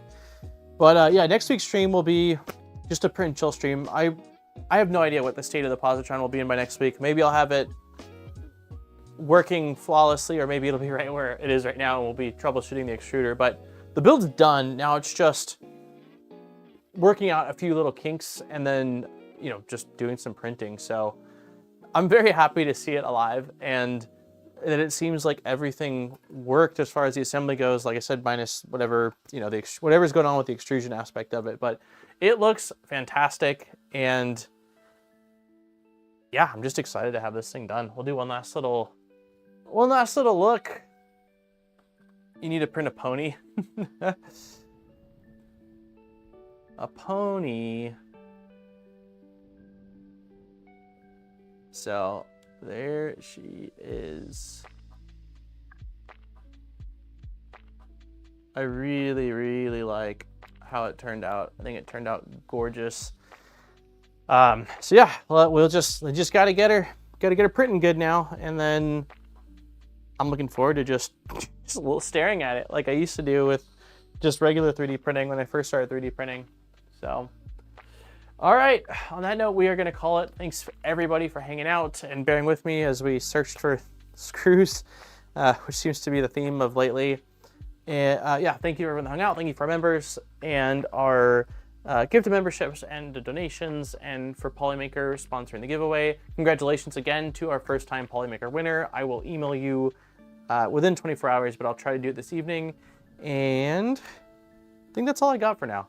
Have a wonderful night, a wonderful rest of your day, and I will catch you guys next time. Bye everybody. Thanks again, Nomads, for all your help, and good luck with the Pooch stream later on.